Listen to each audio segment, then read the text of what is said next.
अंबेडकर जी और श्रद्धेय सर्वपल्ली राधाकृष्णन जी ने भी इस बात को बल दिया था, इस बात का समर्थन किया था कि दो सदन होने चाहिए, उच्च सदन का अपना स्थान है। और उसी के बाद अप्रैल 1952 में 1952 में ये सदन बनाया गया और इसकी पहली सभा 13 मई 1952 को हुई। तो एक प्रकार से इस 71 वर्ष का जो प्रवाह है उसकी चर्चा आज हम सब करने वाले हैं। राज्यसभा की सामान्यतः ये अपेक्षा थी कि अच्छी चर्चा होगी, अच्छे डिबेट्स होंगे और चर्चा और वार्तालाप के माध्यम से और एक प्रकार से वाद विवाद से ऊपर उठकर देश हित को सामने रखते हुए राज्यसभा चलेगी। माननीय प्रधानमंत्री नरेंद्र मोदी जी ने भी कहा था कि हमारी जो भी डिबेट होती है, जो वार्तालाप, डिस्कशन, डायलॉग होते हैं, चाहे सदन के अंदर हो चाहे सदन के बाहर हो, उन सब में एक चीज कॉमन है, एक चीज पक्की है कि हमारा जो शपथ है, देश की सेवा करने का शपथ और देश के हितों को रक्षा करने का शपथ, हम सब उसको बहुत बल देंगे, सब उसको सर्वोपरि रखेंगे।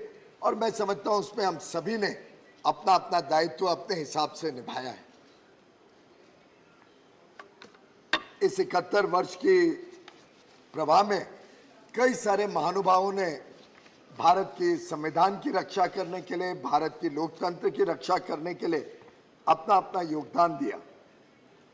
हमारे कई सारे वरिष्ठ चेयरमैन रहे, अध्यक्ष रहे, सभी का नाम ना लूं लेकिन कुछ जो प्रमुख नाम तुरंत ध्यान में आते हैं, डॉक्टर सर्वपल्ली राधाकृष्णन जी, डॉक्टर जाकिर हुसैन जी, justice Hidayatullah, doctor Shankar Dayal Sharma ji, Shri KR. Narayan ji, Shri Bhairav Singh Shekhawat जी, हामिद अंसारी जी, श्री वेंकैया नायडू जी और अब हमारे वर्तमान में अध्यक्ष श्री जगदीप धनखड़ जी, सभी ने अपने अपने कार्यकाल में इस सदन की गरिमा बनाई, इस सदन को और नए आयामों पर तक लेके जाने में बहुत अच्छा योगदान दिया।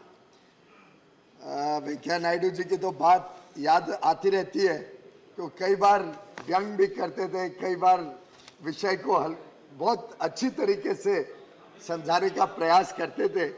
मुझे याद है एक बार उन्होंने कहा था, and I quote, people want the house to discuss, debate and decide 3 Ds. They do not want the other D, that is disruption. और मैं समझता हूँ कि हम सब ने अपने अपने तरीके से प्रयास किया है कि सदन अच्छी तरीके से चले और सदन में अच्छी चर्चा के माध्यम से हम देश की सेवा कर पाए। बड़े बड़े बुद्धिजीवी, बड़े बड़े जनता के प्रतिनिधि, कई सारे हमारे मेंबर जो नॉमिनेट होते हैं, बहुत वरिष्ठ महानुभावों ने इस सदन की गरिमा बढ़ाई है और अपना अपना छाप छोड़ी है कि कैसे उनके समय में इस सदन ने काम किया। आज भी हमारे जो नॉमिनेटेड सदस्य हैं, एक से बढ़ के एक अलग अलग क्षेत्र में उन्होंने बहुत देश सेवा की है, बहुत बड़ा योगदान किया है। और मैं समझता हूँ ये भी इस सदन की एक विशेषता है कि अलग अलग प्रकार से, चाहे वो खेल की दुनिया से हो, चाहे आर्टिस्ट हों, फिल्म के दुनिया से, म्यूजिक की दुनिया से, ड्रामा की दुनिया से, अलग अलग बड़े बड़े महानुभाव ने इस सदन में की गरिमा बढ़ाई है। माननीय अध्यक्ष जी, इस सदन ने बहुत सारे बड़े फैसले भी लिए हैं जो जिंदगी भर और देश के लिए बहुत अहम भूमिका निभाते हैं और शायद सदियों सदियों तक याद रखे जाएंगे। कई सारी डिबेट्स, बड़ी अच्छी इंटरेस्टिंग डिबेट्स भी सदन में हुई हैं, चाहे वो अटल जी, अडवाणी जी, सुषमा जी की डिबेट्स हों यहाँ पे, चाहे वो डॉक्टर करण सिंह जी या वीपी सिंह जी, चंद्रशेखर जी या हमारे वर्तमान में सदस्य पूर्व प्रधानमंत्री डॉक्टर श्री देवे गौड़ा जी की हो। अलग अलग बहुत महत्वपूर्ण डिबेट्स में बड़े बड़े महानुभावों ने भाग लिया है। कई बार बड़ी फियर्स डिबेट्स होती थी, वाद विवाद भी बढ़ जाता था, लेकिन साधारणता बहुत गंभीर वाद विवाद में भी मौका लेके ये रहता था कि कैसे न कैसे हम सब मिलके काम करें। एक बार एक बहुत गर्मा गर्मी की डिबेट में माननीय अटल बिहारी वाजपेयी जी ने एक आह्वान दिया था कि हम सब राजनीतिक दल मिलजुल के काम करें, अपने अलग अलग जो सोच है, विचारधारा है, उसको रखते हुए भी हम रास्ता ढूंढ के इसमें से आगे चलें और देश हित और जनहित के लिए हम अपना अपना काम करें। मुझे याद आता है माननीय अध्यक्ष जी, एक सदस्य थे सीपी कम्युनिस्ट पार्टी के श्री पी राजीव, फिर जाके केरल में मंत्री बने, सीपीआईएम के बड़े वरिष्ठ नेता थे, बहुत ही अच्छी तैयारी करके आते थे सदन, और नई नई चीजें जो लगभग हम में से कई लोगों को ध्यान नहीं था कि इस सदन की भी अधिकार क्षेत्र में पड़ती हैं, ऐसे ऐसे नए नए विषय कई बार श्री पी राजीव लाते थे। मैं उनको अभी भी मिलता हूं तो आनंद आता है, चाहे केरल में हो, चाहे कभी वो दिल्ली आए। और इसी प्रकार से अगर हम सब एक दूसरे की आलोचना कर सकते हैं, हम हमारे में मतभेद हो सकता है, पर अगर हम मतभेद से ऊपर उठें और मतभेद को शालीनता के साथ रखते हैं, तो मैं समझता हूं कि जो हमारे पुराने सदस्यों ने यहाँ पे एक हमें उदाहरण के रूप में अच्छी अच्छी बातें दिखाई, और वर्तमान में भी सदस्य एक प्रकार से मिलजुल के काम करने के पूरा कोशिश करते हैं, ये देश को तेज गति से आगे लेके जाने में अपनी महत्वपूर्ण भूमिका निभाएगा। माननीय अध्यक्ष जी, डॉक्टर सर्वपल्ली राधाकृष्णन जी ने 1955 में एक बात रखी थी और मैं कोट करना चाहूंगा। ये 1955 की बात है, यानी वी आर लगभग 68 साल पहले की बात आज भी इस सदन में गूंजे तो कितनी रेलेवेंट होगी। डॉक्टर राधाकृष्णन ने कहा था, we want to maintain good name and dignity of this house. I do not want it to be said that sometimes these discussions suggest that we are not behaving like serious, responsible MPs, but rather like irresponsible professional agitators. अलग अलग तरीके से अपने वरिष्ठ नेताओं ने हमें बहुत कुछ सिखाया है, समझाया है, लेकिन मेरा विश्वास है कि हम सबकी भावना और हम सबका मन यही बोलता है कि सदन अच्छी तरीके से चल के इस देश में नई नई चीज़ें कैसे इस देश को और आगे बढ़ाएं। इस अमृत काल में जो माननीय प्रधानमंत्री जी ने हम सबको एक आह्वान दिया है कि भारत एक विकसित देश बने, उसमें हम सबका अपना अपना रोल रहेगा। विपक्ष का भी उतना ही अहम रोल है कि वो नियंत्रण में रखे सरकार को, सरकार का रोल है कि वो नए नए कानून, नए नए योजनाएं, नए नए तरीकों से देश की दिशा और दशा आगे बदले। और मुझे लगता है कि सभी माननीय सदस्य भली भांति अपनी अपनी जिम्मेदारियों को निभाने का पूरा प्रयास कर भी रहे, आगे भी करते रहे। कई बार अगर मेमोरी में जाए तो अटल जी की जो कविता सुनाने की आदत थी, कई बार वो कविता में चल पड़ते थे। माननीय अरुण जेटली जी जो लीडर ऑफ द हाउस भी रह चुके हैं, उसके पहले लीडर ऑफ द ऑपोजिशन भी रह चुके हैं, उनका कटाक्ष बड़ा शार्प होता था और अपने तरीके से बहुत विटिली, बहुत अच्छी तरीके से वो विषय को रखते थे। जैसे उन्होंने कहा था, this is the new normal. इस प्रकार के अलग अलग उनके भी हमारे पास बहुत सुंदर यादें हैं। माननीय वेंकैया नायडू जी के तेलुगु में प्रोवर्ब्स देने की आदत थी, बीच बीच में वो याद करते थे। माननीय गुलाम नबी आज़ाद जी शेर व शायरी में काफ़ी माहिर थे, निकल पड़ते थे। कई बार माननीय खड़गे जी भी आजकल शेर व शायरी बहुत करने लग गए हैं। पर ये सदन की गरिमा रही है कि हम सब कई बार गर्मा गर्मी में भी विषय को बहुत सुंदर तरीके से संभाल लेते हैं, आगे बढ़ते हैं और इसी से लोगों का दिल भी जीतते हैं।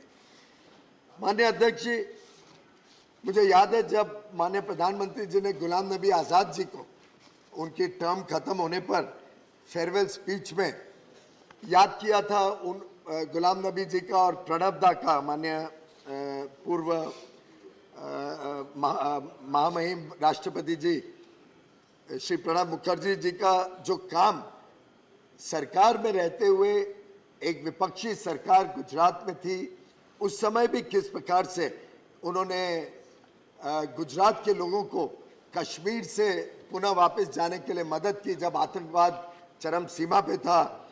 उस समय के जो अनुभव प्रधानमंत्री जी ने यहीं से बताए थे, एक प्रकार से हम सबको एक संदेशा देता है कि हमने सबने अच्छी बातें याद करके अच्छी चीजें करने के लिए अपना अपना प्रयास करना चाहिए। प्रधानमंत्री जी ने तो वास्तव में ये भी कहा था कि मैं सैल्यूट करता हूं गुलाम नबी आजाद जी को और आगे भी मैं आपसे सलाह मशुरा करते रहूंगा। और यही एक मित्रता की भावना से हम सभी सत्ता दल या विपक्ष इस मित्रता की भावना से आगे भी काम करते रहेंगे, ये हमारा सबका विश्वास है।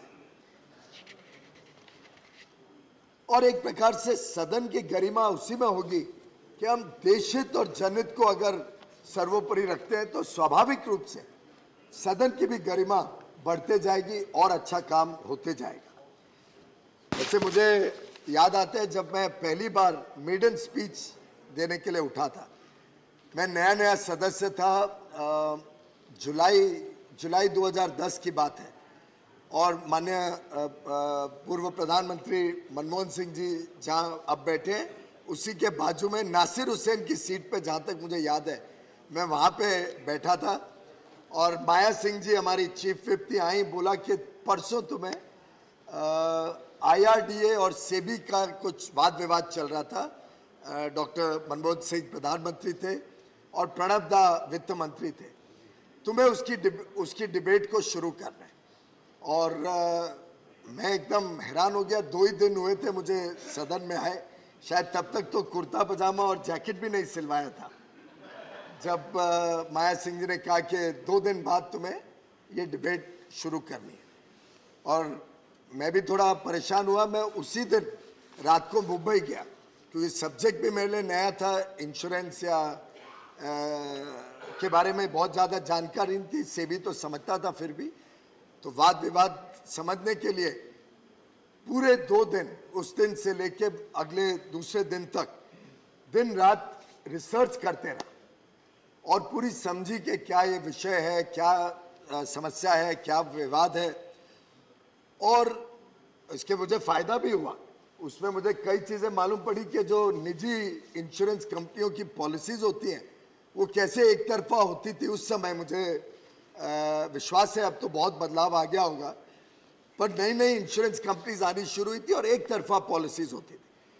तो उसका मुझे व्यक्तिगत लाभ तो ये हुआ कि मैंने कई मेरी पॉलिसीज़ कैंसिल कर दी जो निजी कंपनियों की ली हुई थी, जब ध्यान में आया कि कैसे वो हमारे खिलाफ, उपभोक्ता के खिलाफ जाती थी। और फिर मैंने मेडन स्पीच जो दी, उस समय मेडन स्पीच में समय का सीमा नहीं होती थी, तो काम लगभग 30-40 घंटे मेहनत करके पढ़ाई की थी, तो स्पीच भी लंबी चली, लगभग 40-42 मिनट तक मैंने अपनी बात रखी। पर उसका इतना समाधान मिला जब उस समय के माननीय वित्त मंत्री ने उस स्पीच के बाद जब डिबेट पे रिप्लाई कर रहे थे, एक प्रकार से कुछ वाक्य लेके, मैं वाक्य पे तो नहीं पूरा पढ़ना चाहूँगा, पर उन्होंने जिस प्रकार से मुझे अप्रिशिएट किया, जिस प्रकार से मुझे एनकरेज किया, वो वास्तव में मेरे लिए, मेरे स्मरण में जिंदगी भर रहेगा। और उस समय उनकी बात में जो भाव था, जो एक प्रकार से एप्रिसिएशन में उन्होंने कहा कि जिस प्रकार से मैंने विषय को रखा था मेरी मेडन स्पीच में और पूरे सब्जेक्ट को स्टडी किया था, वो आगे चल के मुझे पार्लियामेंट की सेवा करने में मदद करेगा।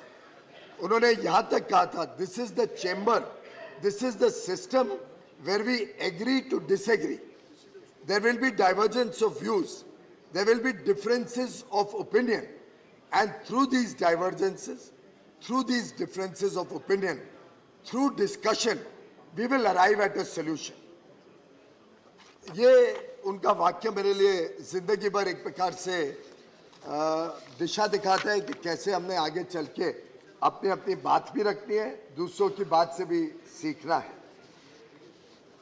मुझे याद आता है डॉक्टर मनमोहन सिंह जी हैं सामने, एक बार एक कैश फॉर वोट्स का स्कैंडल हुआ था, उसके ऊपर बड़ा गंभीर चर्चा भी चल रही थी।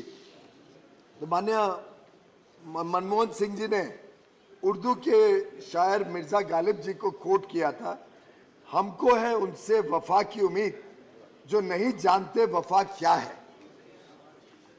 और उसी समय तुरंत माननीय सुषमा स्वराज जी जो उस तरफ बैठी थी, उन्होंने जवाब में कहा, कुछ तो मजबूरियां रही होंगी, यूं ही कोई बेवफा नहीं होता।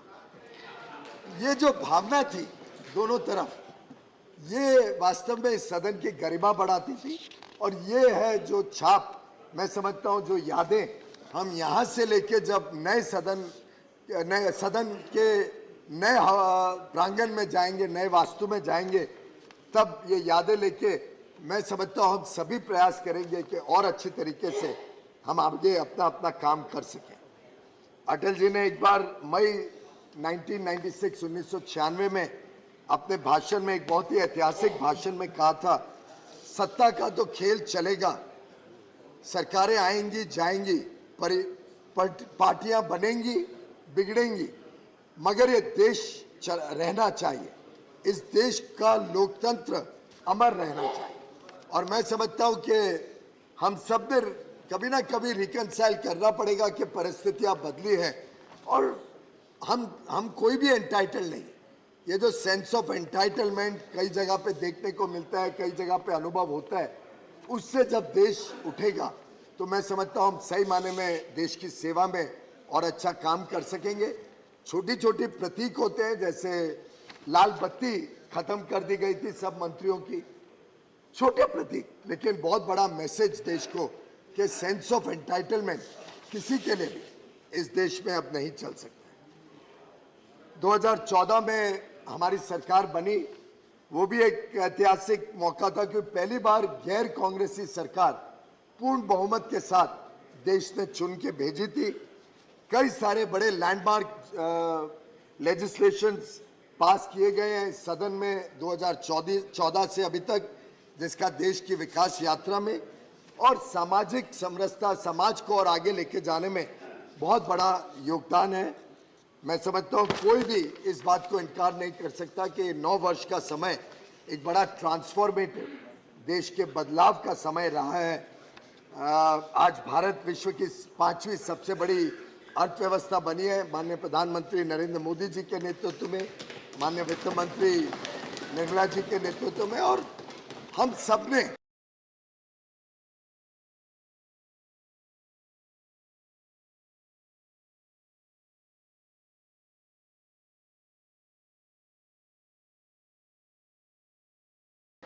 एक प्रकार से उस प्रवाह में 100 वर्ष लोकतंत्र के मनाएंगे। माननीय अध्यक्ष जी, जब हमने 5 अगस्त 2019 में आर्टिकल 370 और 35A को समाप्त करने का एक बड़ा ऐतिहासिक निर्णय इस सदन में लिया, सही माने में एक प्रकार से देश को जोड़ने के लिए, देश को एक बनाने के लिए, जिस देश में हमारी सबकी इच्छा थी कि एक संविधान रहे, एक ही कानून व्यवस्था रहे, कानून व्यवस्था सभी के लिए सामान्य रहे, और जो लाभ देश के अन्य इलाकों में लोगों को मिलते हैं वो हमारे कश्मीर के भाई बहनों को भी मिले, उसके लिए एक बहुत अहम कदम इस सदन से शुरू हुआ था और फिर यहां से लोकसभा में गया। 5 अगस्त 2019 का वो दिन इस सदन के लिए एक बहुत ही यादगार और ऐतिहासिक दिन सदैव रहेगा। एक प्रकार से सरदार वल्लभ भाई पटेल की जो देश की एकता और एकजुटता को मजबूत करने का तीव्र इच्छा शक्ति थी, इच्छा था, काम था और प्रयास था, उसको हमने उस दिन पूरी तरीके से संपन्न करके देश को एक बनाने का काम पूरा किया। वैसे तो जब आर्टिकल 370 लगाई था तभी उस समय के वर्तमान प्रधानमंत्री जी ने इच्छा जाहिर की थी कि ये तो टेम्पररी प्रोविजन है, कुछ वर्षों में निकल जाएगा और कुछ समय लगेगा जम्मू कश्मीर को अपना खुद का भविष्य भारत के साथ अच्छी तरीके से बनाने में। वो कुछ समय, थोड़ा लंबा समय हो गया, पर हम सबके लिए आनंद की बात है कि हमने वो निर्णय 2019 में लिया। माननीय अध्यक्ष जी, कुछ ऐसी चीजें ध्यान आती हैं जैसे उत्तराखंड, छत्तीसगढ़ और झारखंड बनाने का विषय था। कितनी सुंदर तरीके से, लगभग सबकी सर्वसम्मति से और एक साथ मिलजुल के ये 3 नए राज्य बने। 3 नए राज्यों को एक अपने आगे का भविष्य तय करने का मौका मिला और कंसेंसस के साथ पीसफुली ये डायलॉग और डिस्कशन के माध्यम से ये तीनों राज्य बने। थोड़ा बहुत दुर्भाग्य की बात है कि कई ऐसे विषय होते हैं जहां पे हम ऐसी सर्वसम्मति नहीं बना पाते, और मैं समझता हूं कि उसमें भी हम शालीनता से अपनी अपनी बात रख के आगे चलें तो ज़्यादा अच्छा रहेगा। मुझे याद है, मैं भी इस सदन में था जब तेलंगाना का नया राज्य बना। वो दृश्य शायद एक भद्दे के रूप में, एक बहुत खराब उदाहरण के रूप में इस देश के स्मरण में रहेंगे, और मैं उम्मीद करता हूं कि आगे कभी हमारे नए भवन पे कभी ऐसा दृश्य देश और दुनिया को देखना ना पड़े। माननीय अध्यक्ष जी, 2017 में एक ऐतिहासिक गुड्स एंड सर्विसेज टैक्स, जिससे वन नेशन वन टैक्स स्थापित हुआ, और ये इसलिए ऐतिहासिक कहता हूं क्योंकि लगभग एक प्रकार से इसमें भी सर्वसम्मति से बना था। पूरे देश की सम्मति, देश के हर राज्य ने इसमें अपना अपना सहयोग दिया, और we are the house of elders reflecting the states wishes and desires. तो इस प्रकार से सभी राज्य मिलके हमारे पास ये प्रस्ताव लाए, और वो जो 2017 का दिन है, ऐतिहासिक मिडनाइट सेशन 30 जून 1 जुलाई की रात को 2017 में सेंट्रल हॉल में हुआ, और आज उसका लाभ पूरा देश अनुभव भी कर रहा है। व्यापार उद्योग को नया बल मिला है, बहुत तेज गति से देश आगे बढ़ रहा है। कई सारे ऐसे निर्णय जो बहुत महत्वपूर्ण रहे, एबॉलिशन ऑफ प्राइवी पर्सेस, वो एक विषय रहा जिसमें अलग अलग व्यू पॉइंट्स थे, और पार्लियामेंट ने उसको पास करके एक बड़ा अच्छा संदेश दिया। इसी प्रकार से ट्रिपल तलाक को जब क्रिमिनलाइज किया, उसका कानून 2019 में लाया गया, हमारी बहनें माताओं को अपना सम्मान मिला, और एक बड़ा सिग्निफिकेंट रिफॉर्म का मेजर था जिसने जेंडर डिस्क्रिमिनेशन को समाप्त करने के लिए अपना अपना योगदान दिया है। और इसी प्रकार से हमारी महिलाओं के सम्मान के लिए ये सरकार तत्पर रही है, और लगातार एक के बाद एक 9 साढ़े 9 वर्षों में इतने सारे बड़े निर्णय हमारी बहनों के लिए, माताओं के लिए, हमारे बेटियों के लिए इस देश में किए गए हैं।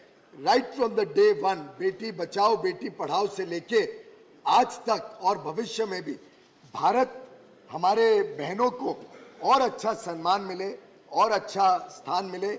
हम ऑलरेडी देख रहे हैं कि बड़े पैमाने में बहनें काम में आ रही हैं, they are joining the workforce, और भारत की अर्थव्यवस्था में भी, और भारत की आगे के भविष्य में उनका योगदान बढ़े। ये मुझे लगता है हम सबका एक प्रयास है, हम सबका इच्छा भी है। माननीय अध्यक्ष जी, कुछ थोड़े खराब हमारे सामने उदाहरण भी है जिससे सीखने को मिला। जैसे पार्लियामेंट पे जो अटैक हुआ था, उससे हम सबको और ज़्यादा चौकन्ने रहना पड़ेगा, और सुरक्षा के जो प्रयास किए जाते हैं, सुरक्षा कर्मी जो अपना काम करते हैं, सुरक्षा हमारी और हमारे देश की आन बान और शान संभालने के लिए जो सुरक्षा कर्मी काम करते हैं, मैं समझता हूं उसमें हम सबका भी योगदान हो, हम भी कोऑपरेट करें, और हम भी थोड़ा सेंस ऑफ एंटाइटलमेंट से ऊपर उठ जाएं, तो शायद हमारी भी सुरक्षा और देश के सम्मान की सुरक्षा और अच्छी हो पाएगी, और 2001 जैसे अटैक कभी नहीं आ पाएंगे। उसके बाद हमने एक पूरे देश को संदेश, एक यूनिटी का संदेश तो दिया कि हमारा लोकतंत्र को कोई हरा नहीं सकता, आवर डेमोक्रेसी इज इनविंसिबल। परंतु मुझे लगता है इसको पुनः हम स्मरण करते रहे, और आगे भी कभी हमारे देश की एकता और एकजुटता पे कोई आहत नहीं आए, ये हम सबका सामूहिक प्रयास रहना चाहिए। माननीय प्रधानमंत्री नरेंद्र मोदी जी के नेतृत्व में आज भारत एक बहुत आत्मविश्वास के साथ बहुत तेज गति से विकास की प्रवाह में आगे बढ़ रहा है। इसमें कई सारे मौके आते हैं हम सबको, जिसमें एक आवाज से देशहित और जनहित को हम आगे लेके जा सकते हैं। और मैं समझता हूं जो हमने पुराने लेसन सीखे हैं उससे हमें आगे के भविष्य को बनाने में और अच्छा बल मिलेगा। जैसे कि जब इमरजेंसी आई थी और एक प्रकार से भारत के लोकतंत्र के कई सारे प्रावधान रोक दिए गए थे, उन पे अंकुश लगा दिया गया था, तब माननीय अटल बिहारी वाजपेयी जी ने कहा था, अनुशासन के नाम पर अनुशासन का खून, भंग कर दिया गया संघ को कैसा चढ़ा जुनून। और मैं समझता हूँ ये एक बहुत वेकअप कॉल था पूरे देश के लिए। कई सारे हमने इसमें से सबक सीखे और आगे चल के जो 42nd कॉन्स्टिट्यूशनल अमेंडमेंट था उसको भी फिर पुनः बदला गया। 44th अमेंडमेंट 1978 में आने से 1978 में जो फंडामेंटल राइट्स, हमारे अधिकारों के ऊपर जो अंकुश लगा था उसको पुनः एक बार स्थापित किया गया। और बाद में तो कई सारे मौके आए जिसमें सदन ने भी और कोर्टों ने भी भारत की जो बेसिक प्रिंसिपल्स हैं हमारे आज़ादी के, हमारे संविधान के, उसको कोई आहत ना पहुंचे उसके लिए कई सारे कदम हम सब ने और देशवासियों ने उठाए हैं। माननीय अध्यक्ष जी, कई सारे ऐसे कानून थे जो पुराने गुलामी के समय से चले आ रहे थे। हम एक प्रयास कर रहे हैं कि उन कानूनों को भी बदला जाए, उनको कंटेम्प्रेरी आधुनिक बनाया जाए, आज के बदले हुए परिप्रेक्ष्य में कैसे वो रेलेवेंट हो, उसके लिए प्रयास सभी सरकारें करती हैं। कंपनीज एक्ट पहले 1956 में था तो पूरी तरीके से लाइसेंस राज को बल देता था, उसको बदला गया 2013 में और कई सारे मेजर्स लिए जिससे उद्योग व्यापार को और बल मिल सके। उसमें भी समय समय पे कई सारे और बदलाव 2014 से 2022 तक लाए गए हैं, जिससे आज ईज ऑफ डूइंग बिजनेस को और ईज ऑफ लिविंग को हमने अपनी प्राथमिकता बनाते हुए देश को आगे बढ़ाने का काम किया है। जो नई पार्लियामेंट की बिल्डिंग बनी है ये भी अपने आप में देश के लिए एक बहुत गर्व की बात है, हम सब के लिए गर्व की बात है। ये हम सबका सदन, आधुनिकता से पूरा युक्त और आगे भविष्य की जो जरूरतें हैं उसको पूरा करने वाला ये नया वास्तु, मैं समझता हूँ पूरे विश्व में एक भारत के लिए एक नई उत्साह और उमंग के साथ आगे जाने का एक संदेश पहुंचाएगा। ऐसे ही पिछले 2 महीनों में भारत मंडपम जो पुराना प्रगति मैदान था और एक द्वारका में स्थित नया यशोभूमि, 2 और बड़े सेंटर्स का उद्घाटन माननीय प्रधानमंत्री नरेंद्र मोदी जी ने किया है। ये दोनों नए भारत के प्रतीक के रूप में देश को आगे लेके जाएंगे। अब हमारा देश विश्व स्तरीय फेयर्स, एग्जीबिशंस, कन्वेंशंस, कॉन्फ्रेंसेस कर पाएगा और उसका हमने जीता जागता एक स्वरूप G20 लीडर्स समिट में भी देखा। ये सब निर्णय अब इस देश को आगे लेके जाने के लिए समावेशी और एक प्रकार से पारदर्शिता के प्रतीक के रूप में लोगों की आशाएं, अपेक्षाएं पूरा करने के लिए सबका प्रयास है और हम सब मिलके इस प्रयास में जुड़े, देशवासियों का विश्वास जीते और देशवासियों को एक कर्तव्य भावना से जो 5 फ्रंट माननीय प्रधानमंत्री जी ने आज़ादी के अमृत महोत्सव में लाल किले से दिए थे कि हम सब 140 करोड़ देशवासी कर्तव्य भावना से देश की एकता और एकजुटता को संभालें, देश को गुलामी की मानसिकता से निकालें।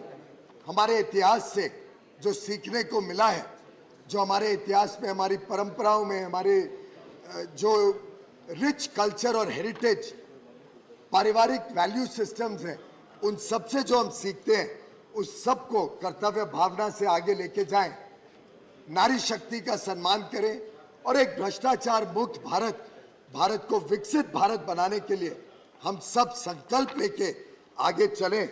इस इच्छा के साथ इस सदन में भी ये आज का विषय हम सब चर्चा करें। हम सब डॉक्टर बाबा साहेब अम्बेडकर जी का जो एक संविधान सभा कॉन्स्टिट्यूएंट असेंबली में भाषण था, जिसमें उन्होंने कहा था, and I quote, where constitutional methods are open there can be no justification for unconstitutional methods. मैं समझता हूं ये एक बड़ा अच्छा वाक्य है जो हम सबको याद दिलाता रहते हैं कि आगे चल के भी ये सदन अपनी गरिमा रख के, इतिहास के पन्नों से बहुत कुछ हमें सीखने मिला। हमारे सबके अपने अपने अनुभव रहे, अच्छे अच्छे विचार आते हैं जब हम पुराने दिन इस सुंदर सदन में याद करते हैं। इस बहुत महत्वपूर्ण कक्ष में जो जो पल गुजारे हम सब ने मिलके, उन सबको जब यादगार के रूप में हम संवारे। लेकिन जब नए भवन में जाते हैं, नए वास्तु में जाते हैं, नई सोच के साथ इस देश की दिशा और दशा को नया रूप देने के लिए, भारत के 140 करोड़ लोगों की आशाएं अपेक्षाओं को पूरा करने के लिए हम सब संकल्प लेके प्रतिबद्धता के साथ नए सदन में प्रवेश करेंगे कल। उसके लिए मैं आप सभी को तहे दिल से बहुत बहुत बधाई देता हूं और नए सदन में शुभकामनाएं देता हूं। धन्यवाद। धन्यवाद माननीय पीयूष गोयल जी। अब लीडर ऑफ अपोजिशन माननीय श्री मल्लिकार्जुन खड़गे जी।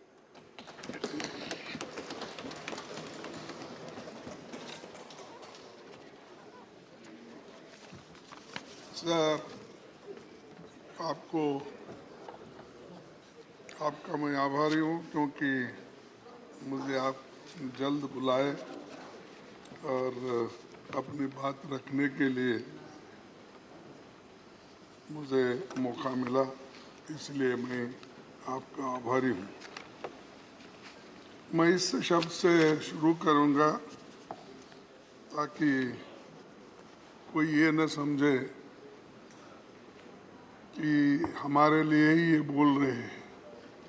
मैं आम जनता जो बोलती है वही बात मैं यहाँ रख रहा हूँ।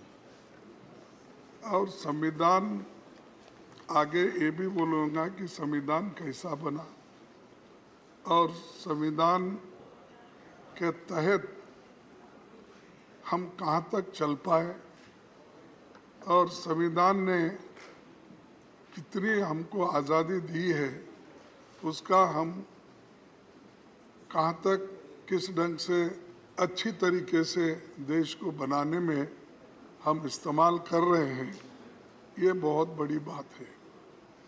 ठीक है, आपके भाषण में तो आपके अचीवमेंट भी आए, आपके अनुभव भी आए और आप जो चाहते थे उसको यहाँ पर रखने की कोशिश की है। लेकिन मैं इससे शुरू करता हूँ, बदलना है तो अब हालात बदलो, बदलना है तो अब हालात बदलो, ऐसे नाम बदलने से क्या होता है। देना है तो युवाओं को रोजगार दो, सबको बेरोजगार करके क्या होता है। दिल को थोड़ा बड़ा करके देखो, लोगों को मारने से क्या होता है। दिल को थोड़ा बड़ा करके देखो, लोगों के मारने से क्या होता है। कुछ कर नहीं सकते तो कुर्सी छोड़ दो। बात बात में डराने से क्या होता है। बात में डराने से क्या होता है। अपनी हुक्मरानी पर तुम्हें गुरूर है, लोगों को डराने से धमकाने से क्या होता है। बदलना है तो अब हालात बदलो, ऐसे नाम बदलने से क्या होता है और यहाँ से वहाँ जाने से और क्या होने वाला है। सर, तो सबको गर्व है देश पे और इसीलिए मैं कहूँगा कि जो संविधान आज़ादी के बाद बनी और इस संविधान के तहत हम सभी को चलना है और देश के लिए हम कुछ करना है। और इसमें मैं एक ही बात कहूँगा कि इस पार्लियामेंट्री जर्नी में 75 साल जो संविधान सभा का ये जो संविधान करके हुआ और उसके अचीवमेंट, एक्सपीरियंस, मेमोरीज, लर्निंग्स, इस पे ही हमको बात करना था।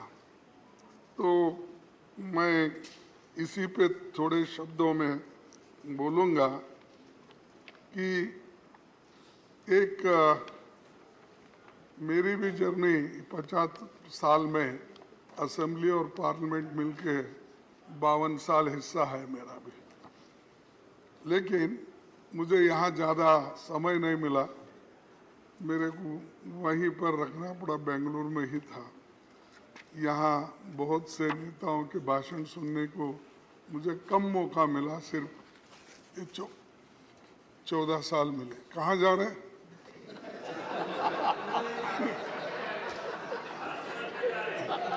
नहीं, बड़ी गड़बड़ी में जा रहे थे तो मुझे लगा, बड़ी गड़बड़ी में जा रहे तो मुझे लगा, तो इसलिए पूछा।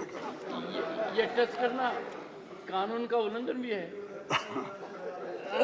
अब ये साहब हमारे हाउस में उल्लंघन बहुत होते हैं, फिर भी आप दिलदार हैं, उसको संभाल लेते हैं। उसीलिए मैं बोला उसको संजय सिंह को और चड्डा को बुला लो। आगे आगे वही चिंता थी मेरे को, उधर गए फिर क्या।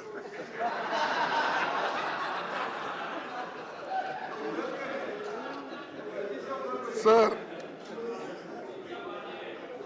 ये संविधान सभा, ये भवन आजाद भारत के सारे बड़े फैसलों का गवाह है और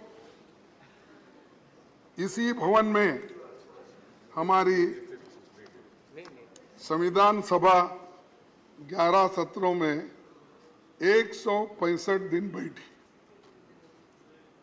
उसने 90,000 शब्दों वाला जो संविधान बनाया वो 26 जनवरी 1950 को लागू हुआ। जब 26 नवंबर 1949 को संविधान सभा ने इसकी मंजूरी दी। वहाँ की बहस सुनने के लिए करीब 53,000 लोग आए थे, विजिटर्स, यानी इस मौके पे। सभापति जी, आपने अपने जयपुर के पीठासीन अधिकारी सम्मेलन में संविधान सभा के 11 सत्रों के व्यवधान रहित संचालन को एक आदर्श स्थिति कहा था, यानी किस ढंग से वो चला और कितनी अच्छी थी, यह आपने जयपुर के अपने मीटिंग में अपने वक्तव्य में कहा। तो ऐसा वो एक वक्त था जो सबको लेके लोग चलते थे और लोकतंत्र को ठीक ढंग से ठीक रास्ते पे ले जाने के लिए कितनी कोशिशें होती थी, इससे यह अंदाजा लगता है। उस वक्त कौन थे प्राइम मिनिस्टर? पंडित जवाहरलाल नेहरू थे। नहीं सर, आपकी याददाश्त बहुत अच्छी है, इधर क्यों देख रहे हैं? नहीं, इधर ये टैक्टिकल है। मतलब ऐसे लगता है कि बहुत अच्छा स्क्रिप्ट किया हुआ है। साहब मेरे आपको याद दिला रहे थे साहब, सर, आपको याद दिला रहे थे जरा। नहीं, बिल्कुल ऐसा ही था, क्योंकि तब राष्ट्र की बुनियाद रखने का काम हो रहा था, बुनियाद रखना। और बुनियाद के अंदर जो पत्थर जाते हैं वो दिखते नहीं, और जब वॉल पे आप नाम लगाते हो वही दिखते हैं। आप कभी भी जाइए साहब, आप तो 2-4 अनेक कोर्ट तो उद्घाटन किए होंगे अब तक, कहीं भी जाइए, जो बिल्डिंग ठहरती है बुनियाद पर वो अंदर के मजबूत पत्थर किसको भी नहीं दिखते, लेकिन ऊपर का नाम। माने खड़गे जी, मैं हाल में भारत मंडपम गया था। हाँ नींव देखिए, भी देखी और ऊपर भी देखा। यही मैं बोल रहा हूँ, आप बहुत से लेकिन देखते हैं। दुनिया के नेताओं ने जो मुझे कहा, सर बोलने दीजिए, आश्चर्यचकित हो गया। सर बोलने दीजिए। उसकी नींव का भी आधार समझ में आ गया, ऊपर का भी समझ में आ गया। उसीलिए साहब इतने बिल्डिंग्स, आप कौन से भी इमारत बनी होगी, राजे रजवाड़ों के महल बने होंगे, और हमारी पार्लियामेंट बनी, पहले की पार्लियामेंट है, नई है, और कुछ कल जाने में अभी वो दिक्कत है, कौन देखे कौन नहीं दे, हमारी जगह कहाँ है वो भी ढूंढना पड़ेगा। उसमें मैं आपकी मदद करूंगा। अच्छा, और आज ही करूंगा। चलो सर, संविधान सभा ने चुने गए विभिन्न धाराओं के लोग महान नायक थे, उसमें अपने दौर के महारथी थे, उनका बड़ा जमीनी अनुभव भी था। स्वतंत्रता, समानता, न्याय, मानवीय गरिमा और लोकतंत्र उनकी नसों में समाया था, क्योंकि उसके लिए ही तो वो लड़ रहे थे। इसीलिए संविधान निर्माताओं ने हमें जो संविधान दी है, वही हमें आज भी एक बनाए हुए हैं, और उसी ने राष्ट्र के लिए सशक्त ढांचा तैयार किया है। इसी कारण लोकतंत्र के सिद्धांत और व्यवहार आज जनता के स्वभाव का अभिन्न अंग है। भारतीय संविधान हमारा सबसे बड़ा मार्गदर्शक है। इसी के आधार पर संसदीय प्रणाली के हक में फैसला हुआ, और अडल्ट फ्रेंचाइज जो हमको मिला वो सबसे बड़ी बात है, क्योंकि आपको तो मालूम है, पहले जब वोटिंग पावर थी 1935 के, तो इस एक्ट के तहत जो टैक्स देते हैं, जिनके पास जमीन है, जो पढ़े लिखे हैं, जो इनकम टैक्स पे करते हैं, ऐसे लोगों के लिए ही वोटिंग का अधिकार था। लेकिन हमने जो संविधान बनाया, पंडित जवाहरलाल नेहरू जी और डॉक्टर बाबा साहब अम्बेडकर, वल्लभ भाई पटेल, जितने भी महान नेता उस वक्त इस कॉन्स्टिट्यूंट असेंबली में थे, उन्होंने अडल्ट फ्रेंचाइज दिया। आप लिखो या आप पढ़े हो या अनपढ़ हो, आप गरीब हो या आप अमीर हो, सबको एक ही वोट, और उसका वैल्यू भी एक ही। जो एक बड़ा अमीर आदमी, फर्ज करो अदानी के जैसा, उसको भी एक ही वोट, उसका वैल्यू भी एक ही वोट। लेकिन आज हमारे जो कर्मचारी है, छोटे लोग हैं, काम करते, उनको भी एक ही वोट। ये किसने दिया? ये कॉन्स्टिट्यूशन जो बनाने वाले कांग्रेस के उस वक्त आज़ादी, जिन्होंने आज़ादी के लिए लड़े और ये दिलाए, और ये ढांचा बना। इसीलिए आज भी अडल्ट फ्रेंचाइज से ये देश जिंदा है, एक है और इंक्लूसिव है।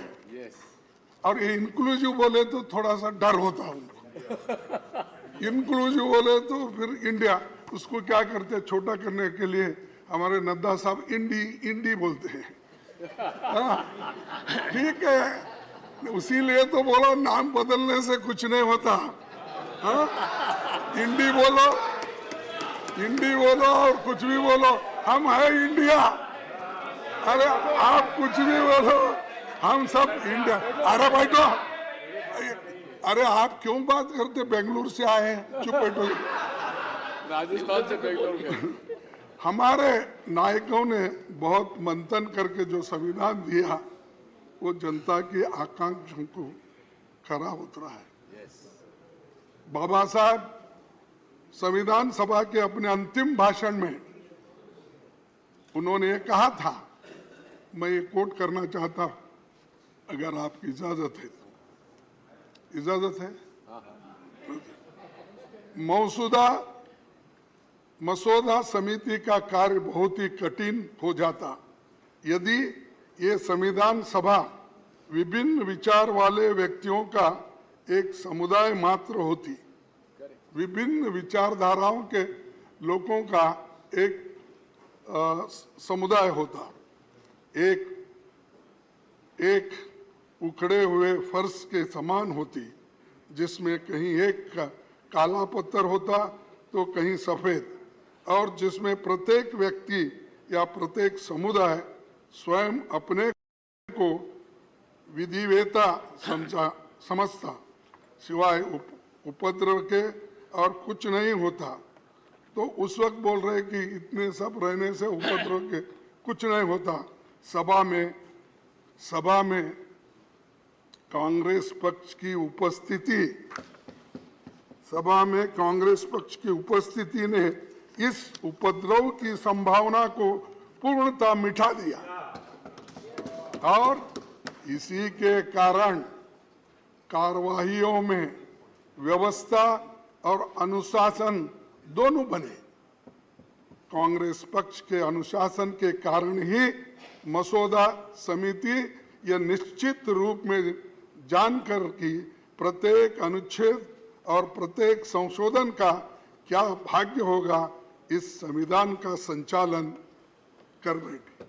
तो ये कांग्रेस के लिए बाबा साहब अम्बेडकर ने कहा है कैसा संविधान बना, क्योंकि उस वक्त इतने डिफरेंट लोग थे, इंटेलिजेंट लोग थे और एक दूसरे से वो अगर लड़ते भी तो बाहर आकर एक होते थे।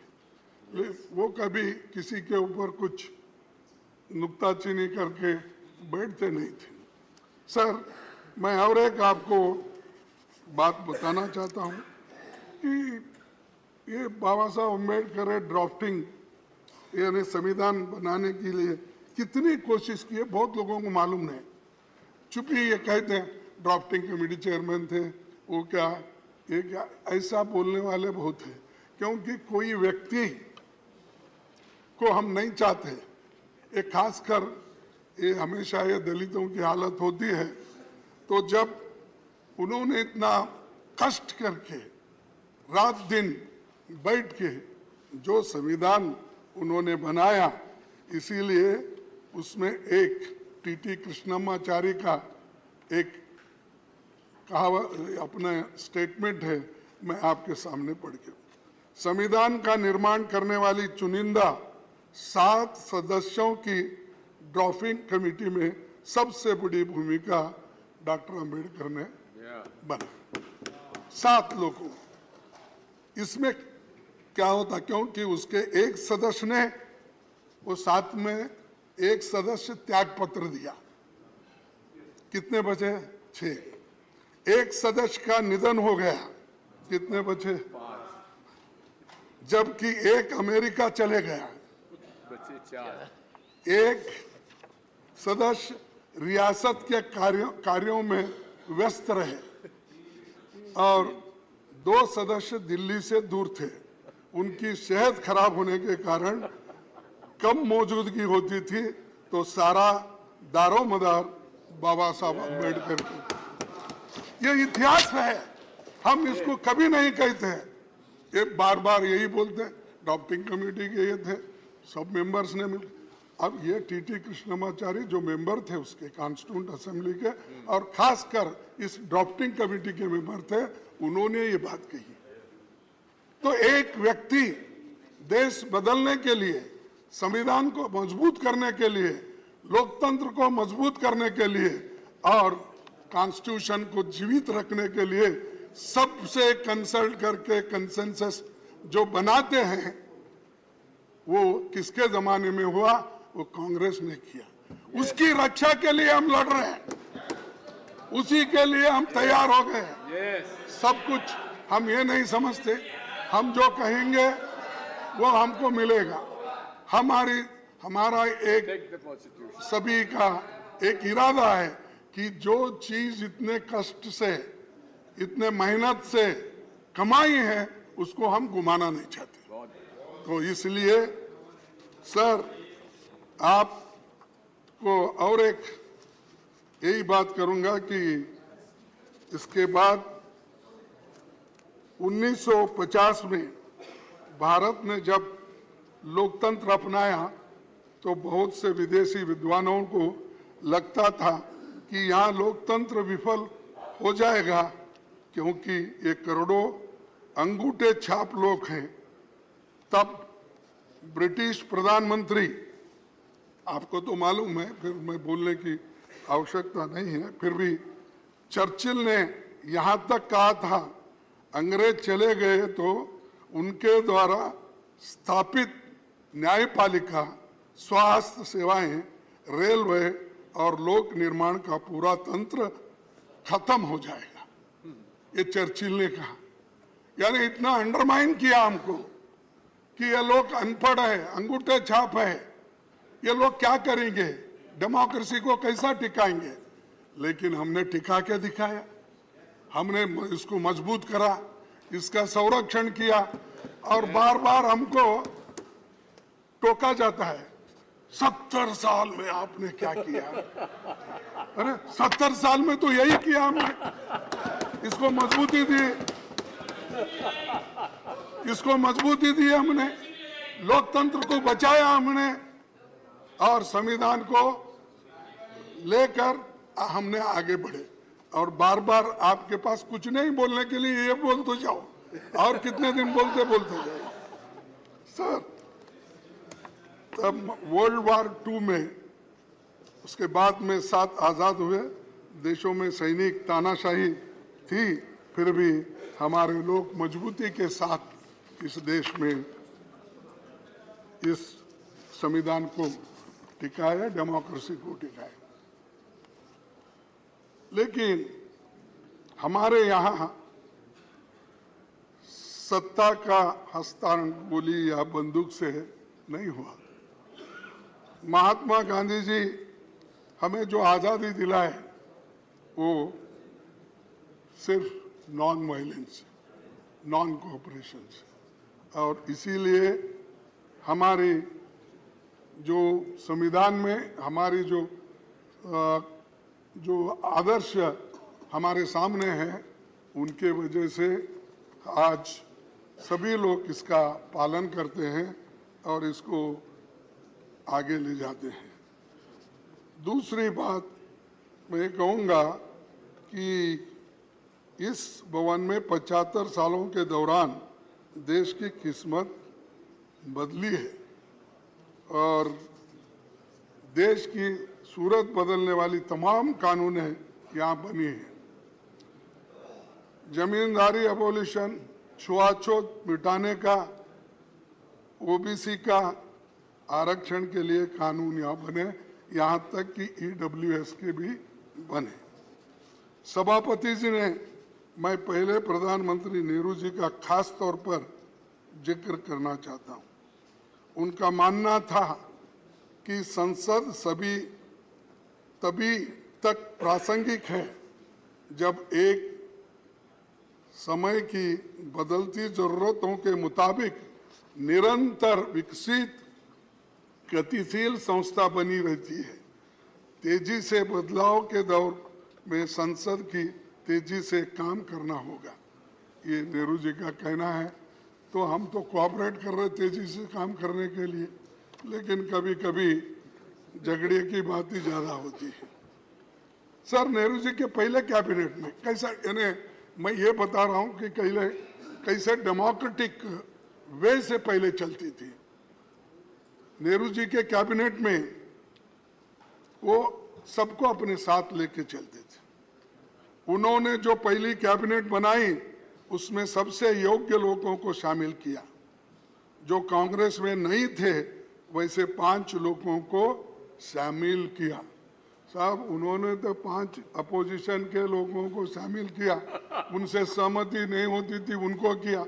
आप तो हमारी छाया भी नहीं देखना चाहते। उन्होंने पहली कैबिनेट बनाई थी बाबा साहब और श्याम प्रसाद मुखर्जी साहब समेत 5 दूसरे धारा के विचारधारा के लोग थे। अब हो सकता है सर? ये कब तक चली सर? हाँ, ये परंपरा कब तक चली? नहीं ये नहीं, देखिए जब तक नहीं, उसके बाद में तो हर पार्टी हर विचारधारा के लोग अपना अपना फ्लैग लेके निकला। जब झंडे अलग हो गए, लेकिन इसको बुनियाद डालने के लिए, सहन करने के लिए, सबको लेके जाने के लिए ये काम उन्होंने किया। अब तक तो चल रहा है, लेकिन एक कि आप अपोजिशन को सहन नहीं करते, उन्होंने सहन करके अपने कैबिनेट में लिया। हाँ, बाबा साहब अम्बेडकर को देखो, नहीं अरे सुनो जी, तुमको क्या इतिहास मालूम है? मैं बताता हूँ। जब कोई भी पार्टी बनाते हैं तो अलग अलग पार्टी में होते हैं, तो वो बाद में बहस करता हूं मैं आपसे। आओ, मेरे पास भी सब सबूत है। सर, नेहरू जी के बारे में बहुत बातें बोलते हैं अपोजिशन के लोग, खासकर बीजेपी के लोग। ये छोड़ दीजिए, जो आदमी 14 साल जेल में रहकर सब कुछ सहन करके देश के बुनियाद डाल के, बड़े बड़े कारखाने बना के, पब्लिक सेक्टर बना के, नौकरियां दे के इतने बनाए, वो बुनियाद डालने के बाद देश बढ़ा और 5 ही साल में हम आगे बढ़े। तो मैं आपको आगे थोड़ा सा दिखाऊंगा कि किस ढंग से, देखिए बोलते हैं नेहरू जी के कितना बड़ापन था कि अपने राजनीतिक विरोधी धारा को नेता श्याम प्रसाद जी को केंद्र में इंडस्ट्री और सप्लाईज मिनिस्टर बनाए। नेहरू जी संसद का बहुत सम्मान करते थे और अक्सर अपने सहयोगियों को और युवा सांसदों के लिए एक उदाहरण के रूप में उन्हें डिबेट्स के दौरान धैर्यपूर्वक बैठकर सुनते थे, धैर्यपूर्वक बैठकर सुनते थे। अब अंदर भी नहीं आते, वो तो धैर्य के अनुसार सुनते थे, लेकिन यहाँ अंदर भी नहीं आते प्राइम मिनिस्टर। दर्शन नहीं मिलते। हाँ, दर्शन तो हमको क्या भगवान है क्या दर्शन नहीं? तो हमारे को या कम से कम डेमोक्रेटिक तरीके से आने के लिए बोलो, थोड़ा गोयल को भी रिलीफ मिलेगा। नहीं तो हर बात को डिफेंड करना पड़ता है, वो गोयल जी उठना पड़ता है। थोड़ा उनको जरा बिठा के प्राइम मिनिस्टर जरा बोले, अरे हम भी बोलेंगे हमारे प्राइम मिनिस्टर आए हैं, देखेंगे इस बार के बहुत दिन हो गए उनको देख के। तो अगर कोई पूछेगा तुम्हारे प्राइम मिनिस्टर कैसे है, बोले तो हम मैं क्या बोलूं, अपोजिशन लीडर हूँ। तो ये सर, ये इसलिए कह रहा हूं कि एक संसद को जानकारी। अरे क्यों भाई, आपका तारीफ किया मैं।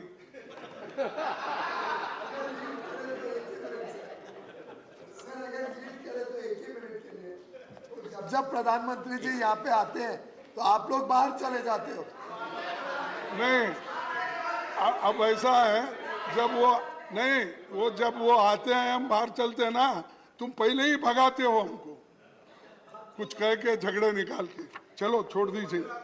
नेहरू जी, अरे सब मालूम है आप कहाँ बिठाते, कैसा करते।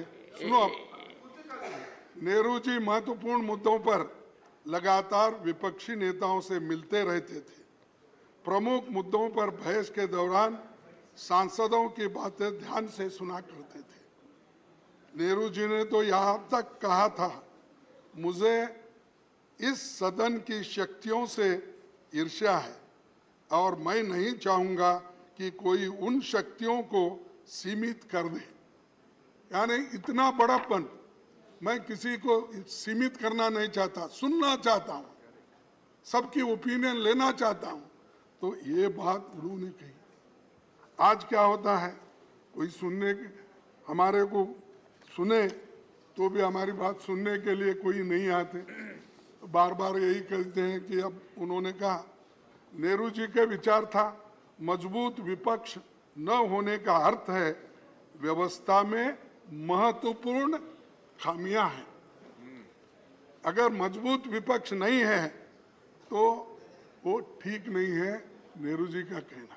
अब जो मजबूत विपक्ष है तो उसको ईडी सीबीआई कमजोर कैसा करना, कमजोर कैसा करना इधर है। अगर कोई है भी है इमीडिएटली उसको लेना, कमजोर करना, फिर वॉशिंग मशीन में डालना, क्लीन होके बाहर आना, वहीं पर परमानेंट रहना। सर लेकिन आज क्या हो रहा है ये सब देख रहे हैं। संसद में पीएम साहब कभी कभार आते हैं, जब आते हैं तो इवेंट बनाकर चले जाते हैं। मणिपुर साहब आपको तो मालूम है 3 मई से आज तक दंगे चल रहे हैं, आज तक लोगों को मार रहे हैं, घर जला रहे हैं, आज एक मर गया। तो कितने इसके बारे में एक स्टेटमेंट दो।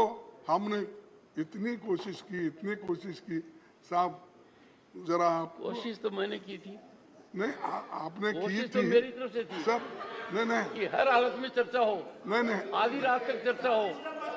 बोलने दिए सर शक्ति जी। नहीं आप, अरे भाई तुम क्यों ये उनको इरिटेट करते हो। सर आप तो कोशिश किए हैं लेकिन आपके बातों को भी वो नहीं मानते, ये मुश्किल है ना। आप हमको बोलते हैं, उसीलिए हम बार बार आपके तरफ देखते हैं, तो जब हम आपके तरफ देते हैं तो फिर आप उनके तरफ देखते हैं। तो इसलिए खड़गे जी मैं मजबूर नहीं हूँ, मजबूत हूँ। आप मेरी मजबूत बात को मानते तो नहीं लोकसभा से पहले चर्चा होती, ज्यादा सार्थक चर्चा होती। अरे साहब मणिपुर डेमोक्रेसी पर में प्रधानमंत्री और गृह मंत्री ने लोकसभा में कहा, मैंने बड़ी कोशिश की कि इस सदन में व्यापक चर्चा हो, आपने होने नहीं दी सर। नहीं आपने नहीं होने दी। ये देखिए 267 सर 267 ये देखिए ठीक। अरे वो बात गई, जाने दो, बात गई है और रात गई कुछ। सर खबर में नहीं आते। लेकिन आज क्या हो रहा है इम्पोर्टेंट बात। ये सब देख रहे हैं।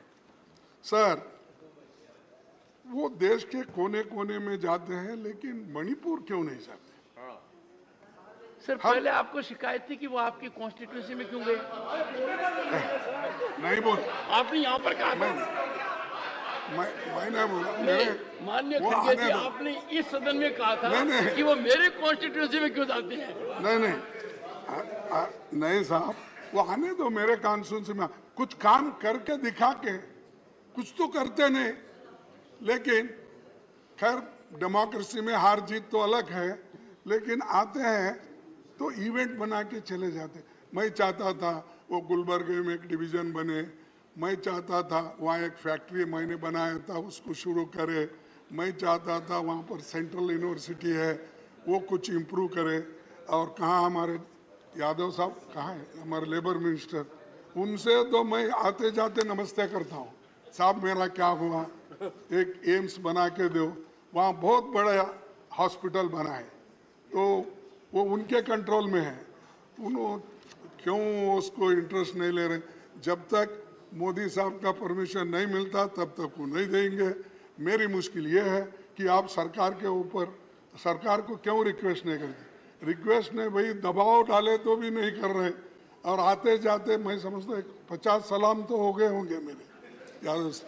50 सलाम, हाँ 50 मेरे बाजू में है ना। फिर तो ये ऐसा, और अच्छी बिल्डिंग है, उन्होंने खुद देखे हैं, देखकर। खैर जाने दो, हमारी किस्मत अच्छी नहीं, मेरे लोगों की किस्मत अच्छी नहीं, वहाँ के लोग पहले ही बैकवर्ड है और भी उनको दूर रखे हैं। तो ये मणिपुर को जाना था, वहाँ पर उनके दुख दर्द को देखना था, लेकिन किसी वजह से वो जा नहीं सक रहे, लेकिन इससे ये अच्छा नहीं हो। सर, सभापति जी, अटल जी ने अपने कार्यकाल में 21 बार बयान दिया।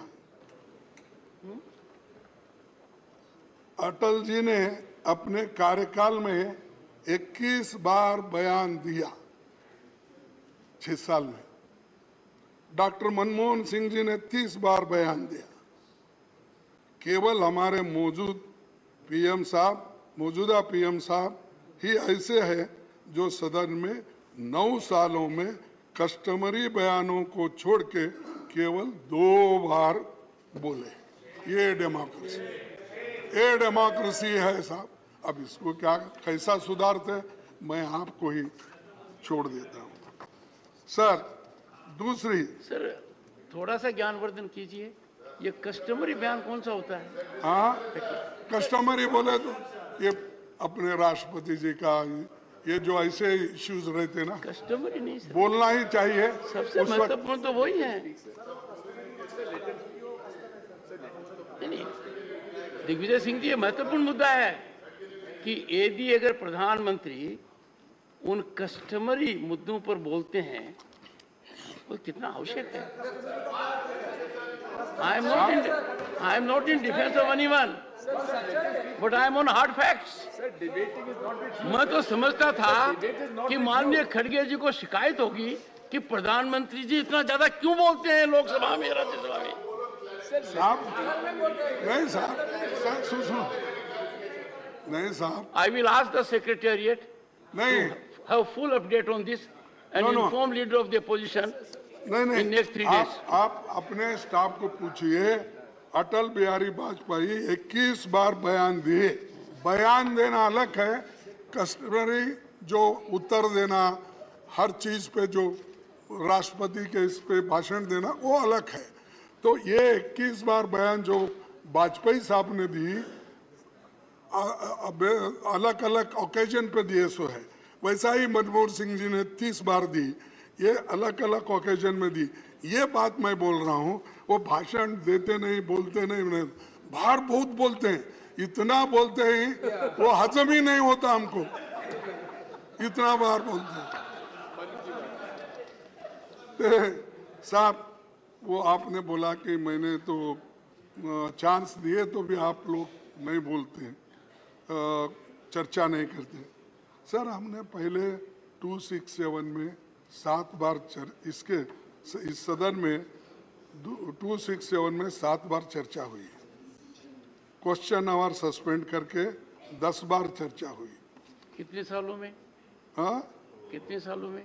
कितने सालों में? In how many years?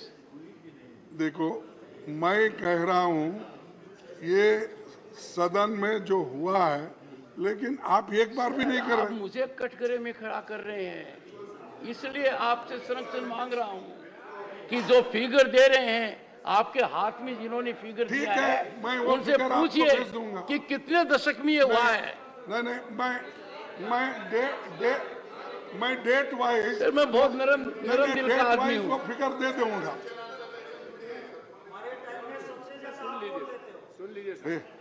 ऐसा नहीं Mr. बोलो। Goyal, नहीं, ये have क्या है? respect for your leader. ये चुप बैठो भाई। तो आपको चेयरमैन साहब को ऐसा नहीं सताना चाहिए। सर, सर, पहले तो आप उकसाते हो और फिर उनको डांटते हो। नहीं, वो ऐसा बीच में बोल। आपने पहले वाली बात भी बहुत सही कही थी। I became the कानून first बनाने chairman के where leader of opposition declined to see me in the chamber at my request. Yes, I noticed it.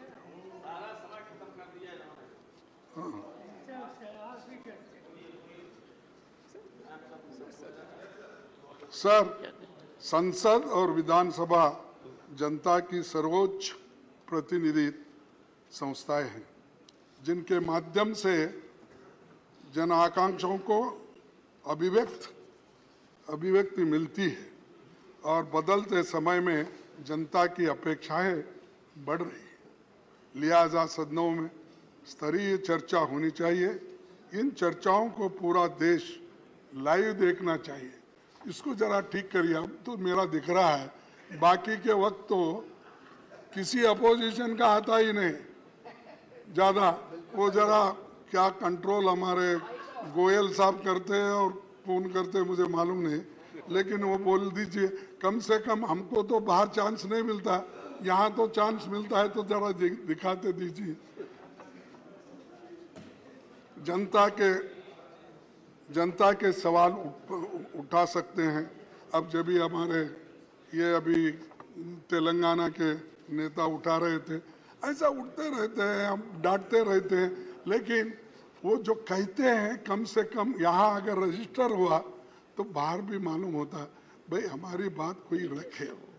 अब उसी लिए ऐसी चीज़ें संवैधानिक ये मुख्य है, और संवैधानिक तरीके से हम जो काम करते हैं उसको आपका प्रोत्साहन मिलना चाहिए, और सरकार का भी हमको देने का ये कोशिश होनी चाहिए।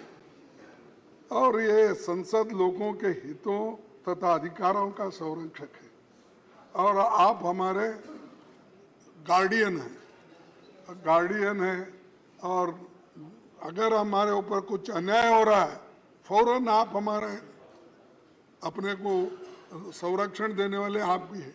नहीं तो हम इतने कम लोग हैं, उतने सब लोग अगर हमको मारते पीटते रहेंगे तो फिर बाद में आपके पास कौन रहेगा, हमें रोना पड़ता। तो इसीलिए जरा आपका संरक्षण ज़रूरी है। और मैं ये कहूँगा कोरोना के महामारी में भी बहुत कुछ कमियां थी, फिर भी हमारे देश में उसको भी ठीक ढंग से निभाने की कोशिश हो गई। लेकिन चंद जगह जैसा यूपी है, दूसरे स्टेट्स हैं, उसमें जो भी कमियां थी वो भी यहाँ पर हमने पहले चर्चा में लाए थे, और उसका पूरा जिक्र यहाँ पर हुआ। पहले का जो 33 दिन का था 20 में, फिर उसके बाद 21 में 58 दिन था, फिर 22 में 56 दिन था। ये कोरोना के जो बड़े बड़े जो भी ये थे वो तो खत्म। सर सभापति जी, दुनिया भर में वैसे तो 19वीं सदी में निर्मित 2 दर्जन संसद भवन उपयोग में लाए जा रहे हैं। भारत में लोगों की दिल दिमाग पर 144 खंभों वाली ये गोल इमारत छाई हुई है। यही देश की आज़ादी के बाद से 75 सालों में सारे महत्वपूर्ण फैसले यहाँ पर हुए। इस इमारत की वास्तुकला पर भारतीय परंपरा की छाप है, लेकिन इसको नफरत से नहीं देखना चाहिए, क्योंकि इस सदन में नेहरू जी बैठे थे, अंबेडकर बैठे थे, और बहुत से नेता बड़े बड़े वल्लभ भाई पटेल ये सब बैठे हैं। इसलिए भूल ही जाना, उधर ही जाएंगे ऐसा शुरू हो गया। कल लेके जा रहे शायद, हमको अभी मालूम नहीं मुझे। सर सभापति जी, संसद का सबसे बेहतरीन कामकाज पहली लोकसभा में मैं बता रहा हूँ 1952 से 1957 के बीच सिर्फ 5 साल में माना जाता है कि जिसमें 677 बैठकें हुई, 319 विधेयक पारित हुए 5 साल में, और उस दौरान कानूनों पर हुई बहसें जिज्ञासा और केंद्र बनी हुई। संसद का मुख्य काम कानून बनाना है, लोगों को सशक्त बनाना है, इसीलिए ये नीतियाँ यहाँ पर तय होती थी, और सभी लोग एक मत से ऐसे नीतियों को सपोर्ट करते थे। सर राज्यसभा और लोकसभा में एक से एक अनुभवी संसद आज भी है, पहले भी थे, और उसके लिए सबको जरा बोलने की आज़ादी भी मिलनी चाहिए, क्योंकि अगर बोलने की आज़ादी नहीं मिली, सिर्फ हम लोग, हो सकता है मेरी भी गलती हो सकती है, नहीं बोल के नहीं बोलता, लेकिन मेरी गलती, एक छोटा गलती को, मेरे छोटे गलती को आप बहुत बड़ी सजा देते हैं, और वो इतना बड़ा गलतियां करते हैं, सारा देश देखता है, सब उधर माफ कर देते हो।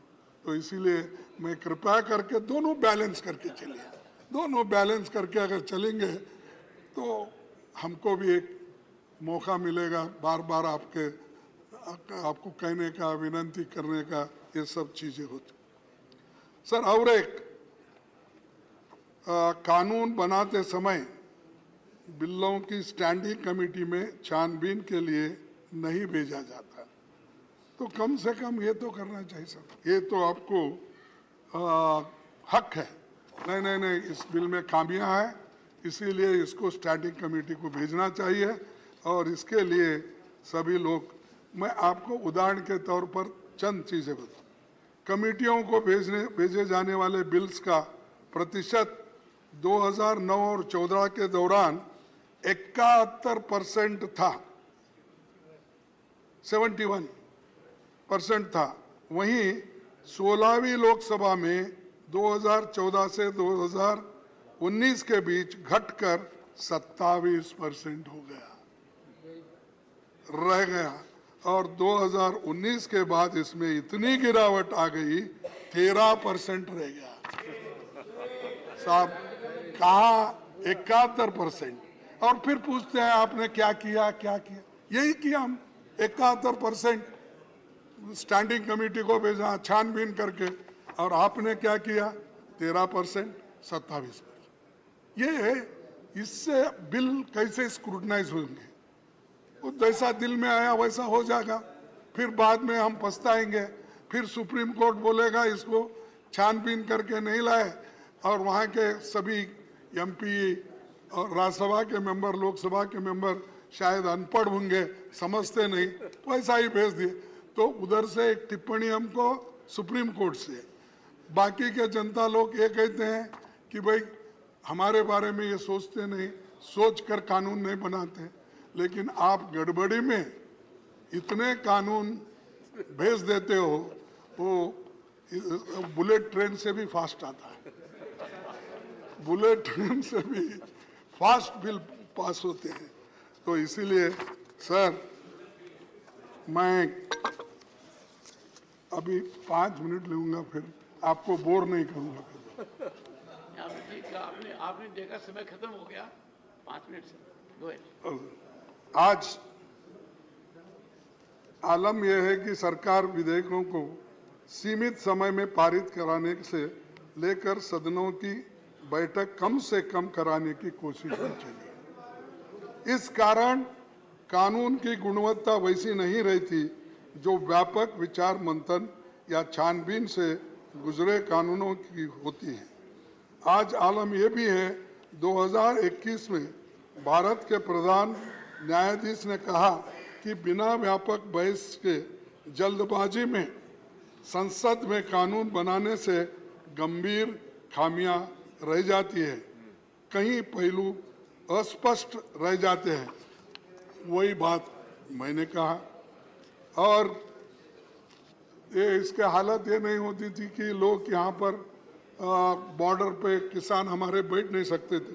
3 कृषि कानून ऐसी जल्दबाजी में किए कि वो तीनों कानून फिर बाद में एजिटेशन होने के बाद ठहरना पड़ा। तो ये ऐसे करने से किसान भी है आज हमारे ऊपर नाराज है कि पार्लियामेंट ऐसा क्यों करती है। और एक सर, 30 जनवरी 2011 को तत्कालीन विपक्ष नेता अरुण जेटली जी ये बात किए थे। संसद का, क्योंकि हमारे को बार बार वो बोलते हैं आप गए, भाग गए, नहीं सुने, ये बोलते हैं। लेकिन हम जब अपनी बात रखने की कोशिश करते हैं, हम ये नहीं कि किसी से झगड़ा करना, डिस्टर्ब करना, शांति के साथ जब अपनी बात को नहीं रख सकते तब लोग हमारे इरिटेट होते हैं कि हम इतनी कोशिश करके लोगों के मुद्दों को आपके सामने रखना चाहते हैं, मौका नहीं मिल रहा। ये होता है, किसी से दुश्मनी नहीं है, हम सब एक ही हैं और सभी मिलके ही देश के भलाई में सोचते हैं। तरीके अलग अलग होंगे। सर, राज्यसभा में इस जगह बैठते थे। तत्कालीन नेता विपक्ष अरुण जेटली ने 30 जनवरी 2011 को कहा था, संसद का काम है चर्चा करना, लेकिन कई मौकों पर जब मुद्दों का अनदेखी होती है तो अवरोध पैदा करना लोकतंत्र के हित में होता है। मैं और एक बार पढ़ूं सर, आगे पढ़ो। अच्छा, होती है, अवरोध पैदा करना लोकतंत्र के हित में होता है, लिहाजा संसदीय अवरोध को अलोकतांत्रिक नहीं कहा जाता, नहीं कहा जा सकता। तो ये उन्होंने जो सिखाया वही काम जब हमारे तरफ से होता है हमारे को ठोकते जाते हैं। तो सर, ये जो अवरोध पैदा करना लोकतंत्र के हित में होता है, लिहाजा संसदीय अवरोध को लोकतांत्रिक नहीं कहा जा सकता, ये उनकी बातें हैं। और मैं ये भी आपको कहूँगा कि उस हाउस में सुषमा स्वराज भी यही बात कही थी, संसद को न चलने देना भी अन्य तरीकों की तरह लोकतंत्र का एक रूप है। तो ये सारे चीज़ें वहीं से आए। और मैं आपसे ये विनंती करूँगा कि खास करके दिग्गज नेताओं को यहाँ पर जो उनके बारे में उनको जो समय देना चाहिए। और मैं और एक छोटी सी बात दो चार रख के मेरे भाषण को खत्म कर दूँ। विपक्षी नेताओं के कई प्रमुख तथ्यों को सत्ता पक्ष की मांग पर कार्रवाई से बाहर निकाला जाता है, और उसके लिए ही मैं आपको पहले आते ही विनंती किया, छोटी मोटी चीज़ें जब होती है, आप तो ऊपर हैं हम सबसे, हम नीचे हैं, तो हमारे ऊपर पहला हाथ आप ही का आता है, क्योंकि हम नीचे रहने से। तो ये जो है सर, आज तो आपका पूरा अटैक मेरे पर ही है। आप मूल मुद्दे से भटक गए। नहीं, आप खुद देखेंगे कि आपने क्या कहा है अब तक, विषय से बिल्कुल भटक गए सर, नहीं, दूर दूर तक चले गए साहब, ये तो समय और देश की जनता उम्मीद करती थी कि यहाँ से ऐसा मैसेज जाएगा कि आगे का रास्ता कैसे होगा। जैसे देखो साहब, एक सेकंड, आपने खड़गे जी कहा, कौन बोल रहे हैं? You must learn to be decorous. He has yielded. He has yielded. पहली बार सदन में कुछ डेकोरम हो रहा है तो परेशानी क्यों होनी चाहिए?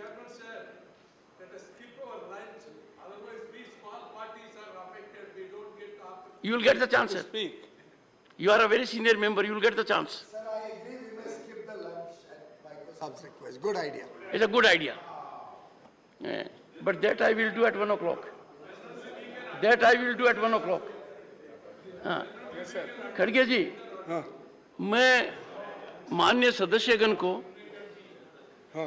अपील करूंगा, और लगातार मैंने ये बात कही है और गहन चिंतन और मंथन के बाद कही है कि कब तक हम पास्ट प्रेसिडेंट को लेकर हाउस को डिस्टर्ब करते रहेंगे, कब तक हम डिस्टर्बेंस को जस्टिफाई करते रहेंगे। आप अंदाजा लगाइए खड़गे जी, मेरे पर क्या बीत रही होगी जब आप बोल रहे थे कि मुझे बोलने नहीं देते हो। मैं इतना आकलन करता हूं और दुखी होता हूं कि जहां पार्टिसिपेशन हो सकता था वहां आप लोग थे नहीं।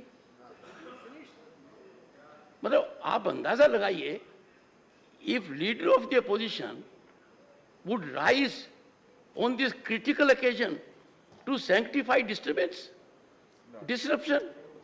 आपने खुद कॉन्स्टिट्यूंट असेंबली को कोट किया है, वहां तो कभी नहीं हुआ। So why are you commentating on his speech? Jairam ji, this is not a good habit. Let him finish. No, you are a victim of this habit. Let him finish. Don't have this habit. Don't have this habit. No, this is not a. when the honorable LOP has yielded, why are you being super LOP? Because we want to listen. You can't be. He doesn't need assistance. You want to listen to him. No, no.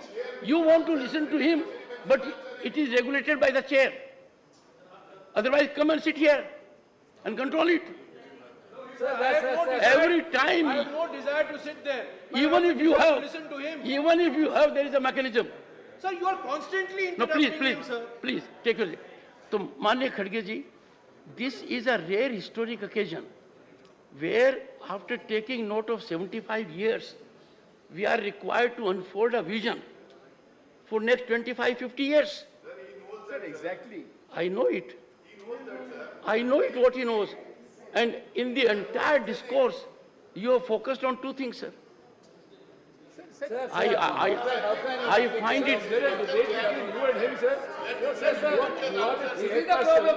There is no debate between me and you, sir. This is the problem, sir. Allowed to speak. The problem, Allowed to speak, sir. the problem is when there is time to participate, I have seen absence. The problem is when an issue has to be debated, discussed, deliberated, you have walked out of the house. Problem is the chairman. Sir, this is wrong. This is wrong from your part, sir. This is completely wrong. You are misleading, sir.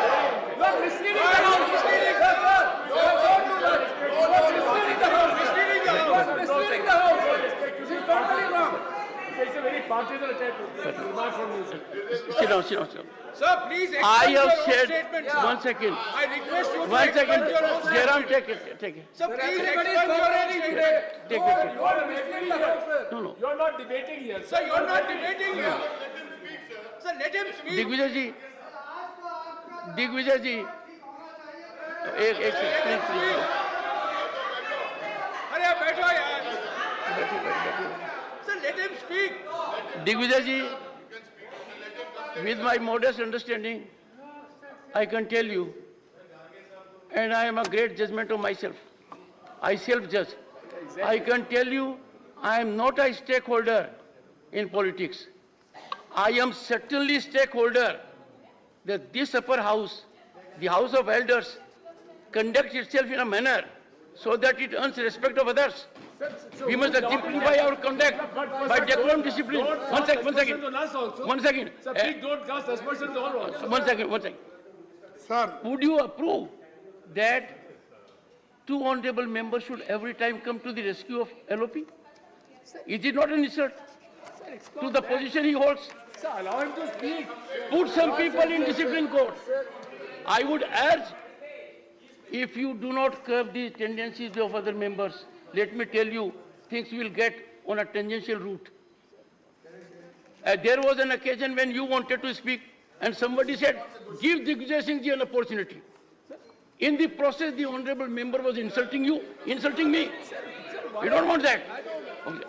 So all I say is, we have had some discussion.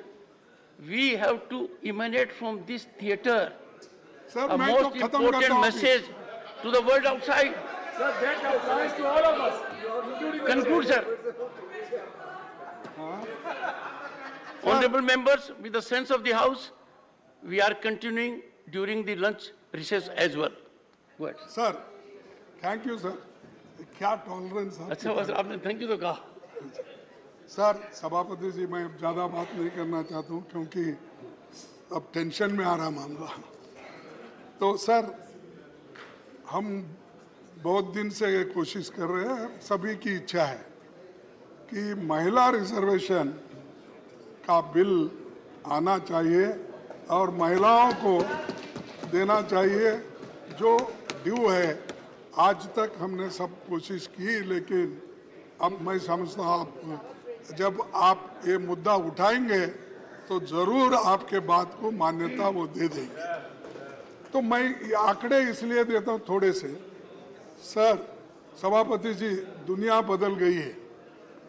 इस समय राज्यसभा में 10% और लोकसभा में 14% महिला सांसद है. विधानसभाओं में महिलाओं की भागीदारी 10% है. 1952 में नेहरू जी के प्रधानमंत्री काल में पहली लोकसभा में केवल वो भी 5% सांसद महिलाएं थी, लेकिन 70 साल के बाद भी आज 14, 15, 10 के अंदर ही है महिला थी। तो अमेरिकी, मैं और भी आंकड़े देता हूं कि महिलाओं को दूसरे जगह भी ऐसा ही हो रहा। अमेरिकी संसद में 2%, ब्रिटेन में 3% महिला सांसद थे।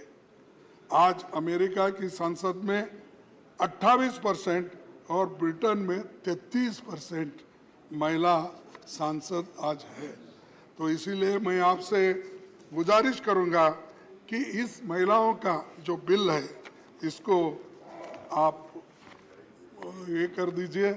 और दूसरी चीज, अनएम्प्लॉयमेंट की बात चल रही है कि क्योंकि इस 75 साल में हम जब बात करते हैं, इधर अनएम्प्लॉयमेंट इतना बढ़ रहा है, इतना बढ़, 8 करोड़ लोग एजुकेटेड वो आज रास्ते पे है। और इन्फ्लेशन तो सब बढ़ रहा है, आपको मालूम है। वो कोई टमाटर डाल के आए तो आपने बहुत उसको डांटा, वो हकीकत थी 400 रुपये, 500 रुपये। शायद आप मकान में नहीं पूछे शायद कि आजकल टमाटर की, प्याज की, तेल की, दाल की क्या कीमत है। वो हिसाब आप नहीं पूछ रहे, क्योंकि पूरा जिम्मेदारी उनको वहाँ छोड़े और बाकी का जिम्मेदारी आप यहाँ लिए, और इसीलिए ज़रा मुश्किल होगा उनका। लेकिन ये ज़रूरी है, इन्फ्लेशन कंट्रोल करना इम्पोर्टेंट है, नहीं तो डिस्ट्रॉय हो जाएगा डेमोक्रेसी। अनएम्प्लॉयमेंट अगर बढ़ती गई तो डेमोक्रेसी नहीं रहेगी। इसीलिए मैं आपसे विनती करता हूं कि इन चीज़ों को कुछ उत्तर दे। सिर्फ हमने वो किया, ये किया, ये ठीक है, G2 ठीक है, G2 क्या G20 सर नहीं, क्योंकि वो जीरो में कमल का फूल ही दिखता था। अब देखिए साहब, वो आप देखिए, Very good one. हाँ आप देखिए, वो कभी भी एडवर्टाइजमेंट। खड़गे जी, आपका स्तरीय नहीं है, आपका स्तर नहीं है, आपका स्तर नहीं है। तो मेहरबानी करके G20 की मजाक मत उड़ाइए। G20 बहुत अरे बड़ा मजाक समूह नहीं है। भाई, लेकिन सर शायद माननीय leader of the opposition Congress के अध्यक्ष भी है, उनको तो सिर्फ 2G दिखता है, 1G and sun ji, 2G दिखता है। अरे ये देखो सर, मैं ईमानदारी के साथ कहता हूं, देश की जब बात आती है उसमें हम सब लोग एक है, उसमें कोई फर्क नहीं। लेकिन तुम बार बार वो गुत्ता मत लो, तुम भी पैट्रियट हो। पैट्रियट हमारे लोग हैं, जान हमारे लोग दिए, मर गए हमारे लोग, मजा आप उठा रहे हो और हमको सिखाते हो। सर आखिरी एक बात कह के आज आप बहुत एजिटेटेड हो। मैं खत्म करता हूँ। नहीं, आज आप बहुत एजिटेटेड हो। हाँ? आप बहुत गुस्से में हो आज।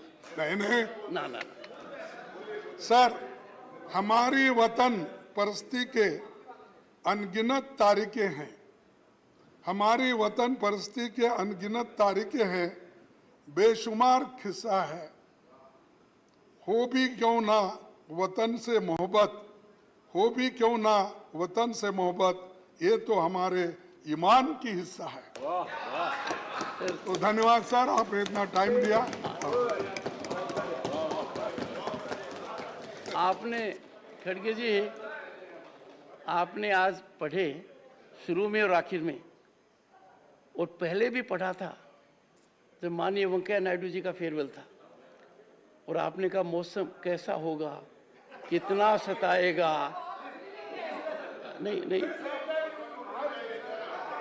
उसी आज का आपका एटीट्यूड देने के बाद रियली मौसम फिर जो पीछे गया, पहले का जो था वो आ गया। Honorable members, Honorable LOP has reflected. I would again appeal to everyone. It is not a time for us to be agitated. We have to send a message from this place how our Bharat will move for next several decades. And therefore, when we make light of certain things like G20, G20 can't be reduced to G2 and then Lotus. One second. The world order has been defined. For the first time, G20 has been so impactful that global order has been defined. Inclusion of African Union is being globally applauded. कहीं वो मत डालना। मैं इसलिए मैं जो वहाँ photo डाले हैं उनकी बात कर रहा हूँ। G20 का मैं भी G20 में शामिल हो गया, लेबर मिनिस्टर के हैसियत से 10 G20 मीटिंग में गया। अमेरिका गया, इटली गया, ऐसा कभी नहीं देखा होगा आपने। ब्राजील गया। लुला का जो उस वक्त आज आपने हैंड ओवर किया लुला को, वो पहले प्राइम मिनिस्टर थे। तो मुझे मालूम है कैसा रेस्पेक्ट देना। देश के बारे में मैं पहले ही बोला, देश के विषय में देश का जब भी कोई ये आता है, हम पहले लोग हैं उसके लिए सर के ऊपर रखते हैं। माननीय खड़गे तो जी, इसीलिए आप ये मत बोलिए, जो लिखा हुआ बोर्ड है वो बोल रहा हूँ। नहीं देखिए माननीय खड़गे जी, मेरे को भी सौभाग्य मिला दुनिया के नेताओं से चर्चा करने का। And how proud I felt. The world bank का प्रेसिडेंट कहता है our attainment in 6 years is something which can't be attained in 50 years. Shri Mohammad Nadimul Haq. Sir, thank you very much for giving me the chance to speak on this issue. 4 minutes. Time allotted. So thank you for limiting. Thank you for limiting me also, sir. Sir, the word federal is not mentioned in the Constitution even once. Yet, it is the spirit and soul of this country. Remember that this is not the House of Elders. It is the Council of States. Do not do anything that will hurt federalism. Do not do anything that will compromise the states. Do not assault federalism. Federalism is our nation's precious asset. So depriving the state of funds is a threat to democracy. Let me give you an example of my state, Bengal. Laborers who worked under Manrega from 2021 till now have not been paid their wages, amounting close to 4,000 crore rupees. If we include the non-wage component, the amount goes up to 7,000 crore rupees. Sir, or madam, 11 lakhs 36,000 beneficiaries have been denied the Gramin Awas Yojana. Under different schemes, the union government has blocked tens of thousands of crores to Bengal. This is not federal. This is against the states. 75 years ago, Dr. B.R. Ambedkar said, and I quote, "The Indian Constitution is a federal constitution in as much as it is established what may be called a dual polity, which will consist of the union at the center and the states at the periphery, each endowed with sovereign powers to be exercised in the field assigned to them respectively by the Constitution." Unquote. Remember that the double engine government that you propose is against the federalism that our founders envisioned for this country. It is against the very spirit of India. Sir, madam, today in 2023, I quote Arundhati Rai, and I quote, "It is no longer just our leaders that we must fear, but a whole section of the population. The banality of evil, the normalization of evil is now manifest in our streets, in our classrooms, in very many public spaces, the mainstream press, the hundreds of 24-hour news channels have been harnessed to the cause of fascist majoritarianism. India's constitution has been effectively set aside. The penal code is being rewritten. Unquote. Madam, in conclusion, I must say that India's equilibrium depends on fair play. Do not penalize those states that have done better in successful implementation of schemes, but oppose you politically. Political parties come and go. Prime ministers will come and go. But India, its parliament and its constitution will remain forever. Thank you very much.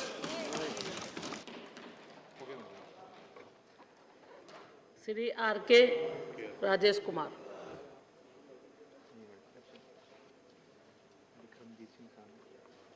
Vikramjit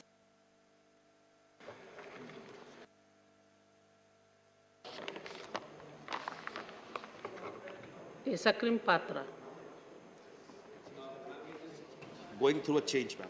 We'll come in the second sequence. We'll come little later in the sequence. We come little later in the sequence. Shri Amar Patnaik ji.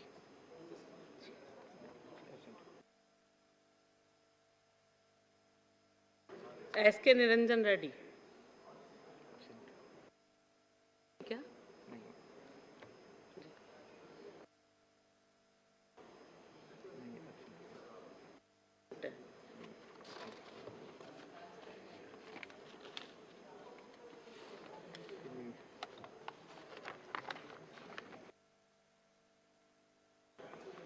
Ramnath Thakur absent है। Shakti Singh Goyal. Thank you ma'am.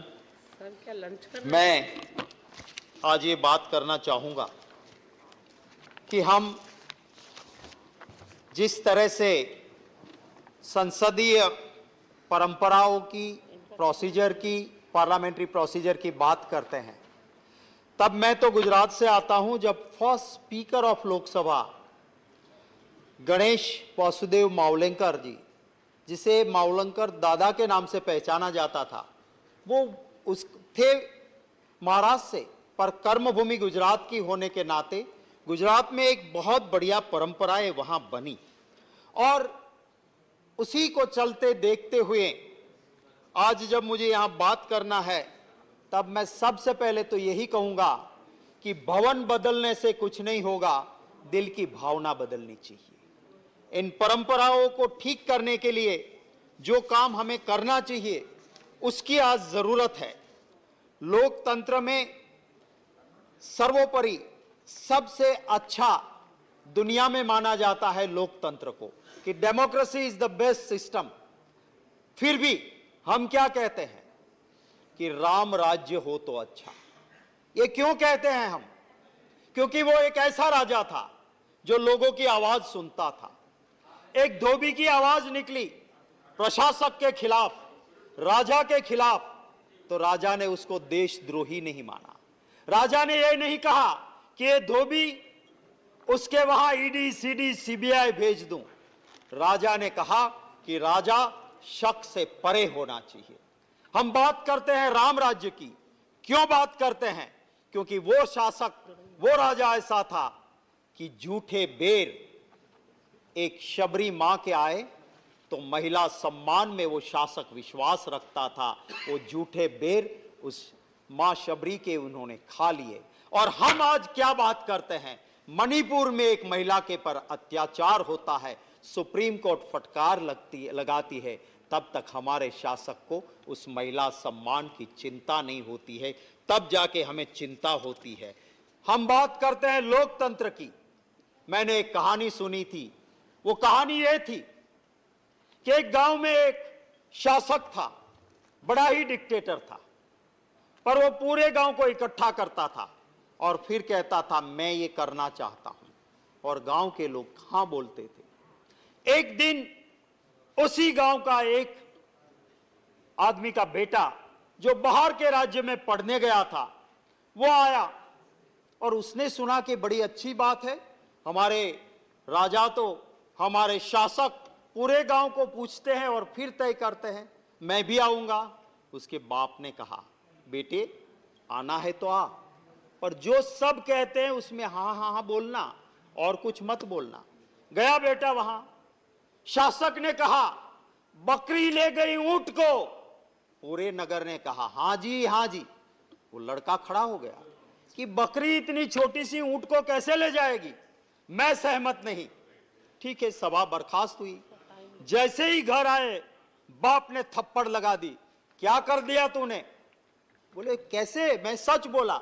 बोले नहीं, बकरी ले गई ऊंट को हाँ जी कहना है, क्योंकि यही शासक के नीचे रहना है। और थोड़ी ही देर में वो आया पुलिस वाला कि तुमने राष्ट्रद्रोह किया है, उठा के बेटे को ले गए। थोड़ी देर में इनकम टैक्स की रेड हुई, थोड़ी देर में ईडी आई, थोड़ी देर में सीबीआई आई, पूरा घर बर्बाद हो गया। तो ये वाला भी एक शासन है। यहाँ पे लोग कहते हैं कि बकरी ले गई ऊंट को हाँ जी कहना है, इसी नगर में रहना है। मैं जरूर ये कहना चाहूंगा कि जब संविधान सभा मिली, बाबा साहेब आंबेडकर की उस स्पीच को देखना होगा। मैं तो सभी आपके जरिए सभी को ये रिक्वेस्ट करूंगा और धन्यवाद करूंगा स्पीकर मीरा कुमार जी का, उस कांग्रेस की अगुवाई वाली यूपीए सरकार का, जिसने पूरी संविधान सभा को एक डॉक्यूमेंट्री, एक बहुत अच्छी फिल्म की तरह बना के रखी। मैं सिर्फ 2 मिनट में खत्म करूंगा। मैं ये जो आंबेडकर जी ने जब ये बात रखी संविधान सभा के अंदर और कहा कि हमने जब ये संविधान सभा शुरू की, मैं मेंबर बन के आया था ये समझ के कि कुछ दलितों की 2 बात कर लूंगा। मुझे ताजुब हुआ जब मुझे ड्राफ्टिंग कमेटी का मेंबर बना, मुझे और ताजुब हुआ जब मुझे ड्राफ्टिंग कमेटी का चेयरमैन बनाया गया, और जब ये सारी चीजें पास हुई तब मुझे और ताजुब हुआ। पर मैं इन सब चीज के लिए इंडियन नेशनल कांग्रेस पार्टी की डिसिप्लिन को मानता हूं, उसको श्रेय देता हूं। और एक ही लाइन में बात खत्म करता हूं कि जब ये कहते हैं नेहरू जी के लिए, मैं कहता हूं कि अटल बिहारी वाजपेयी जी ने पार्लियामेंट के अंदर जो लफ्ज नेहरू जी के लिए कहे थे, कम से कम उसको एक बार पढ़ लेना, उसको एक बार दिल से लगा लेना। वो बोलने वाले विपक्ष के नेता थे वाजपेयी जी, जिन्होंने कहा था नेहरू जी के लिए, उसको कम से कम याद कर लेना। तो फिर आपको नेहरू जी के खिलाफ बोलने की कभी भी दिल से इच्छा नहीं होगी। मुख्तर सी जिंदगी है, अजीब अफसाने हैं, यहाँ तीर भी चलाने हैं और परिंदे भी बचाने हैं, वक्त की पाबंदी है। इसलिए लंबी बात नहीं करते हुए मेरी बात को यहीं खत्म करता हूँ। Doctor M.K. थम्मेतुरई। Madam Deputy Chairman, 3 minute है आपका। I rise to participate. 3 minute. 3 minutes I can, what can I say? I don't know. Madam, as some members expressed, this is not a elder's house. This is a Rajya Sabha. Representing the states representatives, we are coming here. To see the federalism has to be established. That is the history. For that only this house is there.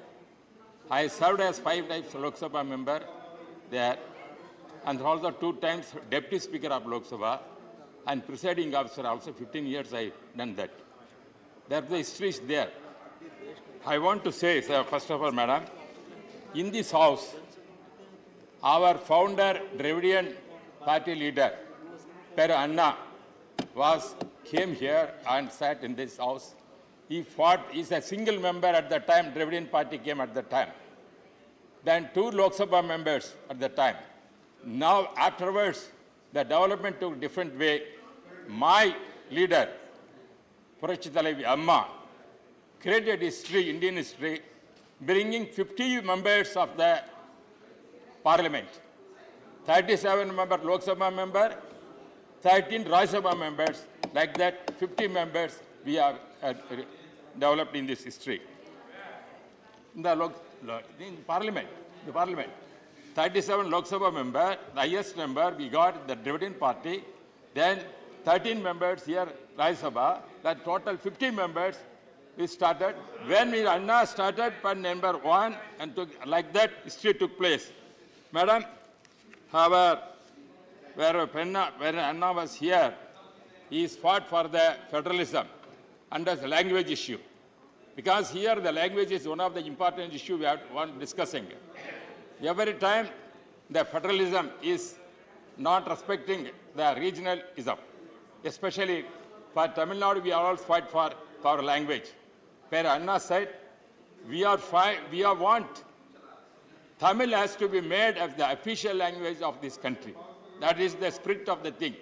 Not only Tamil, whatever the 8 scheduled languages, all the language must be the national language of this country. That is what he raised here. We don't know what he is going to implement and going to achieve. Madam, at the same time, I want to make some other points. Then afterwards, our democracy has developed. We have 1967 onwards, our only ruling parties are ruling Tamil Nadu, but National Party cannot enter. That is the situation is taking place. Because the regionalism is also important. That is why we are representing in the Rajya Sabha the rights of the states.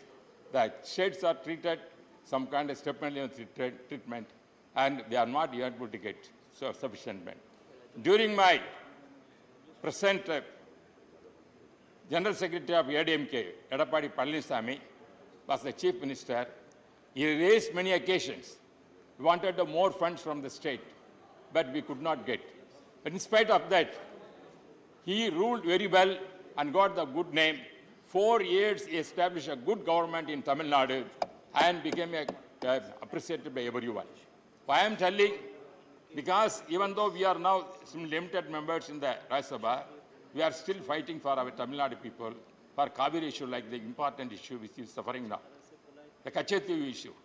They, in spite, without approval of the Parliament, of the both houses, the 1972, 74, 75, at that time, the Congress people only given the Kachethi to the Sri Lanka government.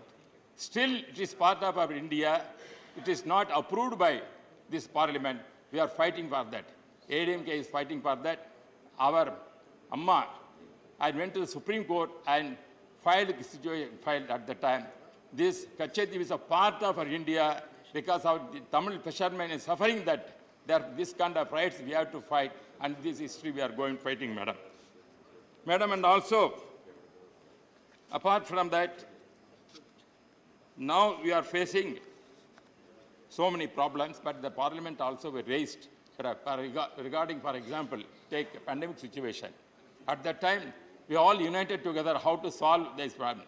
Our Prime Minister Narendra Modi ji successfully has done so many wonderful things, and also state government Edappadi Palaniswamy during this period he implemented a lot of schemes to save the people of India. Because central government also gave a lot of assistance to the state government, this cooperated with us, with the help of our Honorable Prime Minister Narendra Modi ji and Edappadi Palaniswamy, done excellent work at that time as a democratic way, because the history shows how the Parliament is functioning and how we are playing the game for the welfare of the people. Therefore, even though the building is, we are seeing that sometimes they say it is built by British people. It is not. It is our Indian property we are having here. Even though we were moving from this building to another building, the site is also on the same area where the British people established our building. It is not somewhere not removed from this place to any other place. Therefore, convenience sake only we are moving to that place. I am appreciating our Modi ji has come forward to establish a new building to accommodate more members and also with the good facilities. For that, we are going to move that building, not any other sense. Therefore, democracy in the 75 years, we have come journey, we have so much journey, so many obstacles we had, so many times we have tried so many issues in the parliament also. At the same time, madam, I am very grateful that you have given sufficient time also. But still I am insisting that federalism must be protected and giving the more rights to the states, not only Tamil Nadu, other states also. And also I request, whatever Anna raised the issue, make all Tamil my language, and other Telugu and other Malayalam and other Marathi, other all languages, especially the official language of the country. That is the spirit we have to see for whatever we got for freedom. This is the highest of our parliamentary system. In the journey, we are risking to respect the states and culture of the various states, where Narendra Modi is always praising Tamil and other things. Same way, we are requesting the parliament has come forward to see that the languages, all the languages of the 8th schedule must be said, languages of the national, that is one of the things. That is the spirit of the democracy and also federalism. That is the parliament which we have to make the thing. Once again, I thank my leader, MGR, President MGR, sent me the parliament and has made him a deputy speaker at that time. Rajiv Gandhi was at that time Prime Minister. Afterwards, Amma made me the central minister in Vajpayee government. And afterwards, and Modi ji and also Amma made me deputy. Once again, 2014. And this kind of experience I had made throughout life. I had the opportunity to serve this parliament and hope that this spirit of the parliament democratic system has continued. We know because whatever the opposition people raised in democracy, there must be some kind of opposition will be there. The ruling party also, they want to say, implement their programs. Therefore, both has to come together. There must not be any difference between them. Because government, the ruling party has to say to implement, that is why they elected, they have to implement program. Opposition can raise it as a discussion, must not disturb the things. Therefore, this kind of democracy has to continue. The parliament, 75 years after freedom we have done, as I said once again, as our forefathers thought that federalism must be very important, because we are speaking, it is Rajya Sabha, it's not the elder's house, it is not, I am not an elder man, he may be elder man, he is not elder man. There are young people also there, it's not the elderly house, this is the Rajya Sabha, state representatives are here. Therefore, whatever the state issues are raised here, that must be given importance, that must nullify that cannot therefore. And second, thank my leaders, President MGR and President Amma, Yadapadi Palaniswamy, my General Secretary has sent me to the Rajya Sabha as a member. I once again thank all my leaders to have the opportunity. Thank you very much. Shri K. Keshav Rao. How much time you want to give me, madam? 12 minutes. 12 minutes. 5 minutes? 12 minutes. 12. 12, 12. Thank you very much, ma'am. Whatever it is, you have the time. Ma'am, get up to speak on this 75 years. Everybody knows we have really done, we have achieved great strides of progress during this period. There is no doubt about it. I don't want to politicalize the entire thing. But let me tell you, our journey has been a tragic journey. It has a beginning. We thought of independence for a nation, but we got two nations. It would have been all right if they were two nations, but unfortunately it became two people. It would have been all right if it were two people, it had become two races. The entire world has started fighting against each other. This is one thing we could not withstand, nor could win over during the last 75 years. This really hurts me. Today, the hangover continues. Today, the people are getting identified more by their religion and caste and region than themselves. This is something the 75 years of independence could not get it. Although economically, we have done very, very good, better than many of the states. We are fast-growing nation. But this kind of divide that we still have, which the British took advantage at one time to differentiate those two people, the Hindus and Muslims, that was the divide they depended on, and is still continuing. Its shadows are still lengthening.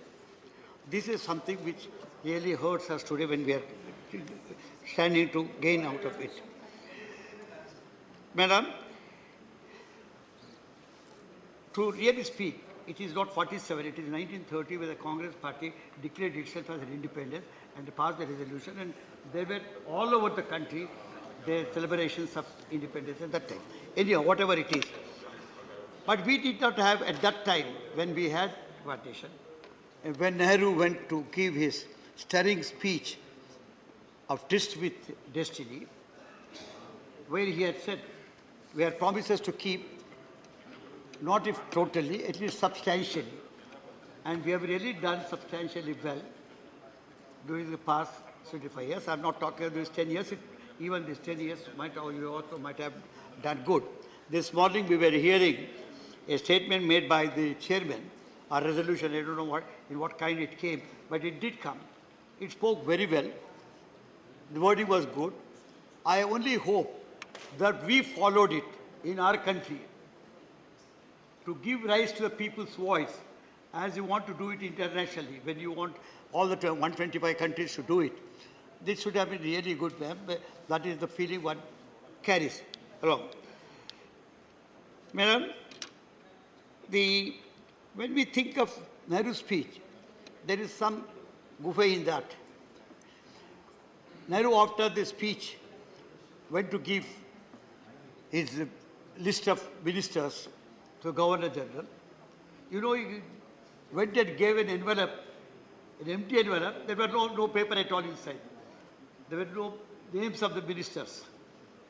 It was only before 15 minutes before the real swearing in that they found the paper and found. Why I'm mentioning this is, please look at the kind of polity we had at that time.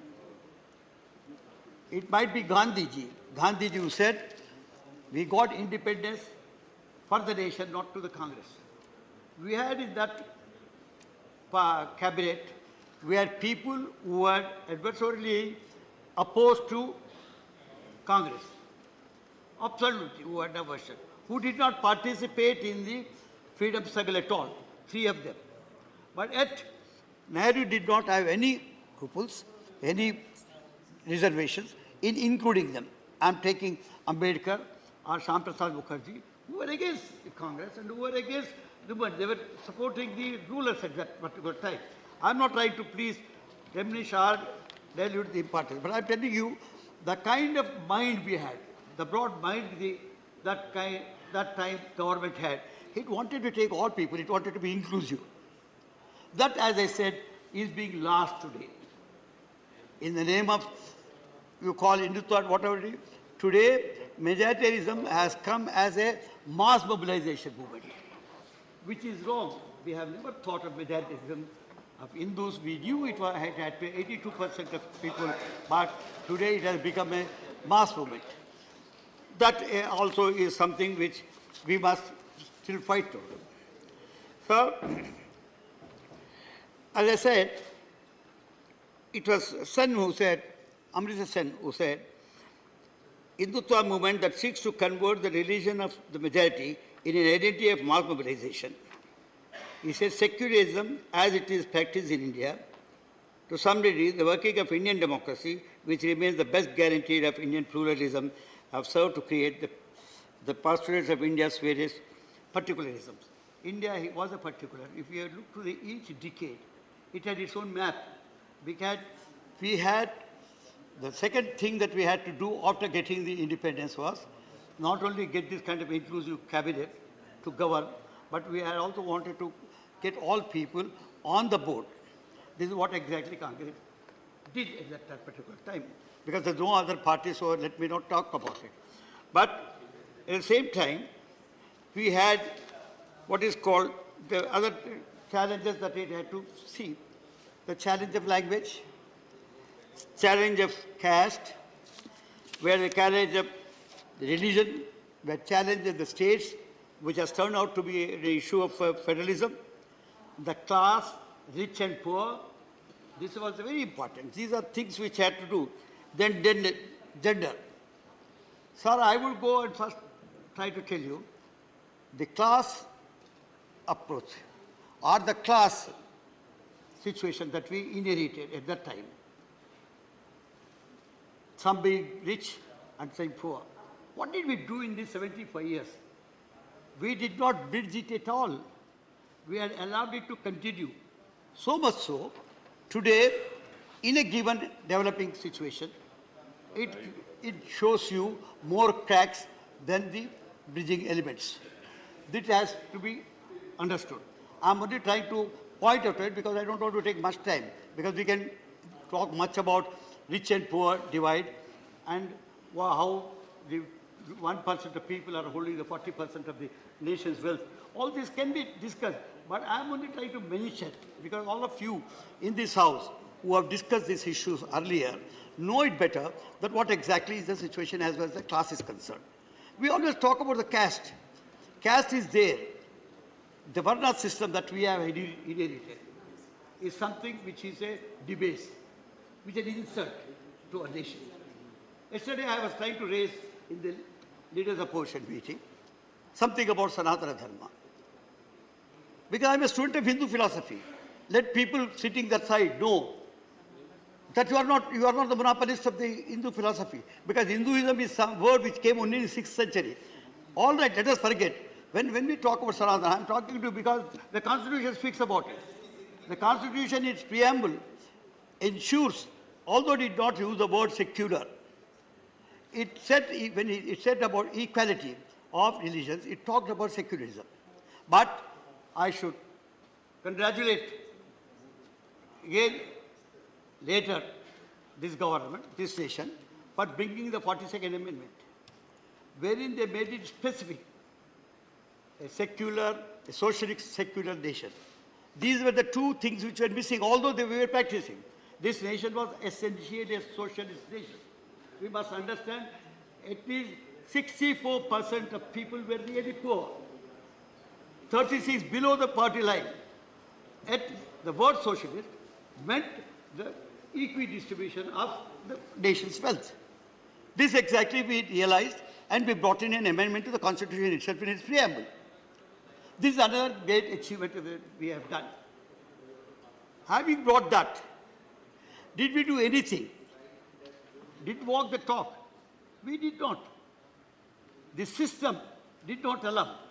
Today, unfortunately, when we are trying to talk about 75 years of journey, I tell you for the last 10 or 12 years or even 15 years, let me say 91, when we thought of liberalism, even we had given, if not total goodbye, we have started diluting the importance of looking to poor and looking to the development from the socialistic angle. We had a socialistic view from the awardee session, when Congress moved the social pattern of society. Even Communist Party had to close down their shutters, because you do everything that the nation wanted ideologically came from them. And all of us who were in the schools in those days, I'm a witness to this 75 years journey, sir. Because I'm today 84, but I have seen this 75 years journey.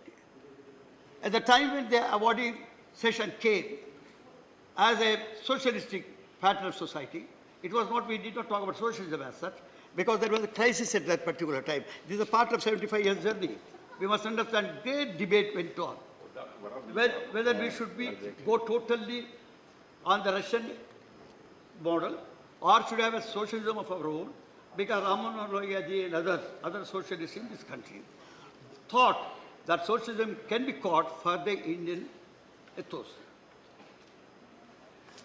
Confused by this kind of, if not dichotomy, a discourse, schism, Panditji thought we'll say same thing, but as a pattern of society. But he committed the society to develop on the basis of socialistic ethos. When he said this has come. So the third thing that we have achieved, great thing, was during the VP Singh's time. When VP Singh came, the Mandal issue was there earlier. The reservation to BCs was there in the Congress session. I was a minister during the Congress regime.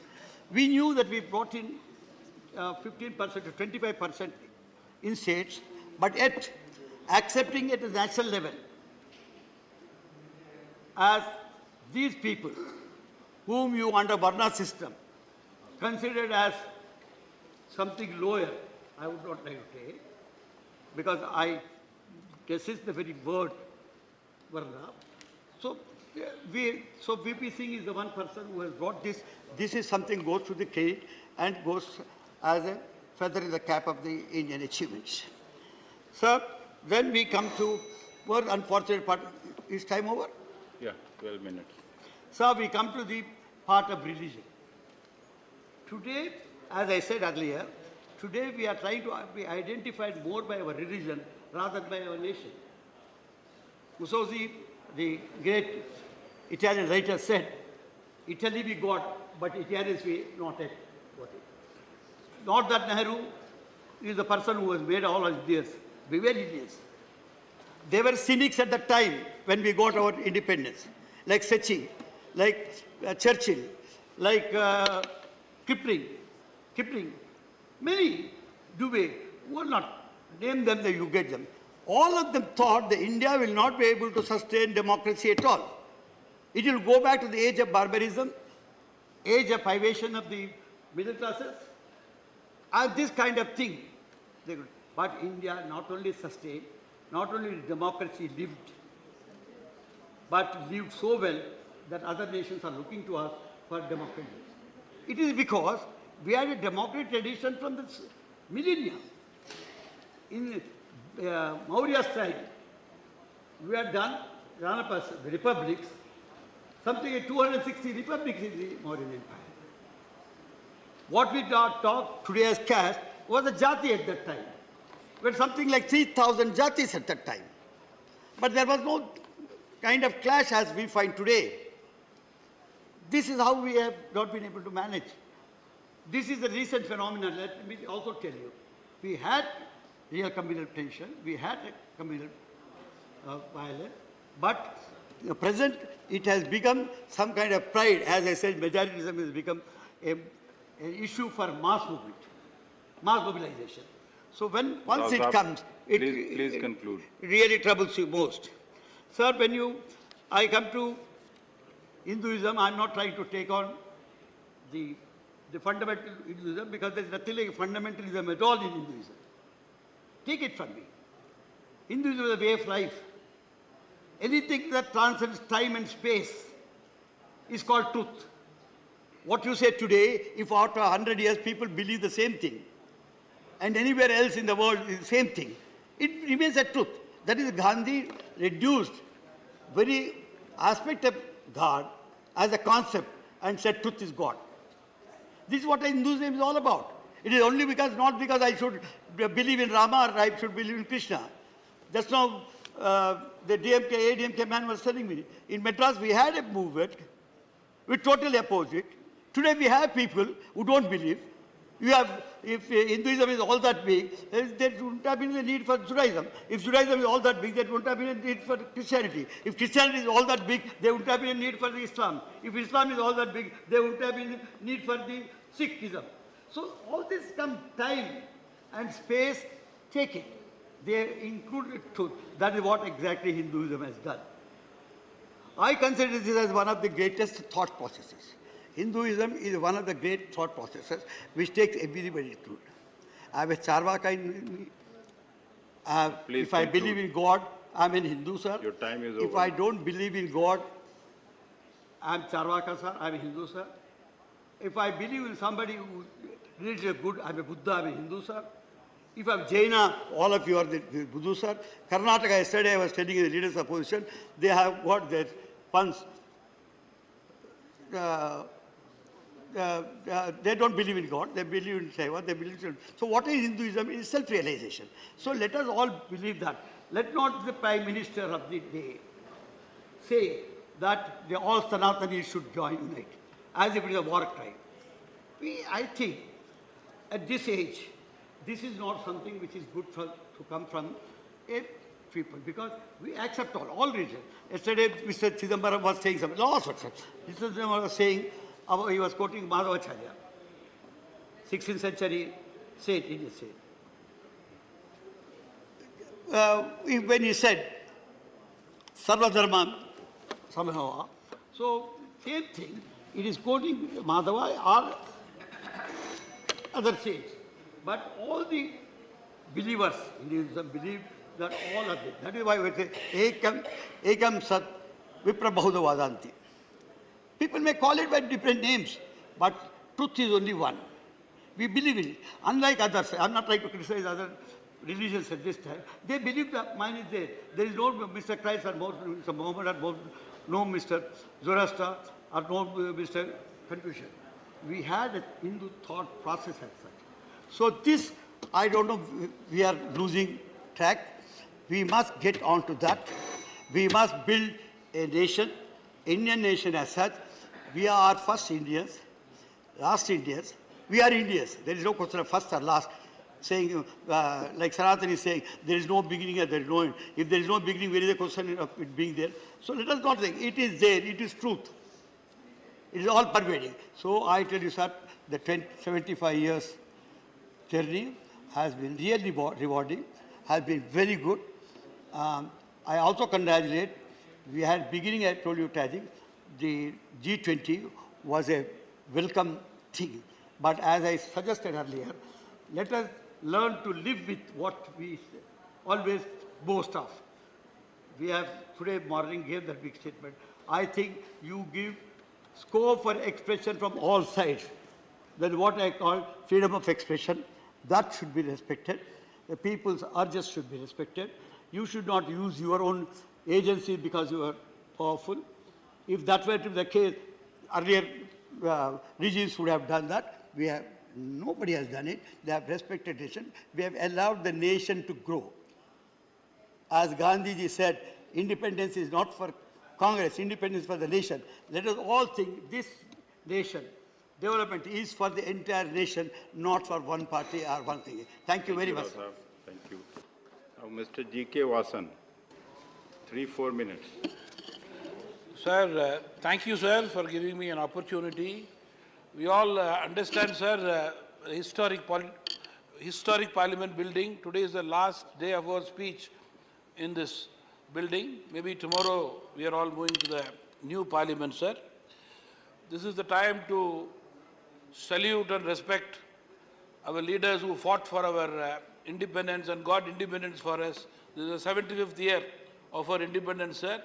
We remember the father of nation, Mahatma Gandhi, and all our leaders from various parts of India who were with Gandhiji and who fought for this country's freedom and who taught us ahimsa in this country, sir.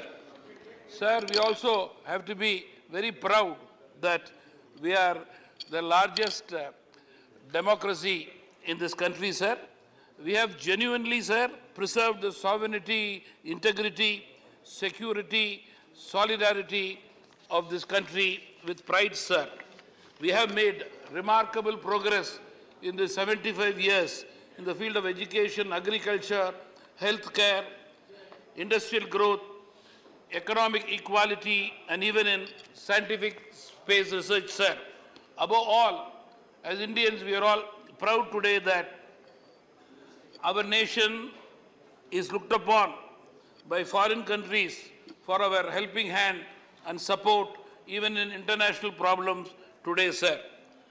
This is the Parliament where legends have spoken, sir, in various subjects for the interest of this great nation, sir.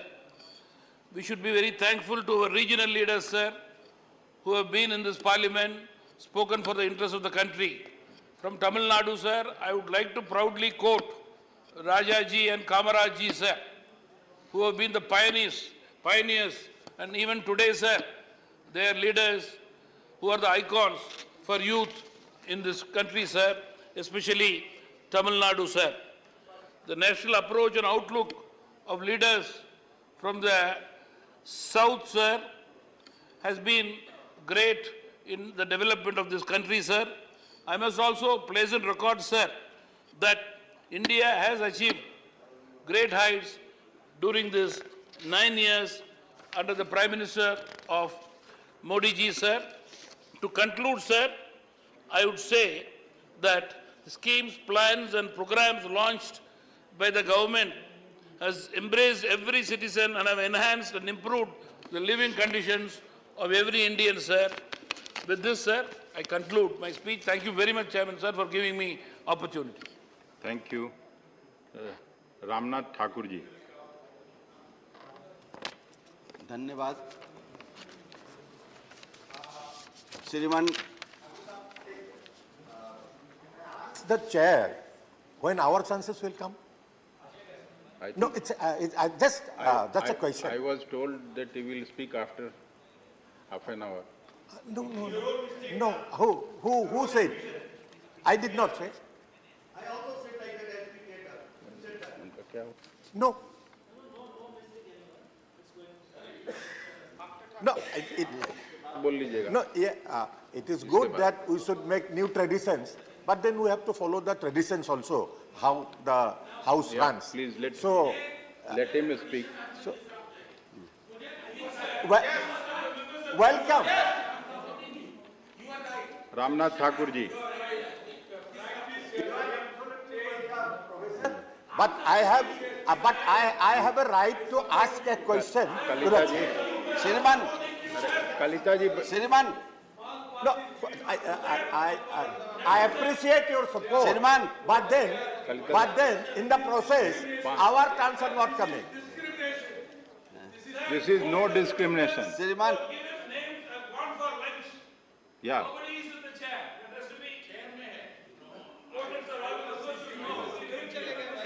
He will also get you a chance.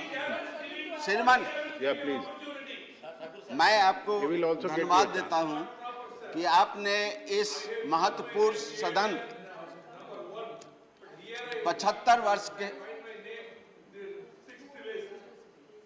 He will get you a chance. No worry. 75 वर्ष में जो इस सदन का गरिमा रही है, जितने जितने महान पुरुष इस सदन के सदस्य रहे हैं, पीलू मोदी, राधा कृष्णन, अंबेडकर, डॉक्टर अंबेडकर, चंद्रशेखर, राजनारायण, उन महत्वपूर्ण सदस्यों ने जनता की आवाज को जो उठाने का काम किया है, उसी संदर्भ में मैं आपसे निवेदन करना चाहता हूं कि समाजवादियों का जो ध्येय था, समाजवादियों की जो मांग थी, उस मांग को यहाँ प्रस्तुत किया गया था। काका कालेलकर का जो रिपोर्ट था, जो नहीं उस रिपोर्ट को प्रकाशित किया गया था, 1978 में इस रिपोर्ट को प्रकाशित किया गया और बिहार में पहला राज्य था जननायक कर्पूरी ठाकुर जी ने आरक्षण लागू करने का काम किया। 1990 में मंडल आयोग के इसी सदन में जो दबाव पड़ा था, इसी सदन की बात है, जो दबाव पड़ा था, उस दबाव के चलते मंडल आयोग लागू हुआ। मैं कहना चाहता हूं कि बिहार का मॉडल जो था वो जातीय गणना का पूरे देश में होना चाहिए था। बिहार ने इसको लागू करने का काम किया। महिला को गैर बराबरी 2005 से जो नगर निकाय में, पंचायत में जो आरक्षण दिया गया था, उस आरक्षण को बिहार ने लागू करने का काम किया। श्रीमान, हम आपसे निवेदन करना चाहते हैं कि नए भवन में जो हम लोग शिफ्ट हो रहे हैं, जा रहे हैं, तो क्यों नहीं सरकार महिला को 33% आरक्षण दे करके इसमें लागू करे। मैं तो समझ रहा था कि जो विशेष सत्र बुलाया गया है सरकार के द्वारा, उस सरकार में ये मणिपुर पर चर्चा होगी, मणिपुर के समस्याओं को सरकार दूर भगाने का अनाउंसमेंट करेगी, लेकिन अभी तक मणिपुर के बारे में कोई काम नहीं हो सका। मैं 2-3 बातें कह करके अपने सुझाव को रख करके आपके सामने रखना चाहता हूं। ये 75 वर्ष में 9 वर्षों में जो सरकार काम किया है, हम आपके माध्यम से सरकार से निवेदन करना चाहते हैं कि जेलों में जो बंद कैदी हैं, जिन पर कोई आरोप नहीं है, गरीब हैं, दुखी हैं, वंचित हैं, पैसे नहीं है उनके पास, कि अपने को वो बेल करा सकें और केस लड़ सकें। तो हम आज 75 वर्ष के उपलक्ष्य में जो आपने जो ये सत्र बुलाने का काम किया है, तो जेल में बंद हुए कैदियों को छोड़ने का काम करें, यह आपसे हम निवेदन करना चाहते हैं।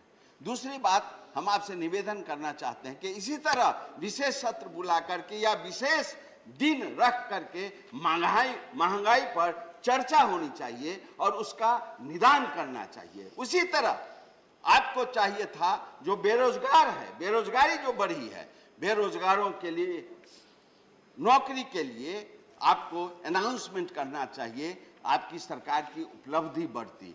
इसीलिए हम आपके माध्यम से एक निवेदन करके अपनी बात समाप्त करना चाहता हूं कि सब लोग देख रहे हैं जहां वो हैं, सब लोग देख रहे हैं जहां वो हैं, हम देख रहे हैं, देखने वालों की नजर देख रहे हैं।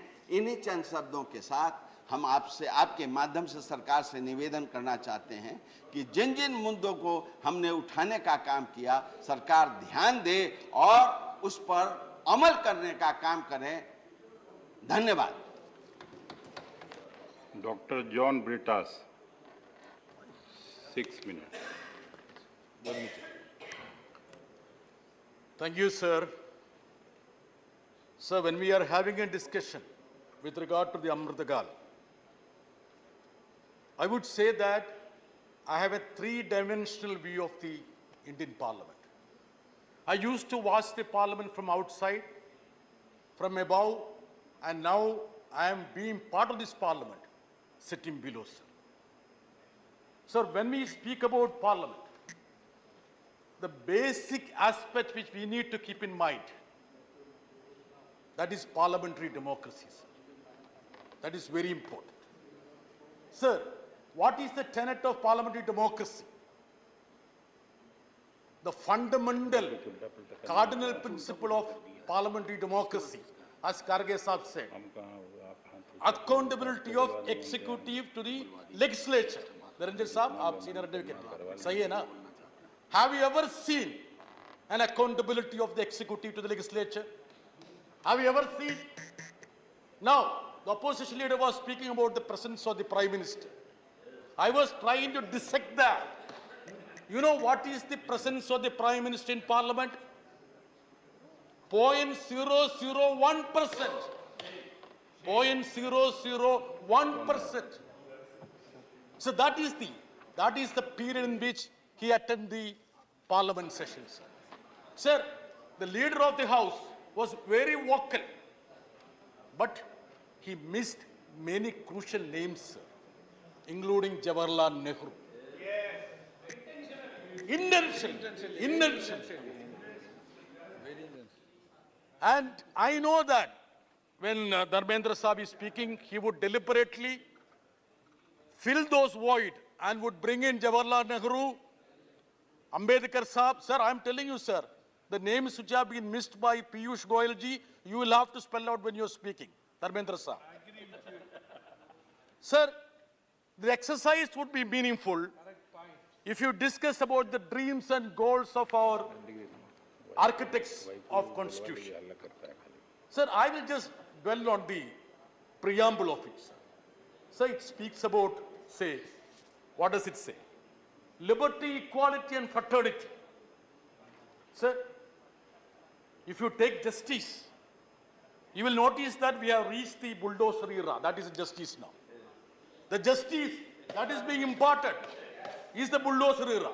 Sir, if it is economic justice, sir, we don't want to speak about the Oxfam report because that's not a good company for good organization for the present dispensation. It's blacklisted. You see the inequality that is spiraling up, sir. Sir, the liberty that has been assured in, where has it reached, sir? Now it is more manifested in the form of sedition and UAP. That is a liberty which has reached. Sir, another cardinal principle is equality of status and opportunities. This government is honest to say that they don't believe in it, sir. Ambedkar, who they try to appropriate now, was absolutely clear when he said that democracy is not the law of majority, but the protection of minority. Raji Chandrasekhar Saab, protection of minorities.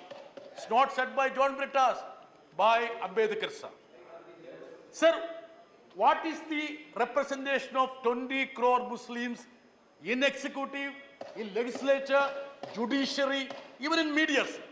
P.T. Ushaji, you know that, the representation of Muslims, Christians, minorities in Kerala. What is the situation in Delhi, in parliament, in executive, sir? Sir, we all talk about, this government's pet topic is to, discuss about Mughals. I see they talk about Mughals more than the Indians now, actually. Sir, in Akbar's court, or even in Aurangzeb court, more than 50% of the ministers were Hindus. Dheeraj Saab, Birbal, aapko jante hain na kaun Birbal tha? He was a Hindu, sir. Can you spot somebody in this executive now?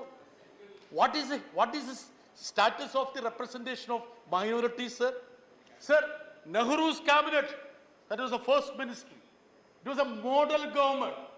It had given representation to every segment. Dharmendra Prasad Saab, 2 Muslim cabinet ministers.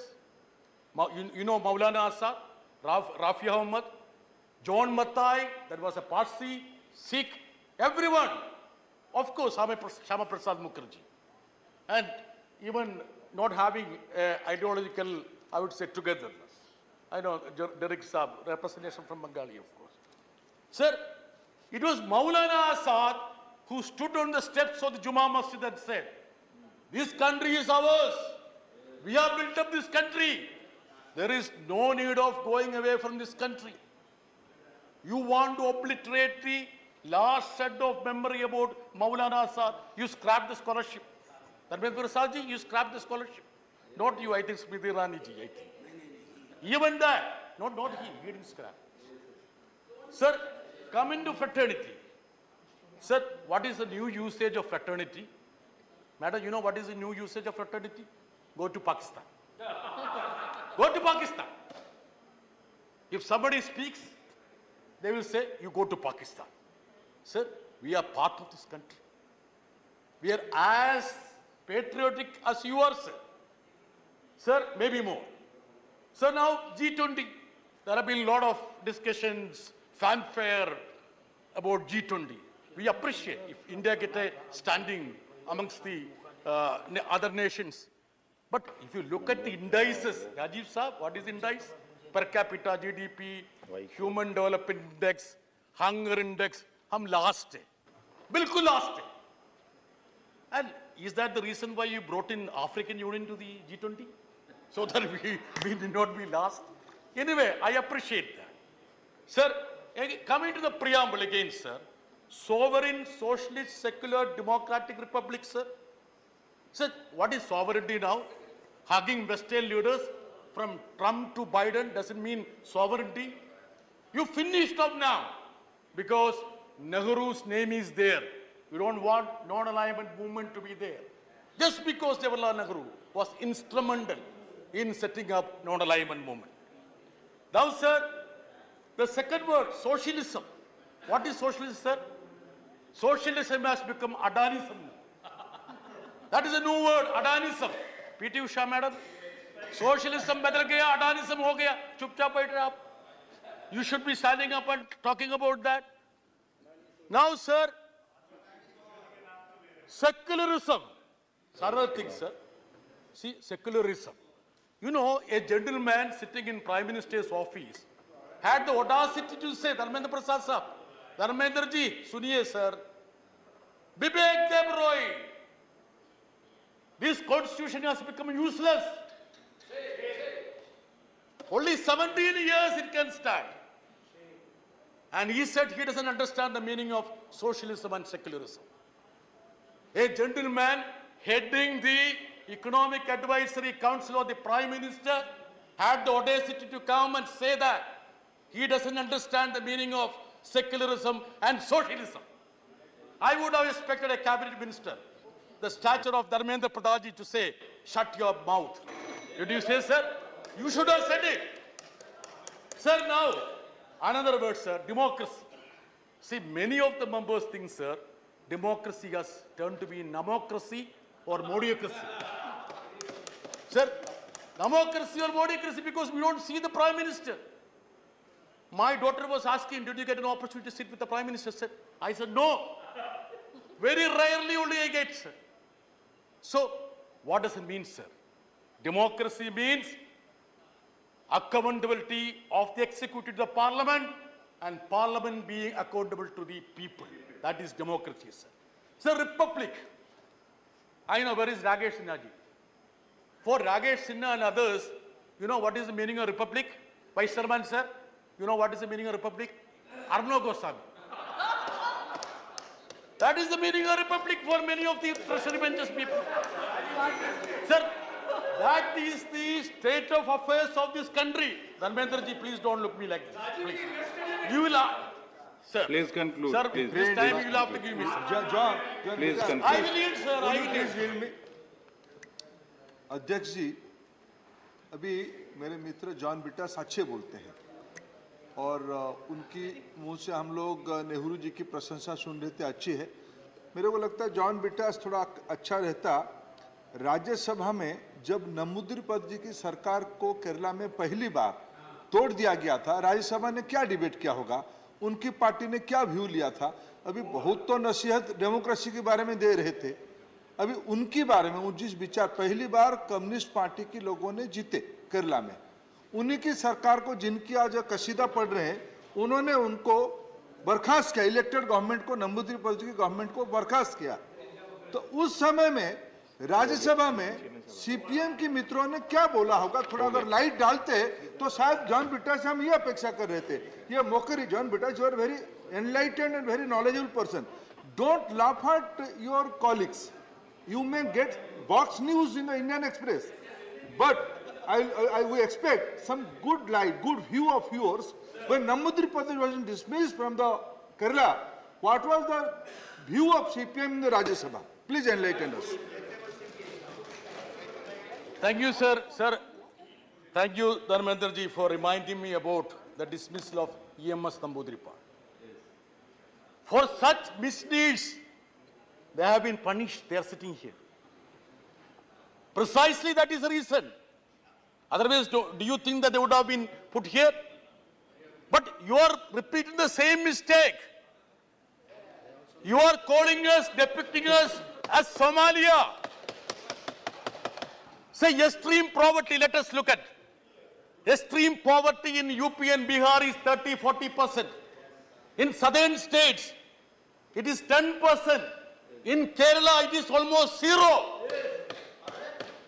Yes, almost zero. Extreme poverty. Sir, it is because, sir, so much of disruption, sir. I want your protection, sir. I want your protection. You have my protection. Yes, sir. Sir, this happened because, Mr. Muralidharan seems to be a Keralite, but his only job is to act against Kerala. His only job is to act against Kerala. Sir, when we talk about 75 years of Indian democracy, we cannot forget the name of Mahatma Gandhi. I was surprised that nobody from the treasury bench even referred to Mahatma Gandhi. Just because he held Gita, Quran and Bible close to his chest, he was assassinated. He was assassinated. Only because of that. Everybody knows about it.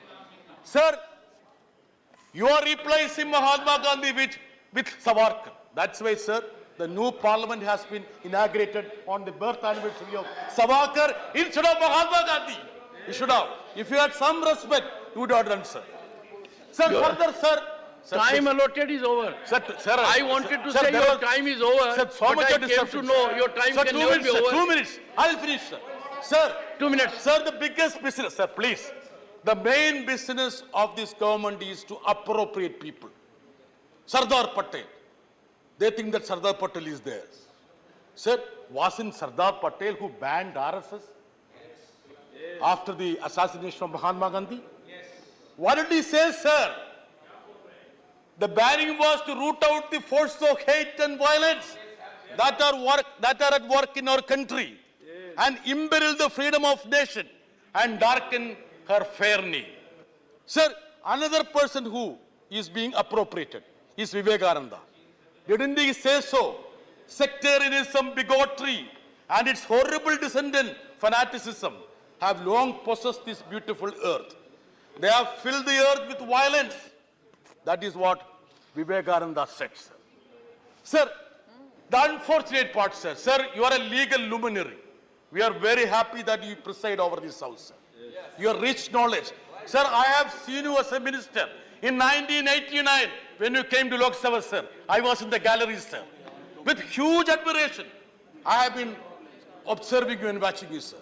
Sir, but the unfortunate part is that, sir, the demolition of every institution in this house, in every institution, from Parliament to Election Commission. Please conclude. Sir, I am talking about you also, sir.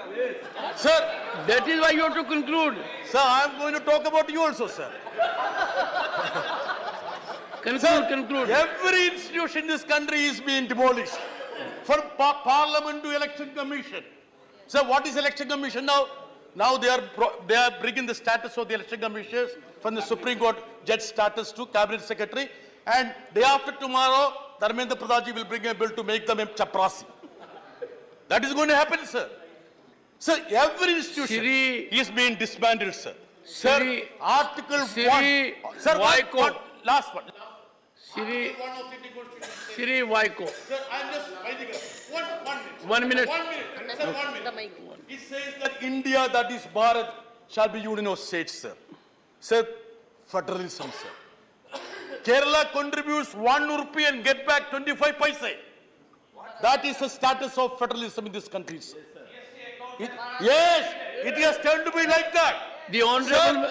Sir, I would say that. You told me, Once sir. again. Chairman, sir, you wanted us to have some change. The Honorable Member has made a statement of fact. Yes, sir. He will authenticate. I will authenticate. Sir, Kerala contributes 1 rupee to the national kitty, gets back 25 paise. I repeat it. I will place the document on the table of the House. During course of the day. Sir, and sir, last thing, sir. Sir, it's good that we are taking stock of this country. Democracy, institutions, parliament in this Amrit Kal, sir. Sir, structure doesn't matter, sir. New parliament or old parliament. The process matters. The content matters. Can we enrich the parliamentary proceedings? Can we enrich the democratic process in this country? You can build mansions, structures. But, sir, that will not strengthen the democracy in this country.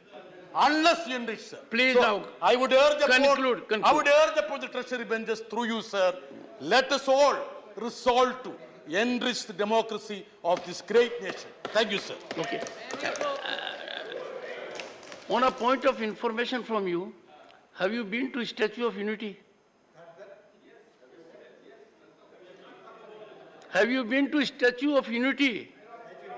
Sir, I haven't gone, sir. I will go. I strongly suggest you go there once. I will go, sir. I will go, sir. If you give an invitation, I will go, sir. Great effort to appropriate someone. Sir, if you give an invitation, I will go, sir.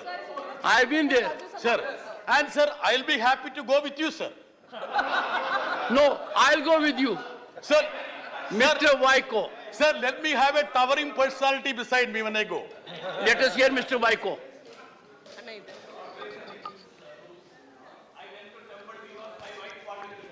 Mr. Chairman, I am extremely thankful for giving me this opportunity to participate in the discussion on parliamentary journey of 75 years. Starting from Constituent Assembly, its achievements, experience, memories and learning. It was also a long journey for me, having entered Parliament in 1978 as a member of Rajya Sabha.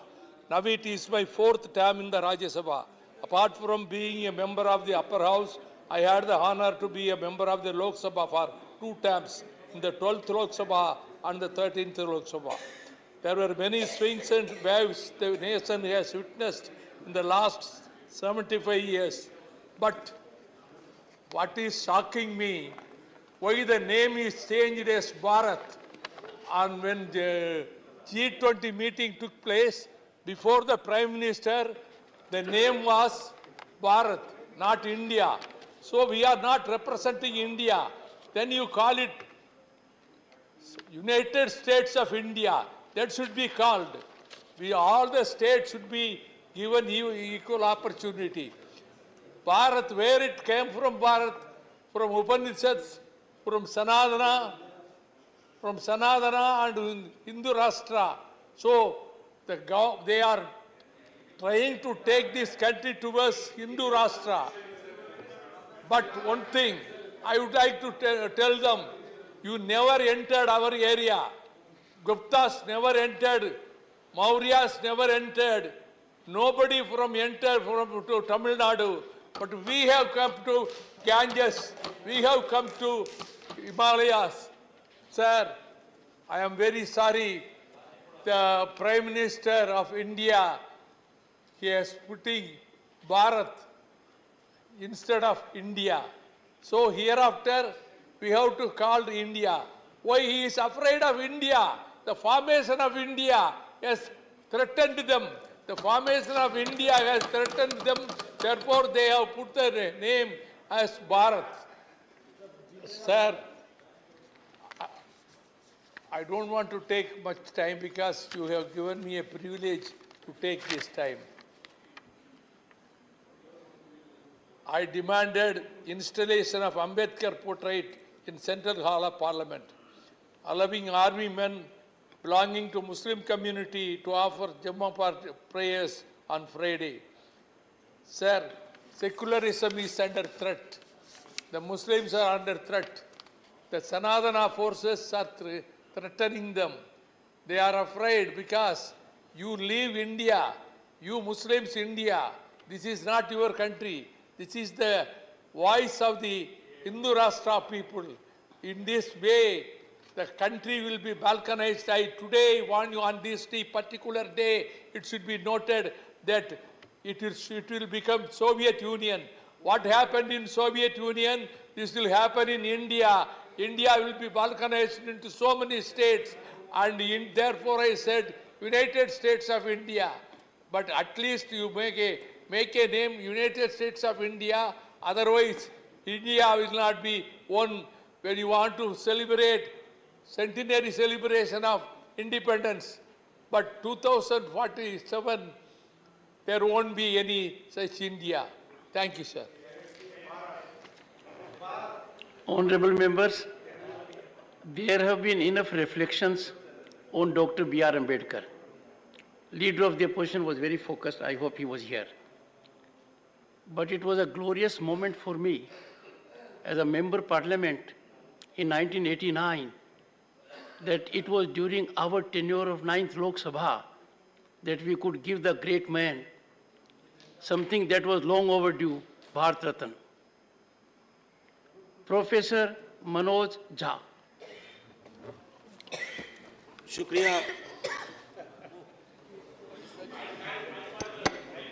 शुक्रिया सभापति महोदय, बहुत बहुत धन्यवाद। आज का दिन बेहद महत्वपूर्ण है और इस महत्वपूर्ण दिन के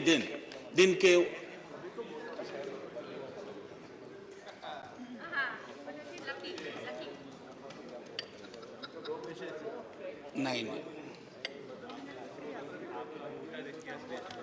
शुक्रिया मैडम मेरी शुभकामनाएं स्वीकार करें। मैं यहां से बोल रहा हूं, इधर मैं यहां से बोल रहा हूं। शुक्रिया, बहुत अच्छा अवसर है कि आप यहां आई हैं। कितनी खुशी हो रही है बता नहीं सकता। आज सुबह माननीय सभापति महोदय ने कहा था कि ह्यूमर वगैरह हमारी जिंदगी से चला गया, तो मुझे स्मरण है ये किताब, मैं एक ही किताब लेके आया हूं, ऐसी 5 किताबें हैं कॉन्स्टिट्यूएंट असेंबली डिबेट्स की। तो इसमें सर ऐसी 5 किताबें हैं कॉन्स्टिट्यूएंट असेंबली डिबेट्स। सो माननीय उपसभापति जी, एक मिनट प्लीज। माननीय उपसभापति जी, 75 कैसे बनाया जा रहा है मेरी समझ में नहीं आ रहा है, क्योंकि अगर हम कॉन्स्टिट्यूएंट असेंबली से 75 जोड़े तो 2021 में पूरा होता है, अगर आजादी से जोड़े तो 2022 में पूरा होता है, और अगर पहली लोकसभा से जोड़ें तो वो 2027 में पूरा होता है।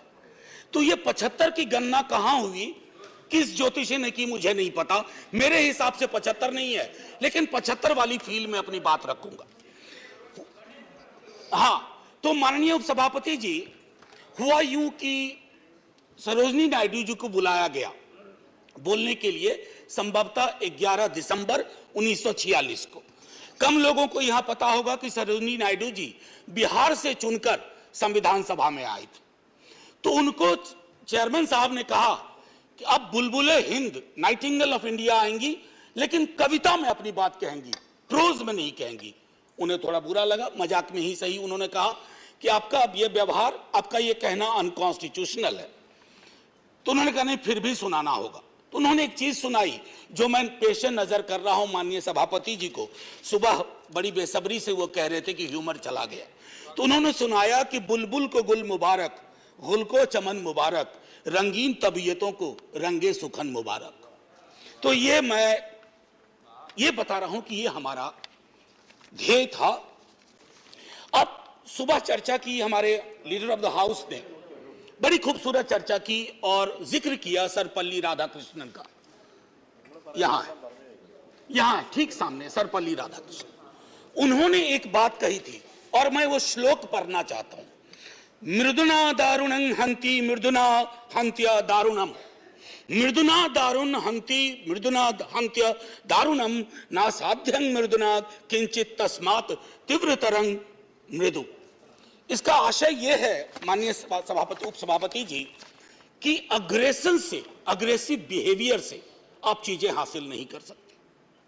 इस देश में मेरे विद्वान साथियों ने उधर से उपलब्धियां गिनाई, हमारे कुछ विद्वान साथियों ने यहां से कमियां गिनाई। मैं दोनों के बीच में चुनौतियां गिनाना चाहता हूं। चुनौतियों की वजह से आज हम यहां हैं, और सिर्फ हम ही नहीं हैं, 140 करोड़ लोगों का यह भवन है, चाहे नया वाला हो या पुराना वाला हो।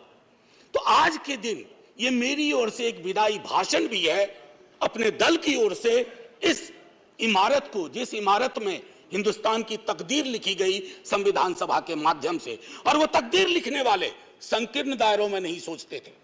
मैं उस पर आऊंगा थोड़ा 2 मिनट के बाद। माननीय सभापति जी, बहुत चर्चा होती है। 47 में बंटवारा हुआ था इस देश का, बंटवारे के बावजूद उतनी घृणा, उतनी नफरत, पीड़ा के बावजूद नहीं थी। अभी हाल में एक रोमिला जी की किताब आई, वो कहती हैं बड़ी खूबसूरती से, have we moved from integrated nationalism to segregated nationalism? क्या हम एकीकृत राष्ट्रवाद से एक विभाजित, विखंडित राष्ट्रवाद की ओर बढ़ रहे हैं?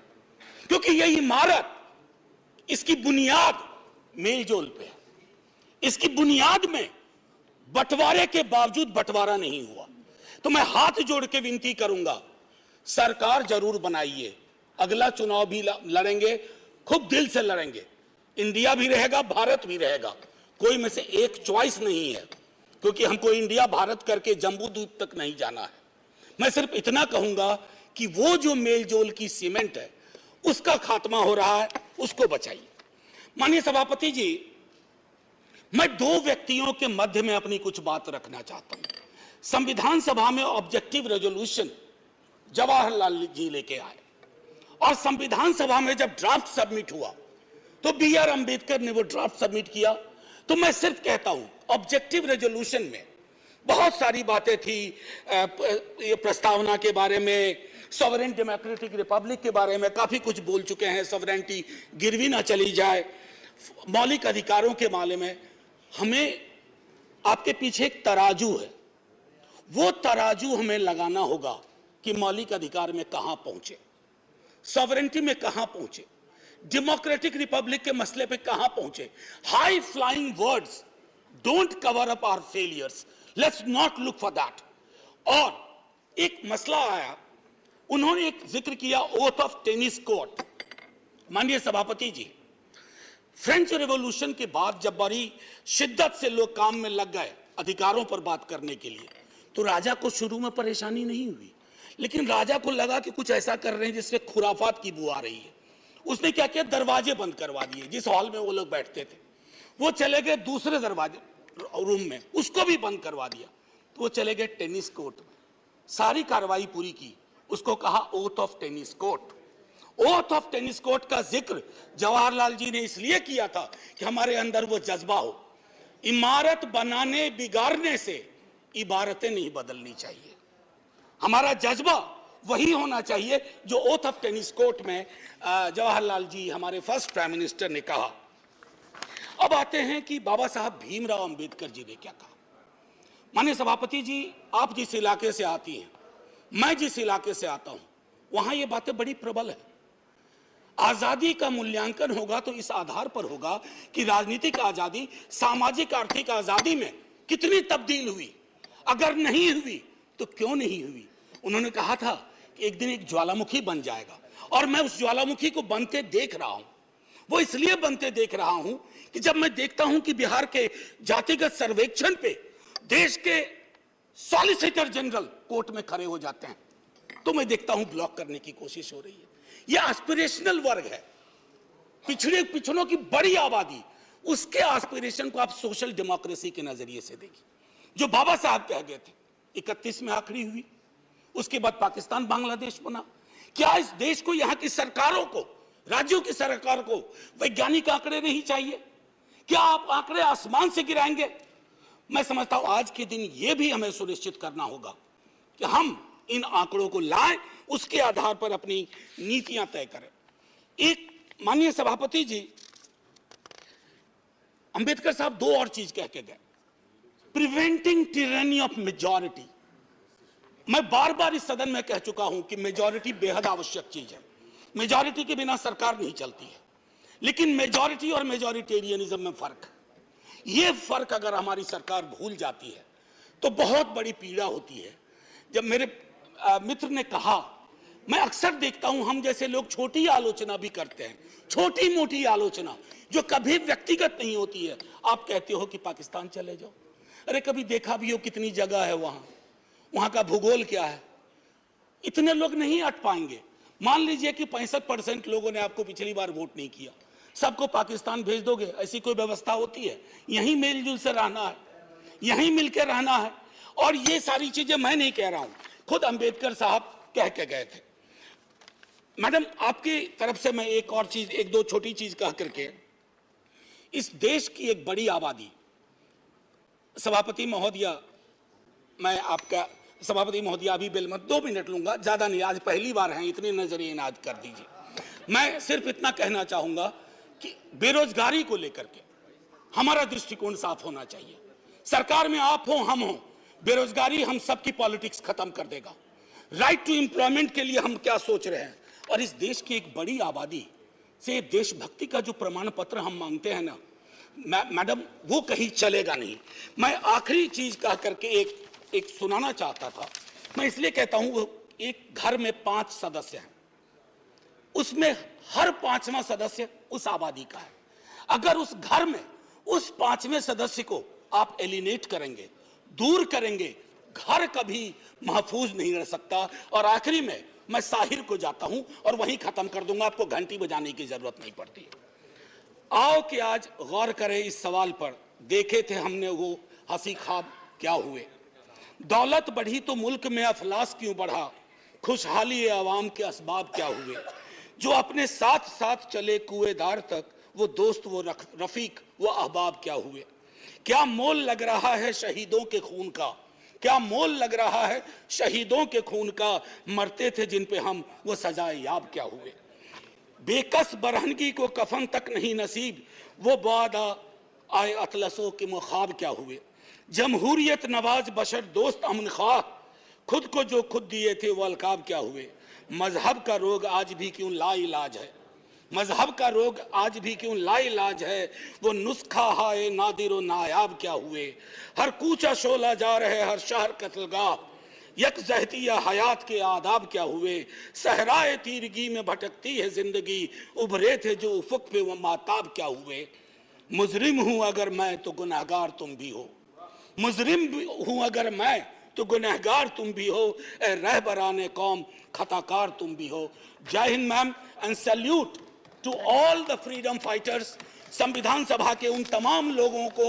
और मैं चाहूंगा कि सेंगोल के बगर में एक बड़ी आकृति में इनकी तस्वीरें वहां लगाई जाएं और हमें प्रेरणा देते रहें। जय हिंद। धन्यवाद। श्री वीरेंद्र प्रसाद वैश्य। श्री वीरेंद्र प्रसाद। Yes, I'm here. Thank you, Madam Chairman, for allowing me to speak on the historic occasion. Today is the last day. If in our parliament life we are sitting, with all the members sitting for the last time in this building. Tomorrow, another journey will start. It is privilege for us. We are the person who got opportunity to speak, attend this old parliament, and we're going to get opportunity to speak in our new parliament. I remember, sir, when I was a student of class 8, for the first time in my life, I visited Delhi. Sir, I'm from Assam. You know, northeastern region, more than 2,000 kilometers away from the duty. Definitely, as a school student, I visited here, and we are traveling all the important parts, spots of Delhi, and in class 8, in my life, for the first time, physically, I seen our Parliament House. And it was from the outside, not from the inside. Sir, in 1996, I was elected Member of Parliament from Assam in Lok Sabha, sir. Madam. In class 8, physically I have seen the Parliament House from the outside, and in 1996, physically for the first, I entered this house as a Member of Parliament. And fortunately, I was the took responsibility as a Cabinet Minister of the country in the year 1996, and it was my privilege to attend both the houses, Lok Sabha and Rajya Sabha. Although I was a member of Lok Sabha, but as a minister, I was attended this house also. It is painful, no doubt. From tomorrow, we are not here. But we are jubilant also. We are privileged, we are lucky. From the next day, tomorrow, we are going to attend the new Parliament House with modern art and technology. The Parliament has a long history. I remember many things. This is the Parliament, this is the building where first Indian financial budget was passed by then Prime Minister Jawaharlal Nehru. Again, I'm speaking, I'm remembering, when China attacked my country, my motherland in 60s, then Prime Minister Jawaharlal Nehru given goodbye people of northeastern region from India. This is the sentiment of us. This is the sentiment of. After then, many things was discussed inside this Parliament building. When China came to near to Tezpur, China came up to Bombila. people of Assam, people of northeastern region, especially Arunachal people, they are crying. We are not equipped to fight against China. And at that time, Assam was given farewell goodbye to then Prime Minister Jawaharlal Nehru. But sir, after 61 session was assembled, at that time I salute great parliamentarian of India, great parliament from Assam, Hem Barua, who had fought for Assam and who have given one to the government from this house. Sir, this parliament also equally witness of imposing emergency in our country. Because for the first time emergency was declared, evoked in our country. And at that time, parliament was not functioning, parliament was dissolved.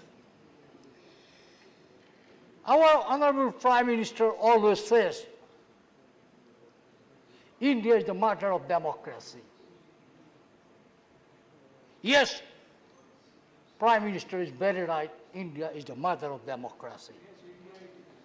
But one thing, Shantanu Sanjay, you should remember, but historians said, ancient Greece was the first country of the world who revoked democracy. But this is not correct. This is not correct. In Bihar, first Indian democracy started in Vaishali. It was started in Vaishali, not 500 years ago. It was started 600 years ago. And Vaishali of our country is the first place of democracy started, where in Vaishali town, it was 600 years ago, 707,000 people, locally elected people, selected people, sit together to make a decision, and this is the first democratical decision of our country. Madam, we are going to new house today. This house will be the witness of modern technology, modern art. We hope, we believe in coming house where we are going to tomorrow will bring more important law for our country, for develop our country, and financially to improve our country. Many more discussion will take place.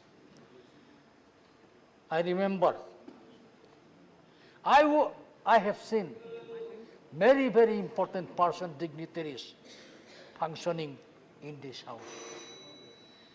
Just 2 minutes, then I come. 1 minute. Okay, just 2 minutes. I remember K.K. Narayan as a vice president of our country who shared the house. I remember Pharaoh Singh Shekhawat. I remember Hamid Ansari. I remember Venkaiah Naidu ji for their contribution to our parliamentary democracy. Especially, I must speak one thing from my heart. I salute Venkaiah Naidu ji because from this year, always Venkaiah Naidu encouraging all the members of the House to speak their mother tongue. He was a very knowledgeable person. Always he encouraging about the mother tongue. Definitely Venkaiah Naidu has a great, great contribution to this House. Equally, our present chairman also always given us guidance, speaking about our history, especially in the legal side, he always given us the guidance. Ma'am, I remember, if I'm not speaking, this is not fair. I have got opportunity to witness the speech of Bajpayee. budget presentation of Pranab Mukherjee ji. Wonderful oratorist personality of Madam Sushma ji. Learned speaker Arun Jaitley ji. I have learned many things from these people, sir. Ma'am, remembering my first day in the life when I was a student of class 8, I have seen this parliament building from the outside. And in the 1996, I entered this house as a member of parliament. And this is the beauty of our democracy. My family don't have any political background. I am not a son of any minister. I am not a son of any MP. I was not a son of any politician. But I am a son of the soil. I am a son of the soil. And this is the beauty of democracy. I am elected from son of the soil of this wonderful parliament. Definitely, if I am not speaking about my political party, then it will be not fair. I am getting this opportunity. My political party, Assam Gana Parishad, is a regional political party with a national outlook. And I am grateful for my country. In my life, I am working only one party. This is my party. This is Assam Gana Parishad. Still, I am a member of Assam Gana Parishad. And I am really grateful to my party for send me to Lok Sabha, for send me to Rajya Sabha as a member of parliament. With this, I believe we all members gathering here in our last day of this building, we always remembering our memory in this building. And from tomorrow, in new building, we start our new parliamentary life, our new democratic life. With this word, I conclude. Thank you very much. Thank you. Sri Jose K. Boni.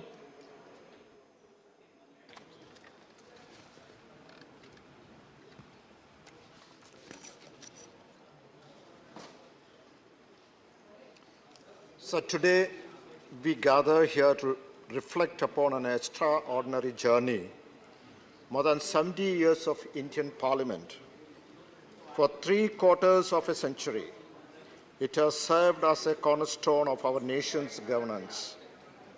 It is a journey marked by trials, triumphs, and unyielding commitment to the ideal of democratic republic. The framers of our Constitution envisioned a vibrant democracy where every citizen, irrespective of caste, creed, or gender, had a voice and a vote. Our parliament was entrusted with the sacred duty of upholding these principles. In last 7 decades, many Latin American and Afro-Asian countries sailed along with us, sank and disappeared. Even the mighty USSR and the entire Eastern European nations collapsed like a palace of cards. But we keep on sailing because on the most of our ship, the flag of parliamentary democracy flutters. We have seen heated debates, fiery discussions, and passionate argument, the very essence of parliamentary democracy. Over the years, it has played a pivotal role in shaping India's destiny. It has been source of progressive legislation, from the eradication of untouchability to the establishment of gender equality, from comprehensive land reforms to the liberalization of our economy. As we celebrate the remarkable journey, let us also acknowledge the challenges we face. Our parliament, like any other institutions, has had its share of ups and downs. It is an undeniable fact that recent years have witnessed instances of undemocratic parliamentary methods and procedures which threaten the very essence of democracy.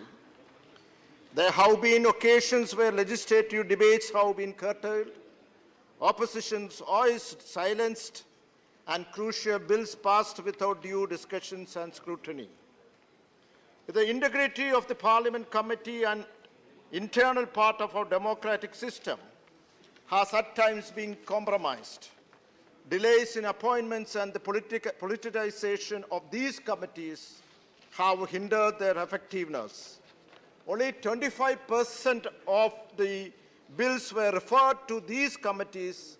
Such a low referral rate of bills to the committee during the 16th Lok Sabha clearly shows the government is not open to the scrutiny and engagement that the committee offers.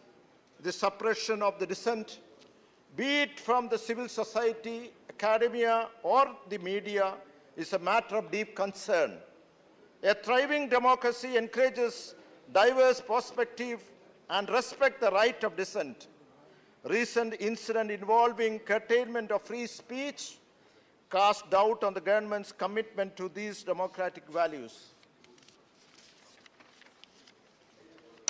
The robust democracy thrives on open communication and the free exchange of ideas. Curtailing these fundamental rights poses the threat to the health of our democracy. With the inauguration of the new Parliament building, let us anticipate a transformative shift in our engagement with this paramount institution. May this symbol of progress empower us all to become the collective voice of the people of our nation, steering our democracy towards a brighter and more inclusive future. May our Parliament continue to be the beacon of hope and the voice of the people for generations to come. Thank you. Mr. Praful Patel. Thank you, Chairman, sir. I get up to speak probably for the last. I get up to speak probably for the last time in this very august building, and how can you be so sure? Well, I said probably, and I'm sure we are all filled with a sense of. Tomorrow we are meeting Dr. Keshav, therefore I'm saying. And of course we are all. Me and Praful Patel go together in Parliament as members of 9th Lok Sabha. So we have all assembled here, sir, and obviously this is a feeling and a sense of nostalgia. As you have very rightly pointed out, not only our long association, but my very own long association with Parliament, with many times in the Lok Sabha as well as in the Rajya Sabha, and having completed more than 32 years as a member of Parliament. So, sir, I definitely feel that I share the sentiments of most of my colleagues who have been speaking here. And definitely, 75 years of independence, our country has really come a long way. And our democracy, no matter what the assaults have been from within and outside, has withstood the test of time and has got stronger by the passing day. And this democracy, which we pride ourselves in, and which the world also now looks up upon us as something to be cherished. Dr. Ambedkar gave us a wonderful constitution. Along with him, many other stalwarts joined him and presented the constitution to the Constituent Assembly. And certainly, our constitution can be rated as one of the finest constitutions drafted anywhere for any country in the world. And I think that is something we should be very proud of. And a country which is so diverse as India, as vast as India, as populous as India, certainly requires a binding force, a glue, and that our Constitution has very ably provided us and stood the test of time. A country, I think when we go abroad and we see many countries and we look at their democracies, of course, there are very many shining examples. But no country, as again I repeat, as populous as India, 140 crore people, speaking so many languages, so many dialects, so many religions, so many states, so many ethnicities, can be remaining together as one is sometimes, I think, really an astonishment for many people in the world. We recently had the G20 summit in India, and I'm sure whatever though we could not participate ourselves, but as government of India, as projected and as seen by us and all the world, I'm sure that every single leader who came to India would have been proud of what India has achieved in its last 75 years. It is not a mean feat, sir. We have ourselves, when we came to Parliament, I remember, we were, you and me and all of us, many who were there in the past, Ram Gopal ji को भी याद होगा कि हम पहले 25 telephone के connection किसको दें या गैस के सिलेंडर हम किसको हम अपने एमपी कोटा से दें, यहाँ से हमारी शुरुआत होती थी केशव राव जी। एंड वो दिन भी हमने देखे हैं कि टेलीफोन का कनेक्शन अगर नॉर्मल कोर्स में हम लगाएं तो 15-15, 20-20 साल के बाद हमको नंबर लगता था। तो उस और गैस के कनेक्शन की भी वही परिस्थिति थी और ये एक मेंबर ऑफ पार्लियामेंट का प्रिविलेज माना जाता था। तो उस जमाने से लेकर आज, हरदीप जी आप पेट्रोलियम मंत्री हैं, आपको मालूम है कि आज कितने बड़े पैमाने पर हमारे देश में न केवल गैस की बात करें या टेलीफोन की बात करें, लेकिन पूरी तरह से हमारे देश की जो आम तौर पर जो प्रगति हुई है, ये एक दुनिया के लिए बहुत बड़ा मिसाल बनी हुई है।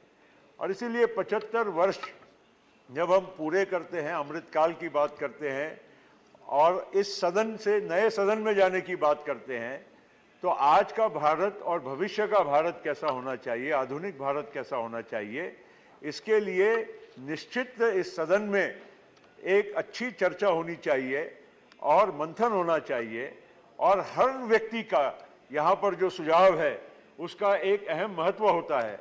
हर संसद सदस्य जो यहाँ पर बैठा है, ये सदन में या उस सदन में, उनके अनुभव का पूरा इस्तेमाल करके देश हित में और जनहित में हम लोगों ने उसका इस्तेमाल करके उसका फ़ायदा उठाने का काम करना चाहिए। आज देश में क्या क्या बातें नहीं होती है, आज हम देखते हैं कि कितना विषमताएं होने के बाद, कितनी मतलब गरीबी भी है, अमीरी भी है, सब कुछ होते हुए भी लोग मिलजुल कर प्रेम भाव से रहते हैं। ये हमारे भारत की संस्कृति का बहुत बड़ा अभिन्न अंग है और तभी हम ये सारी बातों को, कोई भी समस्याएं आती है, बाधाएं आती, उसको पार कर पाते हैं क्योंकि हमारे देश में सहनशीलता और सबको एक दूसरे के साथ लेकर चलने की हमारे मन में भावना है। और यह हमारे संविधान ने भी हमको दिया है, जो एक व्यक्ति को एक वोट का अधिकार, बहुत लोगों को शायद मालूम भी नहीं होगा, हम अमेरिका के डेमोक्रेसी की बहुत बड़ी बातें करते हैं, लेकिन अमेरिका की डेमोक्रेसी में भी जो काली चमड़ी के लोग थे, जो अफ्रीकन डिसेंट के लोग थे, उनको भी वोट का अधिकार 1960 के दशक में जब मार्टिन लूथर किंग ने लड़ाई लड़ी उसके बाद मिला। तब तक उनको बराबरी का अधिकार नहीं था। लेकिन हमारे देश में डॉक्टर बाबा साहेब आम्बेडकर और उनके साथ हमारी कॉन्स्टिट्यूएंट असेंबली ने, हमारे फाउंडिंग फादर्स ने इस देश में सभी को बराबरी का अधिकार हमारे संविधान में 1950 में हमको दिया, जो हमारे आप में एक बहुत बड़ी उपलब्धि रही है, जो और विश्व के कोई बड़े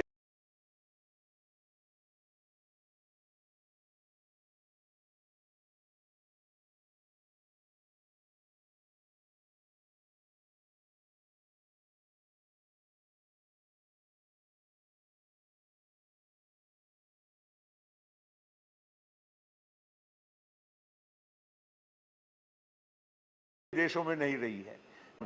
लेकिन निश्चित नए भवन में एक आधुनिक भारत की और भविष्य के भारत की, उसकी भी झलक हमको नजर आएगी।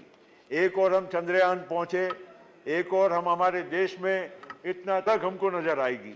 एक और हम चंद्रयान पहुंचे, एक और हम हमारे देश में इतना तंत्र और विज्ञान का आज उपयोग कर रहे हैं। आज हमारा देश टेक्नोलॉजी में विश्व में एक अग्रणी स्थान प्राप्त कर चुका है। अमेरिका की और विश्व की बड़ी बड़ी जो कंपनी है, टेक्नोलॉजी कंपनी है, उन सारे कंपनीज के जो प्रमुख लोग हैं, वहाँ के प्रमुख इनोवेटर्स हैं, साइंटिस्ट हैं, वो हमारे भारतीय हैं। ये हमारे लिए बहुत बड़े गर्व की बात है। और ऐसे एक आधुनिक युग में जब हम जा रहे हैं और भविष्य के भारत का और नए भारत का सपना जब हम देख रहे हैं, नौजवान भारत का सपना देख रहे हैं, तो निश्चित नए सदन का भी एक अहम उसका एक महत्व रहेगा। और मुझे विश्वास है कि आपके नेतृत्व में हमारे सदन का सुचारू रूप से नए सदन में भी कामकाज जारी रहेगा और नए सदन के माध्यम से हमारी जो देश की जो युवाओं की और भविष्य की पीढ़ी की जो आकांक्षा है, अपेक्षा है, उसकी जरूर पूर्ति होगी। इसी विश्वास के साथ हमारे देश के 75 वर्ष पूरे हुए, हमारे देश के लोगों को और हमारे देश के प्रधानमंत्री जी को बहुत बहुत बधाई देते हुए मैं अपने 2 शब्दों को विराम देता हूं।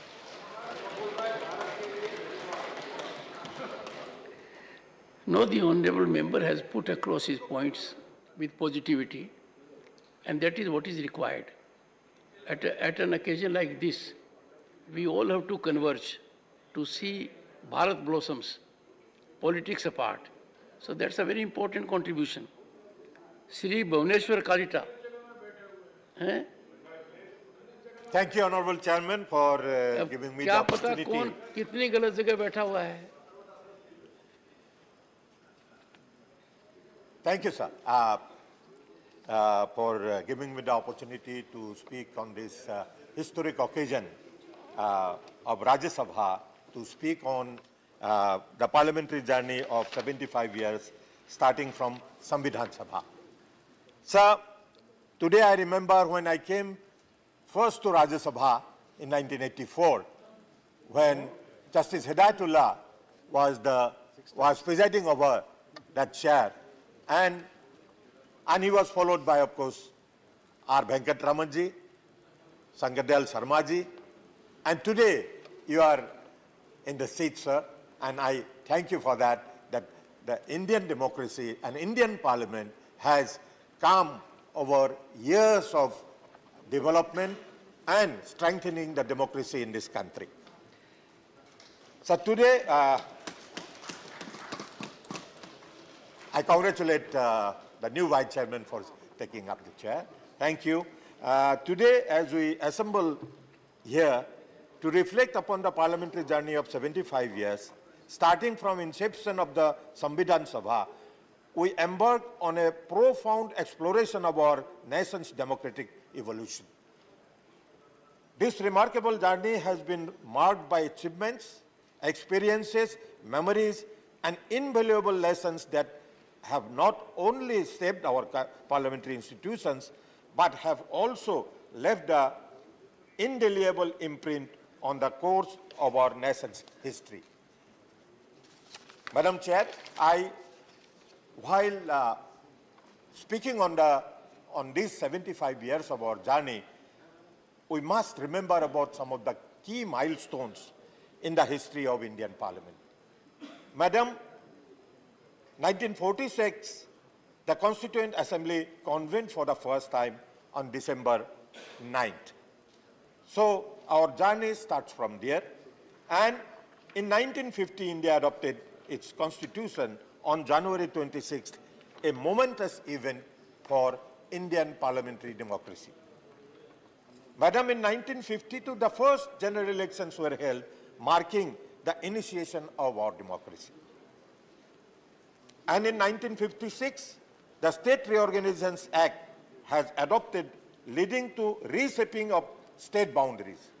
There was a struggle, and the then members of the Constituent Assembly had given shape to this country, and particularly by reorganizing the states for the convenience of the people and the administration.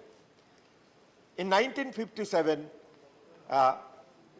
with the second general election, the things have started moving, and in 1961, Goa, Daman and Diu were new states were, the new states got liberation. They were liberated and they were recognized as state. Madam, one historic occasion we must remember in this regard is that for the first time, the preamble of the Constitution was amended. We all remember the 42nd Amendment. And in 75, 77, of course, that was the period that the Indian democracy will remember, and the parliamentarians particularly, and the people of this country will remember because of its effects on the people.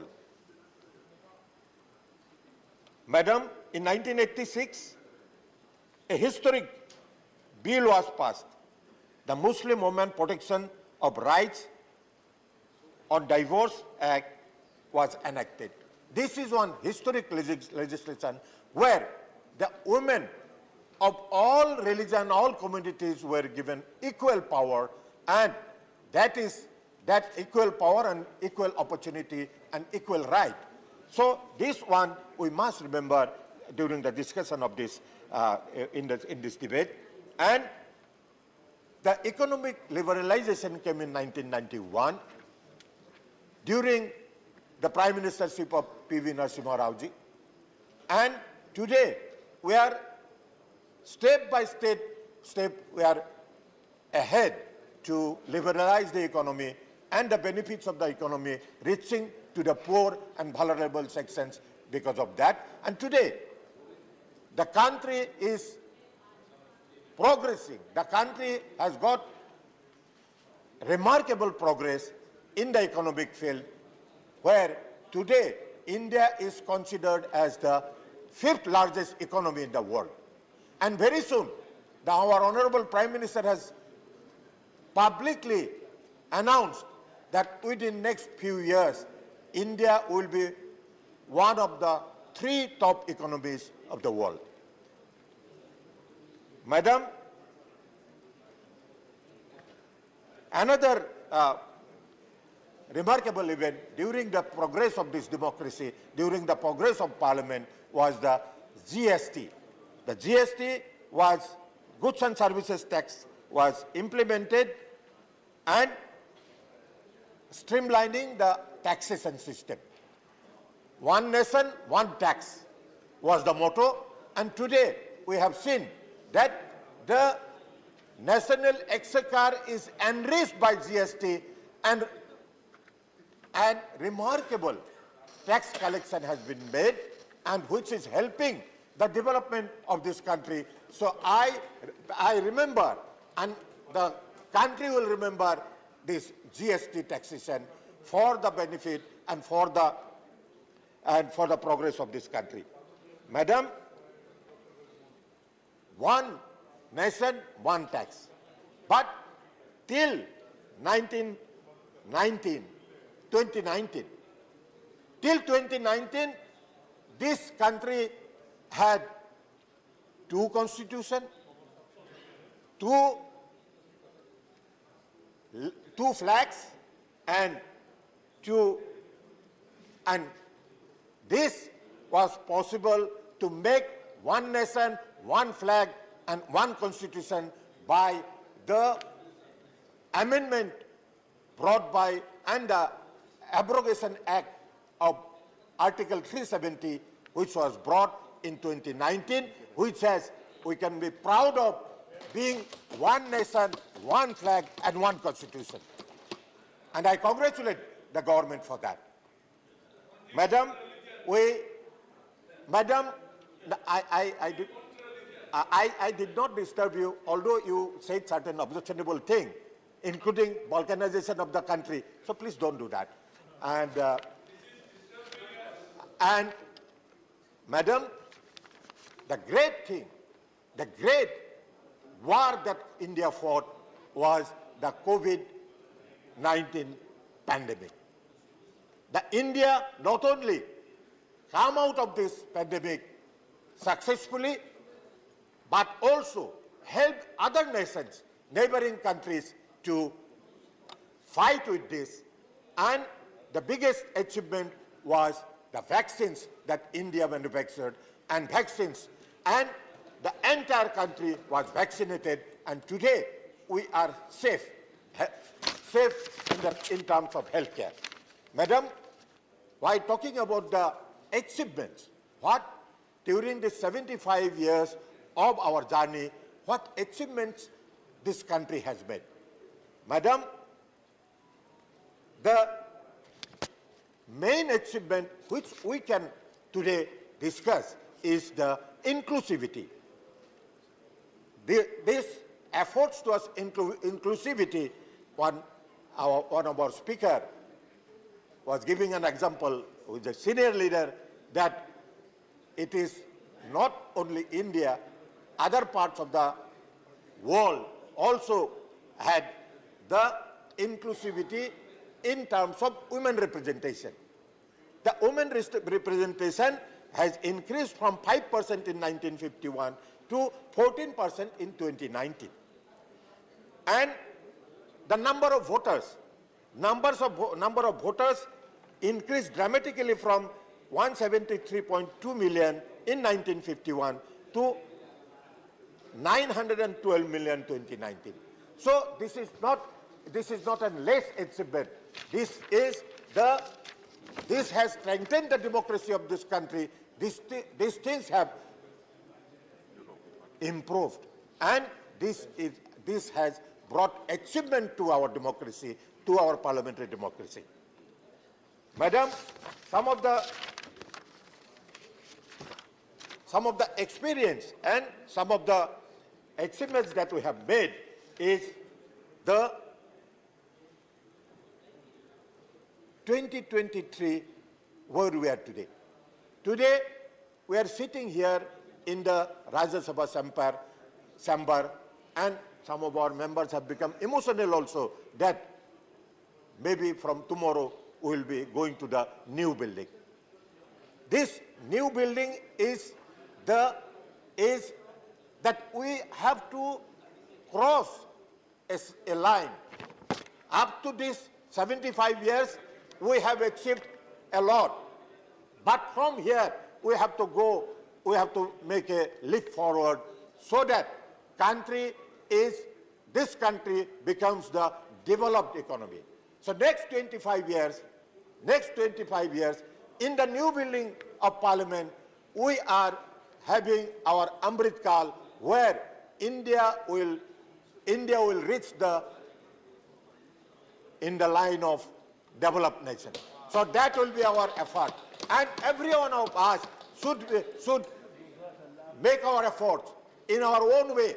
Every Indian, every single citizen should make their own effort to make this country a developed nation by 2047, when we will be completing our 100 years of Indian Parliament and Indian democracy.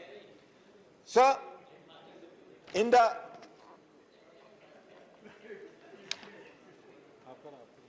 now I am going to conclude because there are some more speakers. They are also, and this special station is today convened to commemorate the 75-year of journey of our Parliament. What is our experience during this period? Sir, Madam, to conclude my speech here, I want to say that our journey through parliamentary evolution of India over past 75 years has been one of both reflection and insight.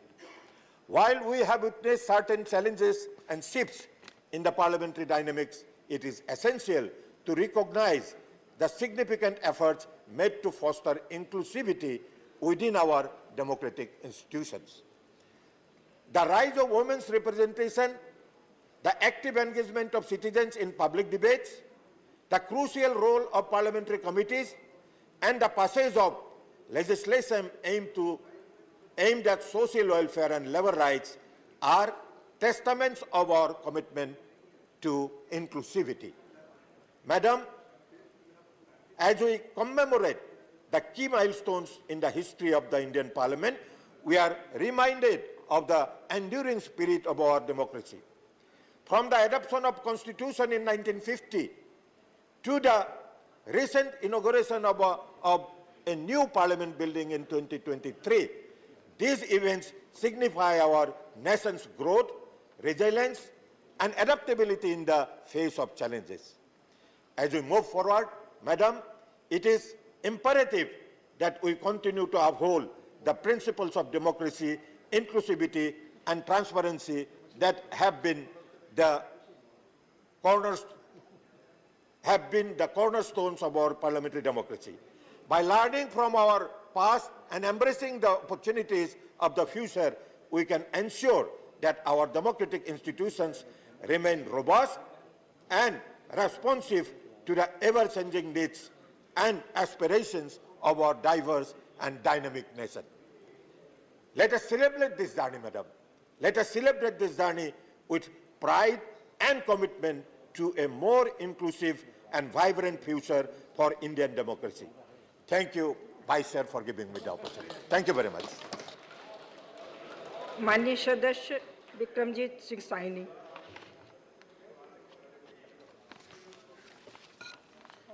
Honorable Chairman, sir, and my fellow parliamentarians, today when I stand here to speak on this historic occasion of the transition from historic Parliament House to the iconic new Parliament building representing the new India, as India approaches a major milestone in the 75th year of the Parliament. Ma'am, Parliament House is not just a building of brick and mortar, whereas it is a living institution which has to be safeguarded and embrace the idea of India. It's the fundamental temper of our world's largest democracy. Indian Parliament is an aspiring story of our civilization's strive for respect and resources, with our values intact as the largest democracy in the world. We embody the unique fiber of our being: unity in diversity, secularism, pluralism, social justice, and equal fundamental rights for each citizen. On this historic occasion, Chairman, I would like to remember and pay a homage to our ancestors, and as my father used to narrate, the horrors of partition still haunt us. I think Punjab and Punjabis suffered the most out of it. There were about 2 million people who lost their lives, and about 14 million people had to abandon their homes in the giant exodus.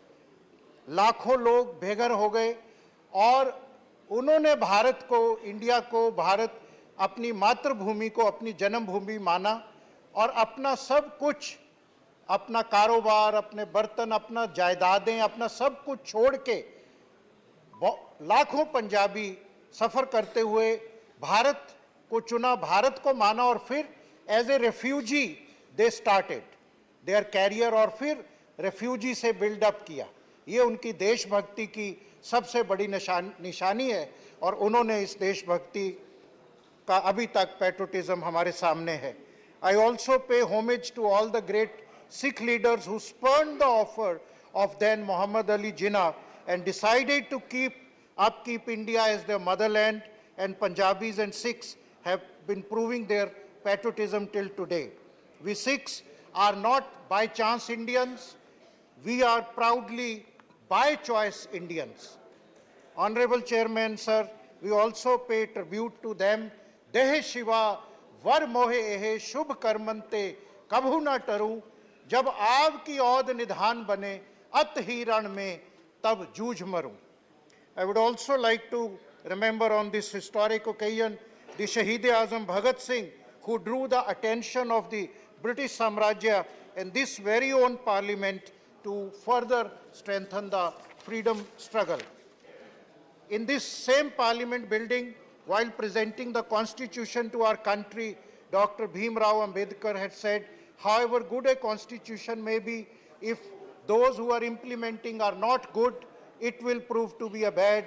However bad a constitution may be, if those implementing it are good, it will prove to be good.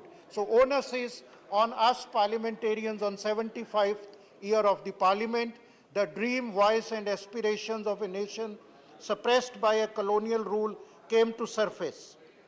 As they say, with great power comes great responsibility. We all sit here as the public representatives.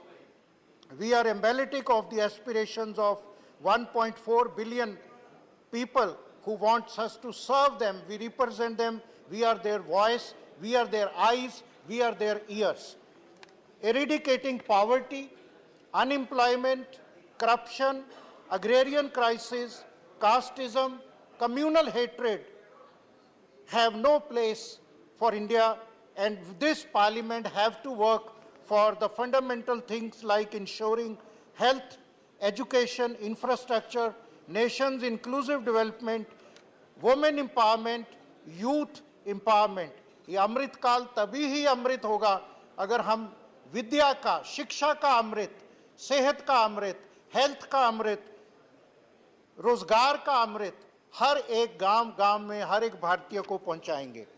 So we, as representatives of our nationals, we have to conduct ourselves, define the character of the august houses, and therefore our conduct withholds our respect to the underlying values and nobleness of this esteemed institution forged for our safeguarding by our four leaders. Honorable Chairman, the disruptions which happens in the Parliament act as a hurdle in this fundamental process for a smooth functioning of Parliament. I personally think, with my experience of 1 year, both Treasury and opposition have to together play a positive and constructive role so that optimum productivity of this institution is maintained.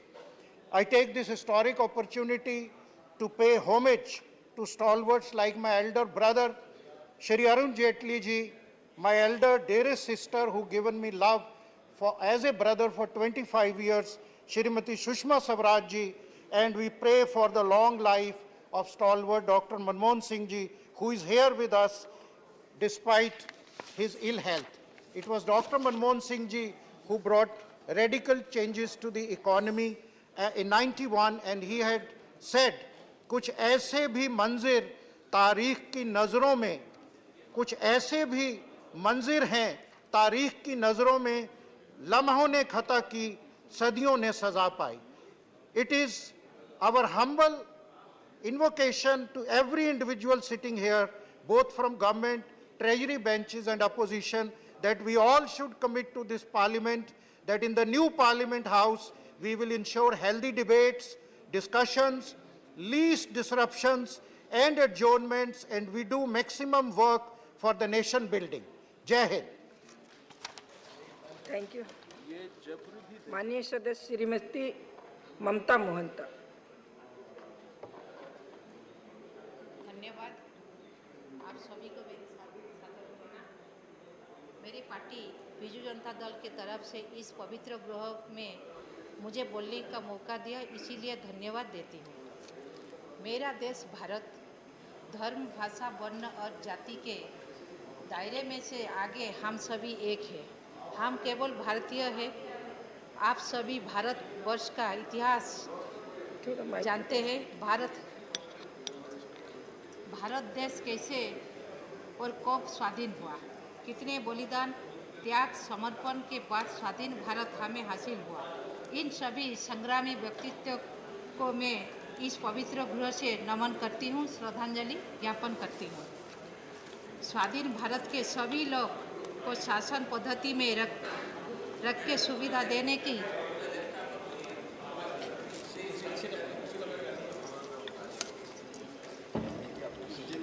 स्वाधीन भारत के सभी लोग को शासन पद्धति में रखकर सुविधा देने की समय में देश को संविधान की आवश्यकता पड़ी, जो सभी भारतीयों को समानता प्रदान करे.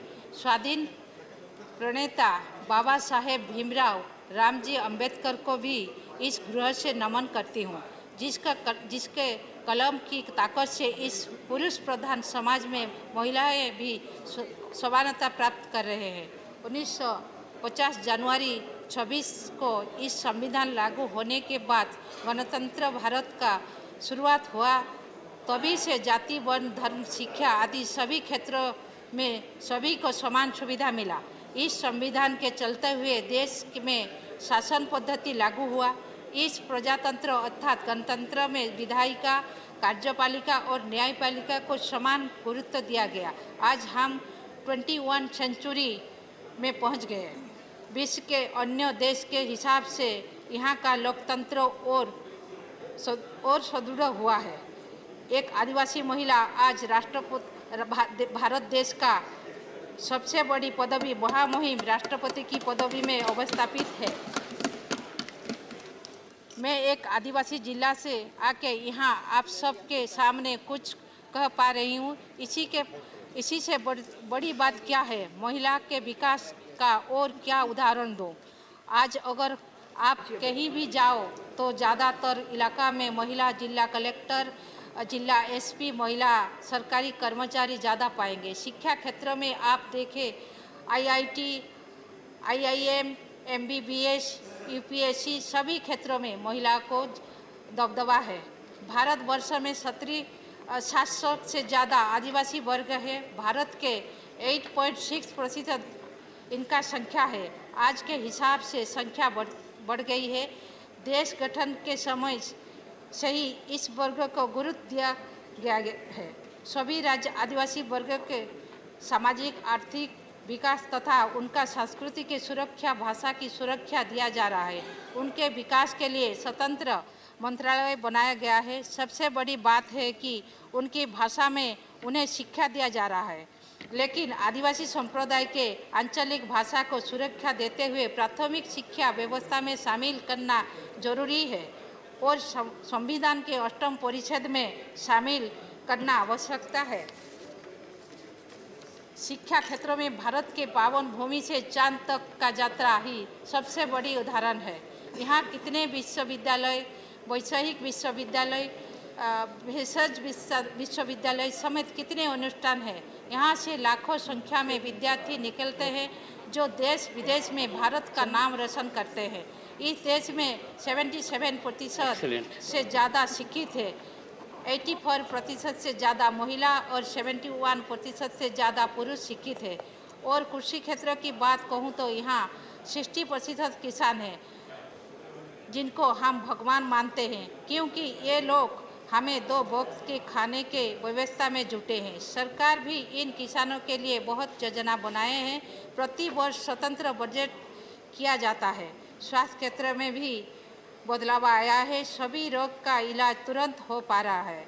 गमनागमन, शिल्प, टेक्नोलॉजी, विज्ञान क्षेत्रों में हम बहुत आगे हैं। आज हमारा देश बहुत आगे है।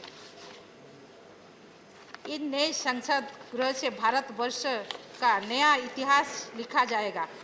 सबको बधाई देकर मेरा वक्तव्य रखती हूँ। नमस्कार। Doctor Amar Patnaik. Sometimes it is very good to catch someone off guard. Then the productivity and contribution is more genuine and authentic. Okay. Go ahead. Thank you, sir. Thank you, Chairman, sir. So it's actually indeed a privilege for me to be present here, speaking about 75 years of Parliament, of the largest and one of the most diverse democracies of the world.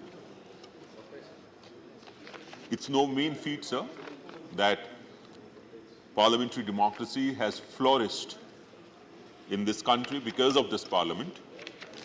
What is currently happening or is about to happen is that we would be moving in a symbolic fashion from old to the new, from new to the aspirational, and from a democracy which was marked by bills and acts which laid the foundation, or which will be the foundation for several such new bills and acts in the future in the new building. Sir, I would like to speak about a speech which Dr. Ambedkar made in the Law College of University of Delhi way back in 1948. He says, "There could be no doubt that one of the countries which could boast of a great ancient civilization was India, it had parliamentary institutions when people of Europe were mere nomads. It is not that India did not know what is democracy. There was a time when India was studded with republics, and even where there were monarchies, they were either elected or limited. It is not that India did not know parliaments or parliamentary procedure. A study of the Vinaya Pitaka and the Buddhist Bhikshu Sanghas discloses that not only there were parliaments, for the Sanghas were nothing but parliaments, but the Sanghas knew and observed all the rules of parliamentary procedure known to modern times. So I would concur with what other members were referring to say that democracy did not really originate in Greece, but it originated many years before in this particular land. So if we are talking about parliament, I would like to think that since we knew about the parliamentary functioning for a long time, and since we are talking about the Constituent Assembly gave us the Constitution. But it is the Parliament that helps to make the Constitution a living document by the process of amendments. And that is how each one has enabled and strengthened the other. And these amendments have actually made the Parliament, made the functioning of the Parliament closer to the socio-economic and political reality of each of the times, the entire history of this particular 75 years. So the role of Parliament, in a sense, anywhere in the world, would be fourfold. So one, to make laws, which will be evolving with the times. Second, to pass the budget. Third, to raise national, state and local issues. And number four, to hold the executive to account by various procedures of question and answer and committees and PSC and COPO and other such matters. Now, if we talk about the first and the foremost duty of Parliament, that is to make laws, I know that the Parliament has made several laws. There are more than 100 amendments which have been passed, but I would like to concentrate on a few. And those are, the first one, on the center-state relations. So the Parliament, right from the time the Constituent Assembly debates have taken place, has been cognizant of the fact that the states have a very important role to play in this, in democracy. In fact, Renuka Ray, she was a member of the Constituent Assembly, while agreeing with Pandit Kunjru, she says it is necessary that the center should be in a position to see that provinces do not fall behind in regard to the minimum standards of development. But agreeing with Pandit Kunjru, it is also not possible for a province to administer its responsibilities in an adequate manner if its financial position is unstable or uncertain. Therefore, the Parliament's job is threefold. One, legislative relations, administrative relations, and financial relations. While on the first two fronts, I think there has not been much divergence except occasional allegations of center legislating on the state list, the problem has been the financial relations, the devolution of funds. And I think this is where our Chief Minister, my leader, Honorable Naveen Patnaik, has always been saying that the cess and surcharge which comes to the central kitty should be made a part of the divisible pool. I think this is what we have to look forward in the next 25 years to be happening, to make the states actually financially independent and financially sustainable to take the entire goal of the nation forward. The second aspect that I would like to talk about is on the issue of women, sir. So on the issue of women, the Parliament has passed several landmark legislations, and many of them have already been spoken about here. One is the Hindu Marriage Act. It removed polygamy, marriage of a maiden and that of a widow, the registration of Hindu marriage, the divorce, the Hindu Succession Act, which is very significant because it gave property rights to women, the Hindu Succession Amendment Act, Child Marriage Act, and several such acts relating to women. But I think it stopped short of one particular last legislation, and that is reservation for women in the parliaments and the assemblies. And that, you know, sir, our leader, Honorable Naveen Patnaik, has been taking it forward for a long period of time, sent emissaries to all political parties. We have spoken here all the time to bring this legislation so that women, the gender parity and the gender equity, the theme reaches its final conclusion by this Parliament, whether here or in the new building. And the last point, sir, that I would like to talk about is environmental constitutionalism. Sir, this is the Parliament which has passed most of the environmental laws, starting with Air Pollution Act, Prevention of Air Pollution, Prevention of Water Pollution, Environmental Protection Act. Several such laws have been passed, and that is how the Parliament has responded to the existential crisis that is facing this world at large, which is happening because of climate change. I think the Parliament has responded very well, but there are two gaps which probably could be brought in, and that is how the Parliament of India would have responded to the world, and that is to bring in a legislation to ensure that net zero is reached in a fixed period of time, and incentives are given for proper environmental response. So last point, our Parliament, while we transition from here to that building, would also mark a transition in the way the Parliament of India is responding to technology, sir. So we are moving from a physical, more of a physical Parliament to a Parliament which is both physical and digital, Sansad, sir. It will be it is not yet hybrid, but that will be the way forward, sir. So I think with this, I would end my speech. Thank you so much for giving me these opportunities. Well, you are very well audited. That's your background. Sri Tiruchi Shiva. Thank you, Chairman, sir. Sir. Thank you, Chairman, sir. Oh, here and there. Sir, called as a special session, sir. We are still not aware of the business to be transacted in the remaining 4 days. A shock or surprise may be awaited. We'll have a business advisory committee. Sir? And we'll have a business advisory committee, sir, tomorrow, and you'll be enlightened. As of now, and for tomorrow, you know everything. Okay, sir. Go ahead. As of now, I am telling. So a shock or surprise or nothing is awaiting, and we are also awaiting. Sir, we have completed 75 glorious years of independence and 72 successful years of journey of the Parliament. Sir, this milestone makes it important to recall the hopes, the ideals we have cherished, we have accomplished in this Parliament, fulfilling those visions of the people who fought for freedom and those who drafted the Constitution. Sir, at the outset, I would like to pay my tributes to those who laid down their lives for our freedom, the independence which we are enjoying.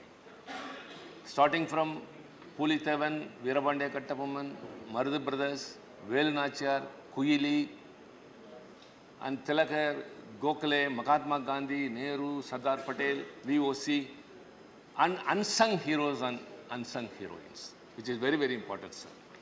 Sir, I think this is the right time to tell that. In a freedom struggle in Tamil Nadu, many women participated with involvement. One lady participated with a 1-year child in her hand. And when the police attempted to disperse the crowd, they opened fire. And when the crowd dispersed, she fell in a place.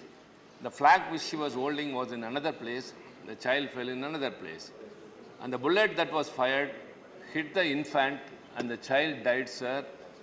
A child who knows nothing sacrificed his life, and that mother of the child named Kaliammal, she didn't hesitate. She again took the flag and marched on. So many unsung heroines or unsung heroes who have to be recollected at this very proud moment. Sir, democracy is a popular sovereignty. The concept of this popular sovereignty is attaining its completion by way of the functioning of the Parliament. Sir, in post the first Indian general election in 1952, the Manchester Guardian commented, parliamentary institutions have not had a very good time in Asia. All that is happening in Asia throws a spotlight on the Parliament in Delhi as the one institution of the kind which is working in an exemplary way. So there are two salient features which has brought India to as a focus, as a largest democracy. One is our constitution and another is the Parliament. Sir, Thomas Jefferson, the architect of America, once said that no constitution will survive the test of time more than 20 years. But ours is very vibrant even after 72 years because of the amending provisions. We have changed to time. And ours is not only the longest, and it has been discussed with a very long period of nearly 3 years. Sir, democracy, when it came into existence, some people say Greece, some people say somewhere else, but we are the predecessors, we are the foreigners in everything. For example, in Tamil Nadu, sir, early Chola period, that was in 2nd, 3rd century, some excavations near Chennai, Uttaramerur, brought out the fact that there was a Kudavole system, that is a Yarsan part, in which people will write on the palm leaves their choice of candidate and would deposit in that, and a child would pick up and that person will be the Sarpanch of that area. So this democracy has been in India for more than 2000 years, that too from the southern end, sir. Sir, coming to the parliament. Sir, sentiments are not attached only to humans, of course to buildings too. I can recollect many things. And even if you move to a rich looking new parliament, sir, I think you or I, many of us would visit this parliament and especially the central hall. How can we forget that, sir? How many things have happened, which is in history. Sir, the foundation stone for this parliament was laid in February 1921 by Duke of Connaught. And it was inaugurated by Viceroy Irwin in 1927, 6 years it took place. Sir, we should be very happy to note that the buildings were designed by Sir Herbert Bhaskar along with Edwin Lewin, architects of the new imperial capital. That is not the issue, sir. What I would like to highlight here is the sandstone columns in our parliament is a state of the art. And it is said that 2,500 stone cutters have been employed to design the top of the parliament, and almost it took so many years. 2,500 stone cutters and masons were employed to shape the marble there. And the central hall, sir, originally it was designated to be a library. Sir, you know very well everything. And later the Constituent Assembly sat there for 4 years, from 46 to 50. And after that, sir, it's a surprise that Supreme Court had its sittings here in the Central Hall, till it migrated to 1958 in the present building.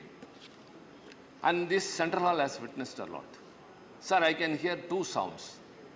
In June 1929, they recorded the blast of bomb which was thrown by the revolutionary Bhagat Singh and H.K. Butt to attain freedom. And thereafter in 2001, there was a terrorist attack in the parliament which was to foil our freedom and a challenge to democracy. But this parliament withstood that, sir, thanks to the design and construction of this, as well as the security guards who were very much awake and acted to the situation. Sir, this circular shape of this parliament is a reminiscence of the Rome Colosseum, they say. So, see, I have been here for more than 2 decades, sir. I have been once in Lok Sabha and the 4th term here, sir. No other place in the world I love than this parliament premises. For many reasons. For many reasons. Sir, we have been contributing our service through this parliament. We voice out the people's aspirations. We fulfill their expectations. We redress their grievances by urging the government to understand and act. So this is it. This is the setup of a parliament. We make the government accountable. And this way we have worked a lot and have contributed, and we are setting a trend to the whole world, sir. And this Central Hall has seen so many. Again, sir, you know very well, it starts from Richard Nixon, then Eisenhower, then Khrushchev, sir? Many have come. Khrushchev, sir, Margaret Thatcher, Barack Obama, along with our presidents have addressed the joint sessions of parliament after the general election and before the commencement of every year. And people like you, sir, as vice presidents, what all they have done. Sir, all these are reminiscences. So what's your point, sir? Coming, sir, I am pricing about this Sentiment. building. We are attaching our sentiment. When we are celebrating 75 years of independence, sir, I have to exalt the building, sir, the parliament. It's not just a building, sir. How many laws? See, in the first two terms of this parliament, 1952 and 57, it's only 700 laws have been enacted in this parliament. 700 laws. And moreover, in those first 15 years, till 67, the legacy of the freedom struggle continued by Congress and as well as opposition parties were there. Who were all there? Communists, the socialists, as well as the culturally conservative Johnson. So you are getting sentimental beyond sentiment. Sir, What exactly socially are you liberal focusing Swatantara on? Party. And sir, after the DMK entered into the parliament, the doors were open for the regional parties. In a federal setup, the regional parties should have a very important place and it cannot be dispensed of, was established only after DMK came here. Our founder leader Anna, how his voice echoed in this August House, upper house, sir, it is still in the annals of history. Sir, I also visualize who all have been here.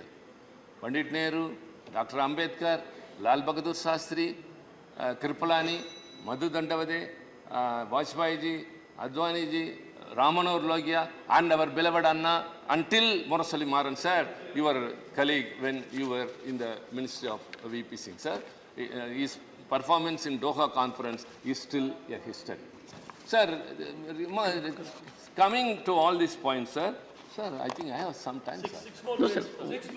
No, what I am doing is that the main opposition party, their entire time had been taken by the Honorable LOP. But I would still accommodate some of them, given their huge experience. That being the situation, I am rationally, uniformly curtailing time, more of the ruling party, but of others also. So please cooperate with me. Sir, I could hear, though I was not there, the Tryst with Destiny speech of Pandit Nehru. The Tryst with Destiny, the speech delivered by Pandit Nehru at the stroke of the midnight hour, sir. No, what I said was that we had a tryst with destiny. Sir? We had tryst with destiny. Tryst with destiny, In yeah. 15th August to 1947. Yes, sir. Long Again, years the ago, we had Parliament a met tryst here with destiny. at midnight, rolling out a GST regime. When I the was whole saying, world sleeps, India after a gap of 70 will years. awake to life and freedom, sir. He started his speech. Sir, I had the privilege of being here during the Golden Jubilee of the independence, sir. And in the Central Hall, we heard the speeches of Mahatma Gandhi and Netaji Subhash Chandra Bose. And that's a very green memory. So also these speeches, sir. And after the speech of Pandit Nehru, very important here is we have to recollect this mentioning of Dr. Ambedkar, the architect of our constitution, because this is the right time when we are speaking about constitution, we have to preserve also. So I have to quote only two things, one of Ambedkar's and another of Anna. However, a constitution may be, quote Dr. Ambedkar, however good a constitution may be, if those who are implementing it are not good, it will prove to be bad. Okay, sir. However bad a constitution may be, if those implementing it are good, it will prove to be good. If those who are called to work it happen to be a good lot. The Constitution can provide only the organs of state such as legislature, executive and judiciary. The factors on which the working of those organs of the state depends are the people and the political parties they will set up as their instruments to carry out their wishes and their politics. That is the Climax is, sir, if I find the Constitution misused, I shall be the first to burn it. I'll be the first to burn it. Sir, it was said by none other than Dr. Ambedkar, sir. So also, during his last speech in the Constituent Assembly, he congratulated everyone, those who supported and those who dissented. The proceedings of this Constituent Assembly would have been very dull if all members had yielded to the rule of party discipline. Party discipline in all its rigidity would have converted this assembly into a gathering of yes men. So he says that he goes on to thank all those who dissented also. It has a relevance, sir. Huh? It has a relevance. All I can say, Everything has a one relevance, second. sir. All I can say, Dr. Ambedkar had been very prophetic. Very? Very, very Yes, sir. prophetic. Yes, sir. Yes. I wish That's why the I quote, people sir. sitting in this house would be in a position to take a call while being here. That's something which has That's, eluded us. Two things I quoted very much, sir, here. However, a constitution may be good, if those who are implementing it are not good, it won't prove to be bad, number one. And second, he has said if it is misused, he will be number one to blame. Thank you. Sir, and our late leader, Anna, very important, sir, he entered into this parliament and said, I am from the Dravidian stock. I have something distinct and different to offer to the nation at large. He started, and very important, he spoke during the official languages amendment act, sir.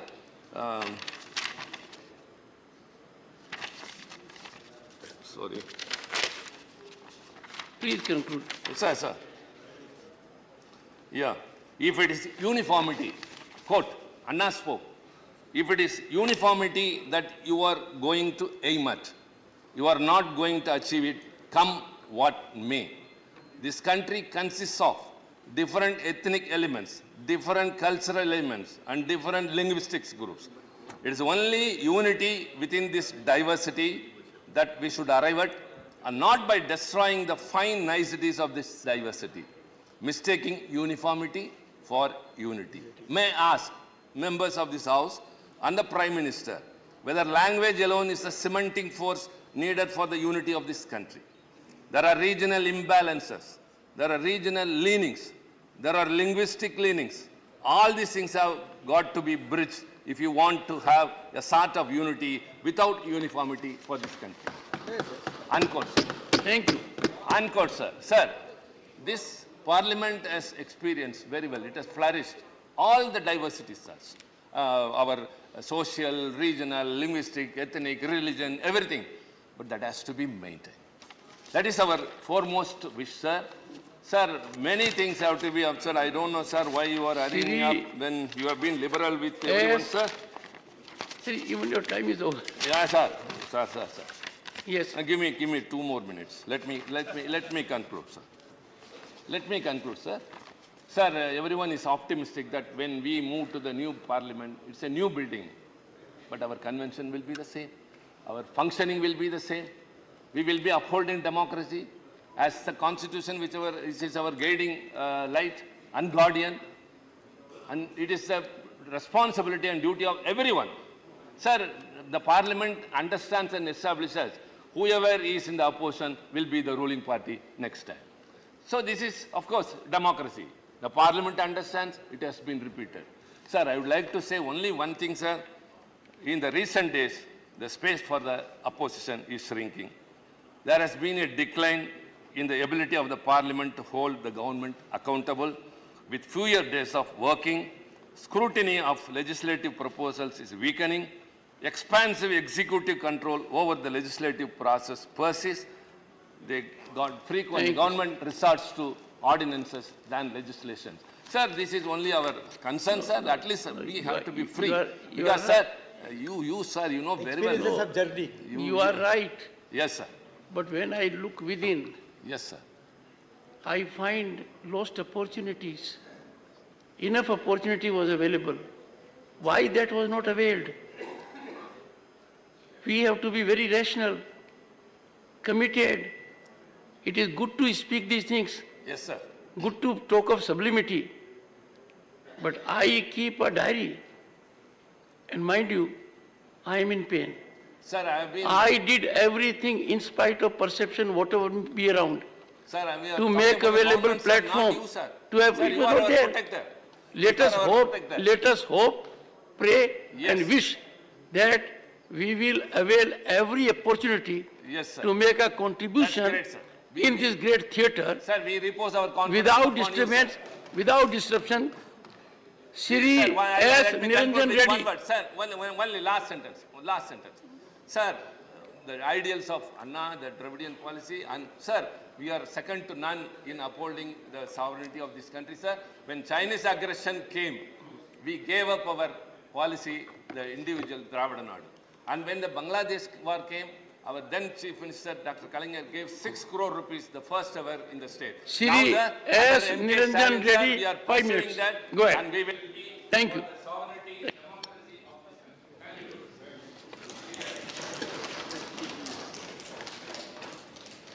Thank you, Chairperson. Sir, I think it is my fortune that I finally got to address the House with you being in the chair, maybe on the last day of the House being in session. In this House. Sir, Parliamentary journey of 75 years is quite a historic occasion for someone like me to have an opportunity to speak. Sir, I regard myself as someone who is relatively inexperienced and young parliamentarian because I have only completed 1 year. Maybe I bring the advantage of fresh eyes to see the ongoings of the parliament, to maybe give some inputs of mine, sir. And sir, but I have been an old student of the Constitution. I was going to actually speak little more about it, sir, until I realized you have much more experience than me about understanding the Constitution. Sir, I think the single biggest achievement of our Constitution has been that it has managed to survive. It has managed to survive, sir, despite some challenges it faced during some emergencies. It has managed to survive despite it being tested during a long coalition period when the country came out democratically rich. Sir, it has continued to serve the country most positively. Sir, while we speak of the new Parliament House and where the functioning may shift, sir, I remind myself that we belong to the Rajya Sabha, which is a continuous house, and we are serving under a constitution which is a continuous document.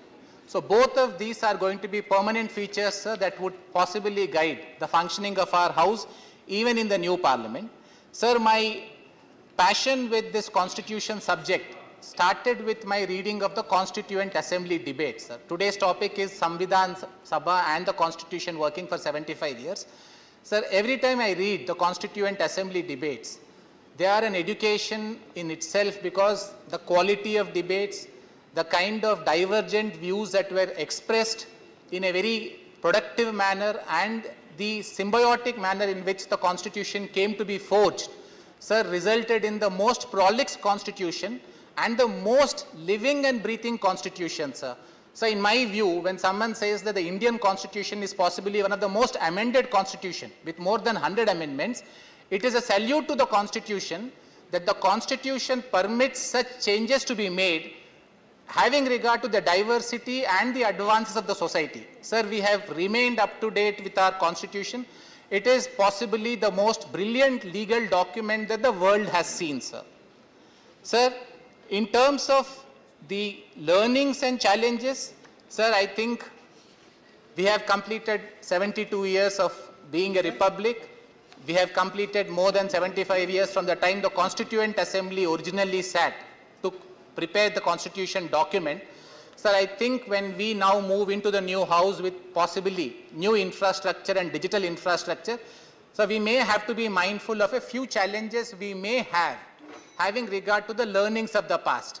Sir, one of the challenges that I would be looking at, and I'm quite sure, sir, the government would steer us through these challenges, would be the role of states. Sir, I would like to just maybe, sir, my inexperience and my green eyes, it allows me to see something where I find that Rajya Sabha increasingly is becoming like an echo chamber of the Lok Sabha where we debate the same issues on the same footings and on the same concerns. Sir, we are a council of states.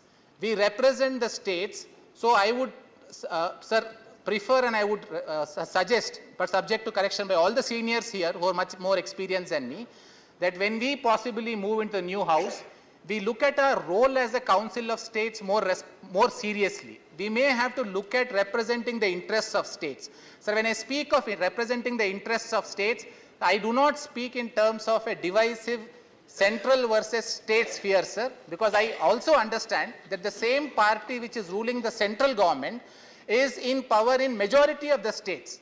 So when we speak of state subjects, state interests being protected, it is not a divisive debate that I am trying to provoke, sir, but I am trying to say that it can be done in a constructive manner. So one other challenge that may be facing us, yes, sir, I am taking only 1 more minute, sir.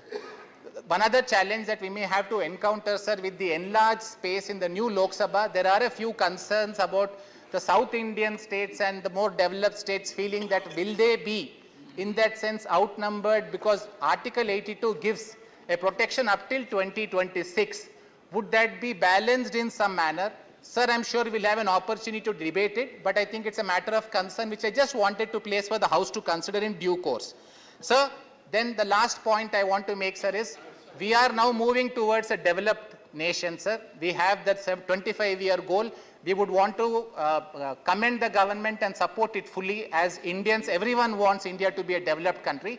But development, sir, in many respects, apart from the material development that we are gaining, sir, I would think that the very fact that we are preserving the constitutional ethos in its fullest form is possibly the greatest tribute to India as a democracy. And sir, the most satisfying thing for me about G20 was India calling itself as a mother of democracy, because that clearly shows the path India wants to take going forward as a democratic country.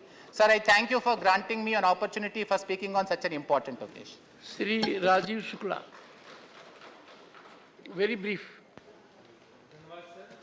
सबसे पहले तो ये debate कराने के लिए कि जिसमें संसद भवन से आज हम सबकी विदाई हो रही, कल से नए संसद भवन में जाएंगे, तो इसकी ऐतिहासिक यादें सब उनका यहाँ पे उल्लेख कर रहे हैं। इस छत के नीचे एक से एक महान लोग आए, एक से एक लोग यहाँ से रह के गए, उनके भाषणों की प्रतिध्वनियाँ आज तक यहाँ गूंज रही हैं। और जब कोई आता है सर तो बड़ा उत्साह होता है, और जब जाता है तो विछोह का दुख होता है। यहाँ से जिस तरह की स्थितियाँ होती, हमने वो झेला है, दोनों स्थितियों और दोनों बार भाषण किए हैं। तो ये सर जो है एक ऐसी जगह है जो एक मिलन केंद्र है। आपकी बाहर कितनी भी शत्रुता हो, कितनी भी कटुता हो, कितनी भी दुश्मनी हो, लेकिन यहाँ आके सब एक दूसरे से मिलते हैं, बात करते हैं, और ये लोगों को जोड़ता है। ये स्थान वो होता है। और मैं हमेशा से कहता हूँ कि राजनीति में, लोकतंत्र में कटुता के लिए कोई स्थान नहीं। There is no place for acrimony in Indian politics. आप there can be difference of opinion, हमारी विचारधारा के मतभेद हो सकते हैं, लेकिन शत्रुता दुश्मनी के स्थान नहीं होना चाहिए। यही चीज़ें सभी सिखाती हैं।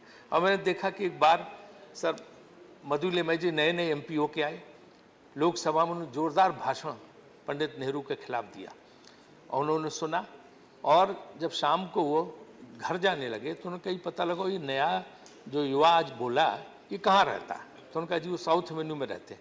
बोले उसके घर ले चलो। प्रधानमंत्री उनके घर पहुँच गए और उन्होंने घंटी बजाई, दरवाज़ा खुला तो नेहरू का व्यक्तित्व था ही। मधु लिमय जी नए MP आए, एकदम घबरा से गए कि आप सब कैसे यहाँ पे। प्रधानमंत्री पहुँच कर उनके कहने चाय पिलाओ तुम। उनके यहाँ बैठ के जब उन्होंने कहा तो चाय पी, उनके साथ कहा कि तुम जो है ना बहुत अच्छा बोलते हो, और तुमने चाय पे डिस्कशन में उन्होंने कहा कि तुम बहुत अच्छा बोलते हो और जो है तुम्हारे अंदर क्षमता है। लेकिन एक चीज़ मैं सलाह दूंगा एक उसके नाते, एक राजनीतिक के नाते, कि तुम थोड़े फैक्ट्स आगे से करेक्ट करके लाओ। तुम्हारे ये फैक्ट्स गलत थे। तो मधु लिमय जी ने अपनी किताब में लिखा संस्मरण में, कुछ दिन के बाद से मैंने तय किया कि जब मैं संसद में बोलूँगा तो अपने तथ्यों को बिल्कुल ठीक करके बोलूँगा। और उसके बाद बहुत बड़े पार्लियामेंटेरियन हुए लिमय जी। इसी तरह से क्या ना कि यहाँ पे जो है बहुत कुछ सीखने को मिलता है। जब मैं संसदीय कार्य मंत्री बना तो प्रणब मुखर्जी जी थे, उन्हीं के उसमें हम लोग काम करते थे, उनका बहुत अनुभव था। तो मुझे बोले कि देखो वही सबसे अच्छा पार्लियामेंट्री अफेयर मिनिस्टर है जो रघुराम मैया होते थे, कि जो हमेशा अपोजिशन बेंच में बैठा दिखाई दे। तुम्हारा इस चीज़ से जाना जाएगा कि विपक्ष के साथ तुम्हारे रिश्ते कितने अच्छे हैं। और अगर इसके लिए नहीं जाने जाओगे कि तुम बैठ के सत्ता पक्ष की तरफ क्या कर रहे हो, तो ये सब चीज़ें संसद को उसमें देखने को सीखने को मिलती हैं। ये स्थान सर सेंट्रल हॉल जैसी चीज़ का प्रतीक है। कितनी भी शत्रुता हो, आमने सामने पड़ जाते हैं, बैठ के चाय कॉफ़ी पी लेते हैं, वहाँ से बात खुल जाती है और आपस में मेल जोल हो जाता है। तो ये संविधान भी जो यहाँ पे बना, वो हर प्रधानमंत्री का योगदान है, चाहे नेहरू जी का हो, चाहे शास्त्री जी का हो, चाहे मोरारजी देसाई का हो, चाहे जो है उस इंदिरा जी का हो, चाहे राजीव जी का हो, चाहे चौधरी चरण सिंह का हो, चाहे नरसिम्हा राव जी का हो, चाहे देवगौड़ा जी का हो, गुजराल साहब का हो, अटल जी का हो, मनमोहन सिंह जी का हो और अब मोदी जी का, सब जो है आते सब काम करते हैं। तो ये सब जो है हमें आपस के यही संकल्प लेना चाहिए। आज के नए भवन में जा रहे हैं तो हम ये मन बदलें, दिल बदलें। जैसे अटल जी ने कहा था कि जो है ये ऐसी सत्ता आती हो जाती हैं, पार्टियां बनती बिगड़ती हैं, लेकिन जो है मन मुटाव नहीं होता। दिल जो है हम लोगों के उसी तरह रहने चाहिए, आपस में मिलजुल करके। और विपक्ष के पास है क्या सर? डिप्टी चेयरमैन सर, विपक्ष के पास क्या है? सिर्फ संसद में बोलने के लिए। उसके पास ना ऑफिस है, ना दफ्तर है, ना ऑर्डर करने के लिए फाइल है, कुछ तो नहीं है। सिर्फ अपनी बात कह सकता। अगर वो बात कहने का भी अवसर विपक्ष को ना मिले तो फिर विपक्ष के पास रह क्या गया? तो ये जो है संसद में ही होना चाहिए कि नई बिल्डिंग में नए बड़े दिल के साथ जाएं, कटुता छोड़ें, शत्रुता छोड़ें, हैं, मिलजुल के और काम करें तो बहुत अच्छा रहेगा, है ना। 1 मिनट सिर्फ लास्ट मेरा है। और परिवार की तरह रहें, क्योंकि दुश्मनी 1 कदम 2 कदम, तुम भी थक जाओगे, हम भी थक जाएंगे, उससे क्या फायदा? राजनीति में दुश्मनी की तो कोई गुंजाइश होती नहीं। और लोग तो लगे रहते हैं, चारों तरफ लकड़ा रहे हैं, फिर भी पेड़ कहाँ हरे हैं। तो यहाँ लोग जुटे रहते हैं, यहाँ पे कहाँ वो ये करके। और जो भी आता है, चाहे हम इधर रहें चाहे उधर रहें, सबको एहसास होना चाहिए कि जो है ना कि शोहरत की बुलंदी भी एक पल का तमाशा है, जिस साख पे बैठे हो टूट भी सकती है। ये सब एहसास हमें रहने चाहिए। तो बस जो संकल्प है नई संसद में जब हम जा रहे हैं तो इसका ही होना चाहिए। मैं उसको स्वागत करते हुए यही कहूँगा कि वहाँ जाके हम अपने मन बदलें, दिल बदल के बैठें। और दूसरी चीज़, वहाँ पे आके हम गरीब कल्याण के लिए काम करें, महंगाई पर काबू करें, युवाओं को रोजगार दें, सबको न्याय दें। एक और बात कहूँगा कि जुडिशियल रिफॉर्म्स आनी चाहिए। जुडिशियल रिफॉर्म्स अभी तक नहीं आए, वो काम नई संसद होना चाहिए। राजीव जी, अनेक और वक्ता हैं, प्लीज। और आपके माध्यम से इस बिल्डिंग का उपयोग क्या हो? ये ऐतिहासिक बिल्डिंग, यहाँ सब कुछ हुआ, सबने बताया, लेकिन इस बिल्डिंग का उपयोग क्या होगा? इसके उपयोग पे भी सरकार को सोचना चाहिए कि ऐसी ऐतिहासिक धरोहर, इसका कुछ ना कुछ इस्तेमाल होना चाहिए, व्हाइट एलिफेंट बन के ना रह जाए। धन्यवाद। संसदीय कार्य के लिए किसी न किसी कार्य धन्यवाद माननीय राजीव जी, धन्यवाद। माननीय फौजिया खान जी, माननीय Fauzia Khan.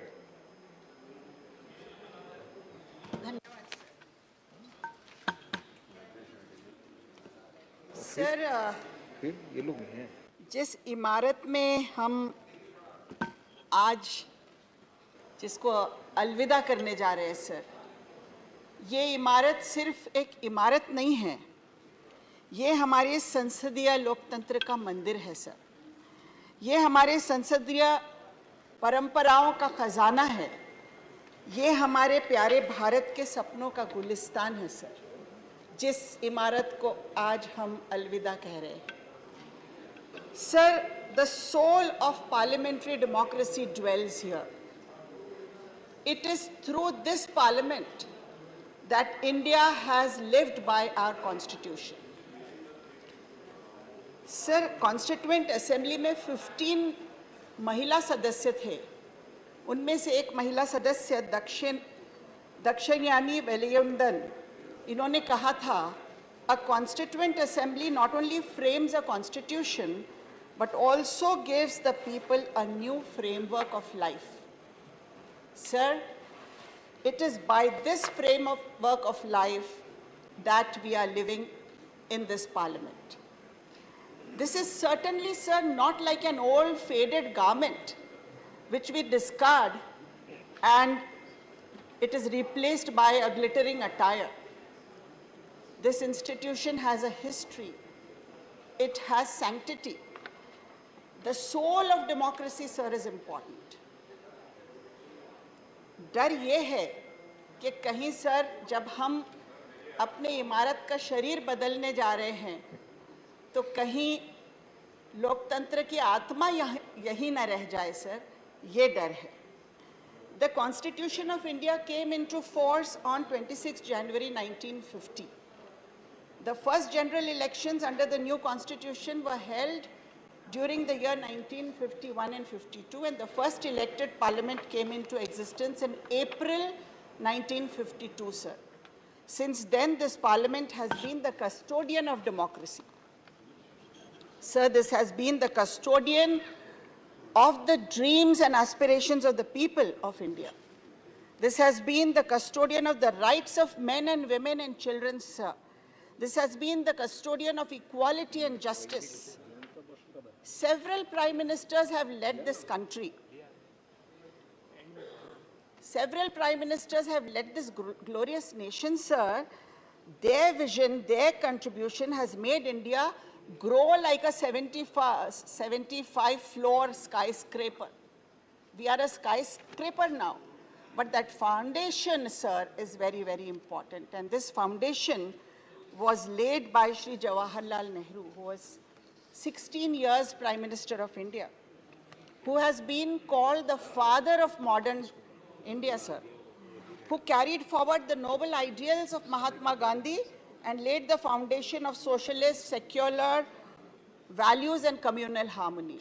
Sir, we cannot forget, sir, that it was his vision of modern India and his decisions of starting IITs, IIMs. Madam, please conclude, madam. Sir, it's over? Yes, 3 to 4 minutes. Jo others mein 3 to 4 minutes, please. All right, sir. Sir, I will say that, coming back to the context of the present times, I will say many prime ministers have led this country. Rajiv Gandhi ji has brought about the IT revolution, sir. He has brought reservation for women in the local self-government. There are so many decisions taken. Indira Gandhi was a prime minister who broke Pakistan into two. वो iron lady जिसकी वजह से पाकिस्तान के दो टुकड़े हो गए हैं, सर. ऐसे Sir, please give me a minute at least. Please. It's already 4 minutes, madam. Please give me a minute, sir. This has been the time which has been allocated here. 3 to 4 minutes, please. Please cooperate. Please. Should I conclude or should I stop? Conclude. Please conclude. Okay, sir. Last में इतना ही कहूँगी कि आज हम मन की बात कर रहे हैं. आज सरकार मन की बात करती है, लोग सरकार के मन की बात करते हैं. सर, लेकिन हमारे जो तिरंगे के रंग है, आज वो सरकार को नजर नहीं आ रहे हैं, सर. जो 3 रंग है वो नहीं दिख रहे हैं. शायद कलर ब्लाइंडनेस की बीमारी हो गई है, क्योंकि सर ये कलर ब्लाइंडनेस की बीमारी आज जो भी हमारे एडमिनिस्ट्रेटिव एजेंसीज हैं, जो सीबीआई है, ईडी है, हमारे जो अलग-अलग ऑटोनोमस एजेंसीज है, आज उनको एक ही रंग नजर आ रहा है, sir. Thank you, madam. It's already 5 minutes. 3 minute के बजाय 5 मिनट आपको याद हो जाए. हिट करने को लगे तो श्रीमान, समय तो है नहीं, टॉपिक ऐसा है जिस पे पूरे दिन बोला जा सकता है, लेकिन बहुत जो लिमिटेड टाइम होगा 2-3 मिनट का, मैं उसमें ही अपनी बात खत्म करूँगा. हम कहाँ से चले थे और कहाँ पहुँचे, यात्रा यही है.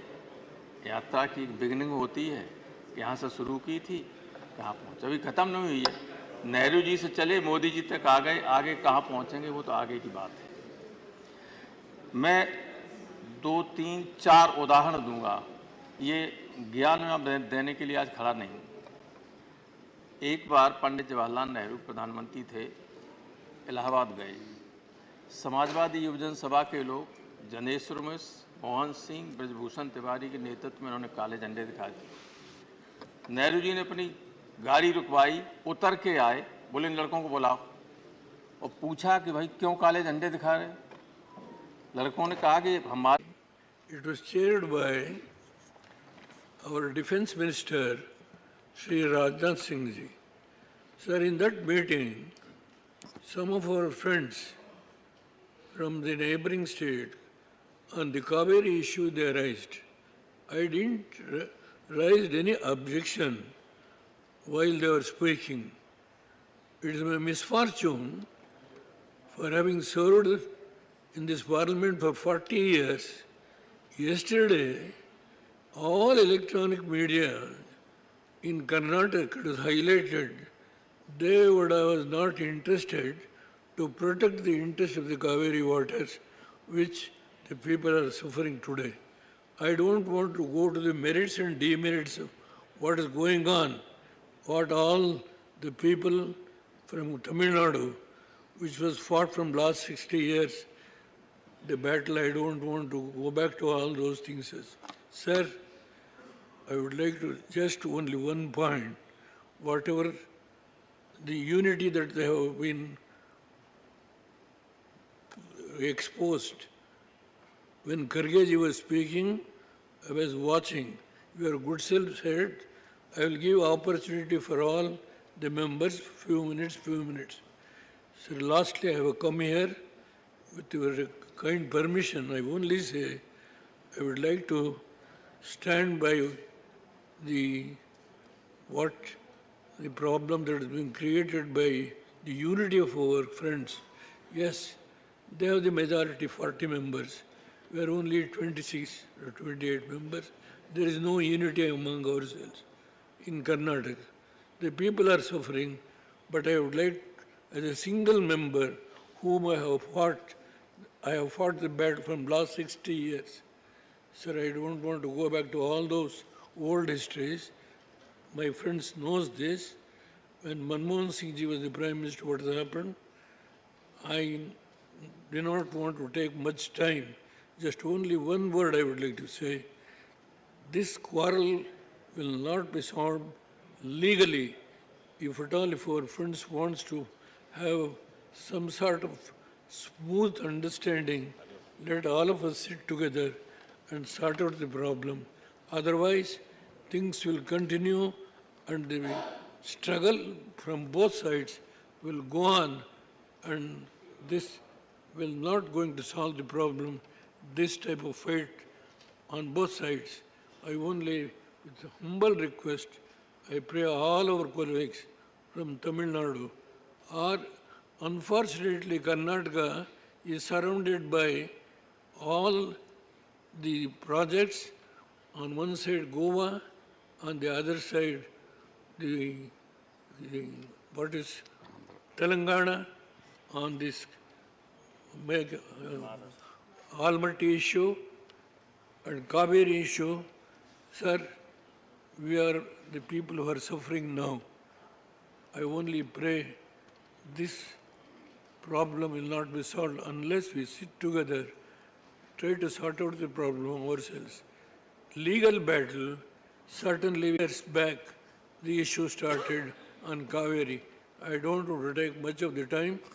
I can go on, give all the details. You have permitted me. I only say what I would like to say. I also stand by the people of Karnataka who are suffering, and I will pray all our colleagues, if they are going to sit together and solve the problem among ourselves, it will be one of the most brilliant issues, sir. I only pray all of our friends. All the rivers are surrounded. Karnataka is the worst sufferer. That's the position, sir. Sir. Only I request.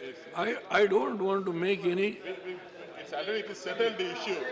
The issue has been already settled based on the Supreme Court direction. Tribunal has been formed. Tribunal has been ordered. The Karnataka not obeyed. Karnataka not obeyed the Tribunal's order, Supreme Court's order.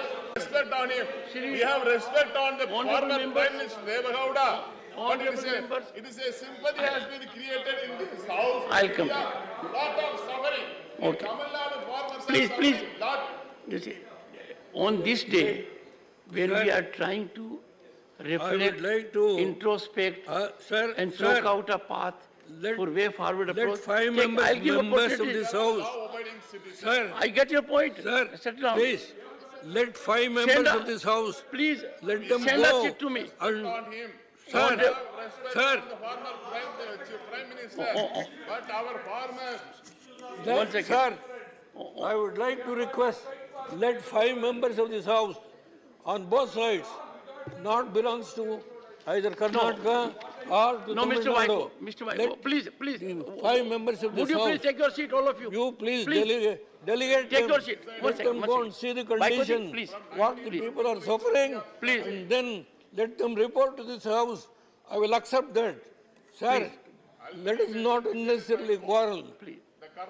Those people who are not concerned, about this problem. Let, In Tanjai Delta district has Please, sir. totally I beg of you, Take the your seat. members were not concerned. Let them go and study the Honorable situation, what is there, and then Honorable- report it back to the House. Honorable members, I will one accept it. one second. This is not the way. What is there? Because of your strength, you have got 40 members, you are united, and we are divided. Now, would you please, advantage you want to. would you please be good enough in taking your seat? Taking your seat. Take your This seat. is not going to solve Please, the problem. take your seat. Let me see. Take your seat. This is I'll not come going to solve the problem. If they want to go on like this, let them go Honorable on. members, This is not going to solve the Honorable problem. members, And I will say, I do not wish to. I am 91. I don't know how many years I am going to survive. Only I only made an appeal. 5 members of those people who are not belongs to Karnataka or Tamil Nadu, let them go and study the situation. Report to your good self. Sir, first you finally decide. First, we I all, beg of you. we all, The request I make. Thank you very much. we all wish, one second, we all wish Dev Gowdaji a very long, healthy life. And honorable members, I was carefully listening to every word which the former Prime Minister spoke. The underlying concept was that these issues need to be determined consensually. That being the situation, we must leave it at that. Shri Pramod Tiwari.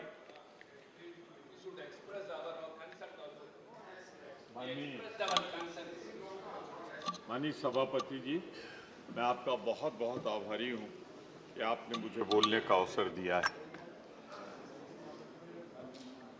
कल हम सब नए भवन में जाएंगे।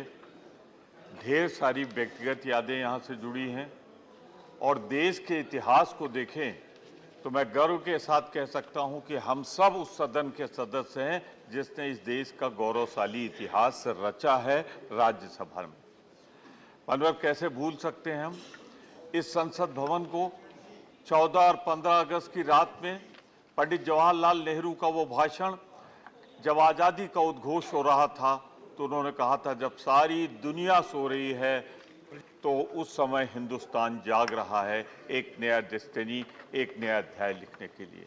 ये साक्षी है उन घटनाओं का, ये साक्षी है संविधान बनाने का। मैं इस विवाद में नहीं पढ़ूंगा कि 75 साल 2 साल पहले पूरे हुए या 75 साल 2 साल बाद पूरे होंगे। मैं इतना जरूर कहना चाहता हूं, इसके निर्माताओं को प्रणाम करते हुए कि आपने एक ऐसा संविधान दिया। इस संविधान की खूबसूरती के लिए तो मैं एक जिक्र करना चाहता हूं कि भारत का नक्शा देखें। भारत में लोकतंत्र पहले दिन से जिंदा है, 15 अगस्त 1947 से आज तक जिंदा है। एक क्षण के लिए यहां लोकतंत्र कभी समाप्त नहीं हुआ है। लेकिन जरा भारत का नक्शा उठा के देख लीजिए, बगल में नेपाल में क्या हुआ, पाकिस्तान में क्या हुआ, चीन में क्या हुआ, श्रीलंका में क्या हुआ। तो ये संविधान निर्माताओं ने जो बनाया था, ये उसकी खूबसूरती है कि आज तक हमारा जो सबसे अनमोल रत्न था लोकतंत्र, वो जिंदा है। इसलिए हम कहना चाहते हैं कि ये दोनों सदन साक्षी हैं उस घटना के। माननीय, मैं एक चीज जो कहूंगा, कुछ लोगों की आदत होती है बीच में बेतुका बोलने की, बेसुरा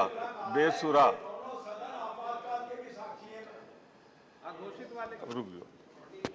मानवर, मैं तो बहुत प्यार से बोल रहा था, लेकिन कुछ लोग होते हैं, अब जब ये बोल दिए तो इनको बता दूं, उस आपातकाल को संविधान के दायरे में लगाया गया था। आपने जो लगाया है उस संविधान के दायरे में नहीं, बल्कि संविधान का ताना बाना पहन के लगाया है। और आज आपातकाल जैसी तिवारी जी, कई बार प्यार से बहुत डर लगता है।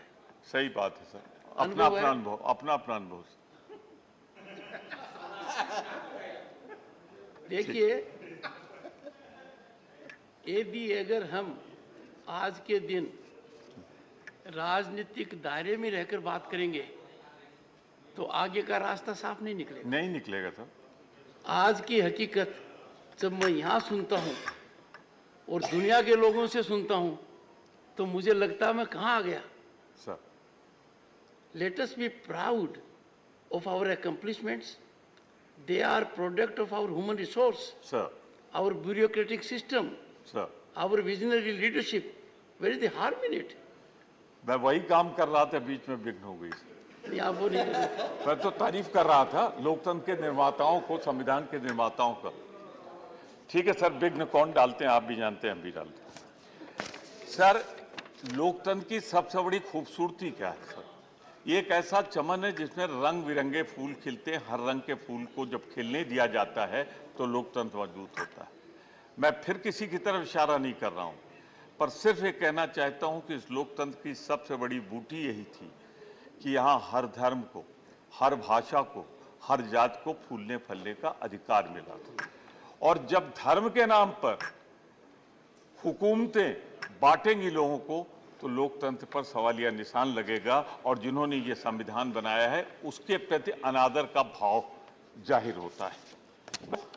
कि जहां हमारे लोकतंत्र की ताकत है कि आज भी हम लोकतंत्र में जिंदा हैं, आगे भी रहेंगे, चाहे जितने दौर आए आके चले जाएंगे, लेकिन हिंदुस्तान का लोकतंत्र कभी नहीं मिटेगा, ये मैं विश्वास पूर्वक और दावे पूर्वक कहता हूं। अनवर, जब इतिहास पढ़े तो एक लाइन में ये कह के बर्खास्त न कर दें कि 70 सालों में क्या हुआ था। अरे 1947 में जब पंडित जवाहरलाल नेहरू ने सत्ता संभाली थी तो हिंदुस्तान के पास क्या था?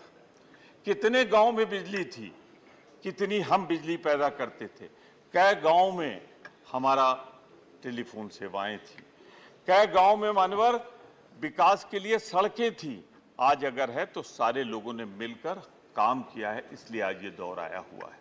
तो मैं एक बात जरूर कहना चाहता हूं, जब गौरवशाली इतिहास पढ़ा जाए तो प्रधानमंत्री नेहरू के किए कार्यों की सराहना के बने हिंदुस्तान का इतिहास अधूरा रहेगा। उन्होंने जो योगदान दिया, शास्त्री जी का संक्षिप्त कार्यकाल था। पत्र लिखा है 9 पॉइंट, बड़ा अच्छा है, आप भी पढ़ लीजिएगा और इनको भी पढ़ा दीजिए, कह दीजिए उसको मान जाए तो 75 साल का सब कुछ पूरा जाए। बहुत बहुत धन्यवाद, एक बार फिर आपको बधाई। ये कहते हुए जो लोग लोकतंत्र को कैद करना चाहते हैं वो इंडिया आ रही है और आप जा रहे हैं, ये उद्घोष करते हुए मैं कहना चाहता हूं कि आपकी ताकत दिन ब दिन कमजोर हो रही है, आप समाप्त होंगे, देश अब आपको नहीं चाहता। इंडिया आएगा, इंडिया जीतेगा। माननीय सांसद करोड़ीलाल मीणा जी, माननीय सांसद करोड़ीलाल मीणा जी, माननीय सांसद करोड़ीलाल मीणा जी। दूसरा नाम दीजिए।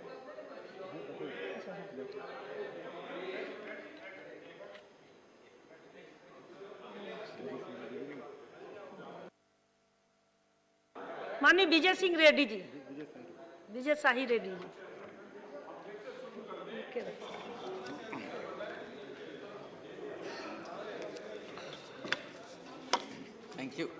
Thank you, Deputy Vice Chairperson, sir.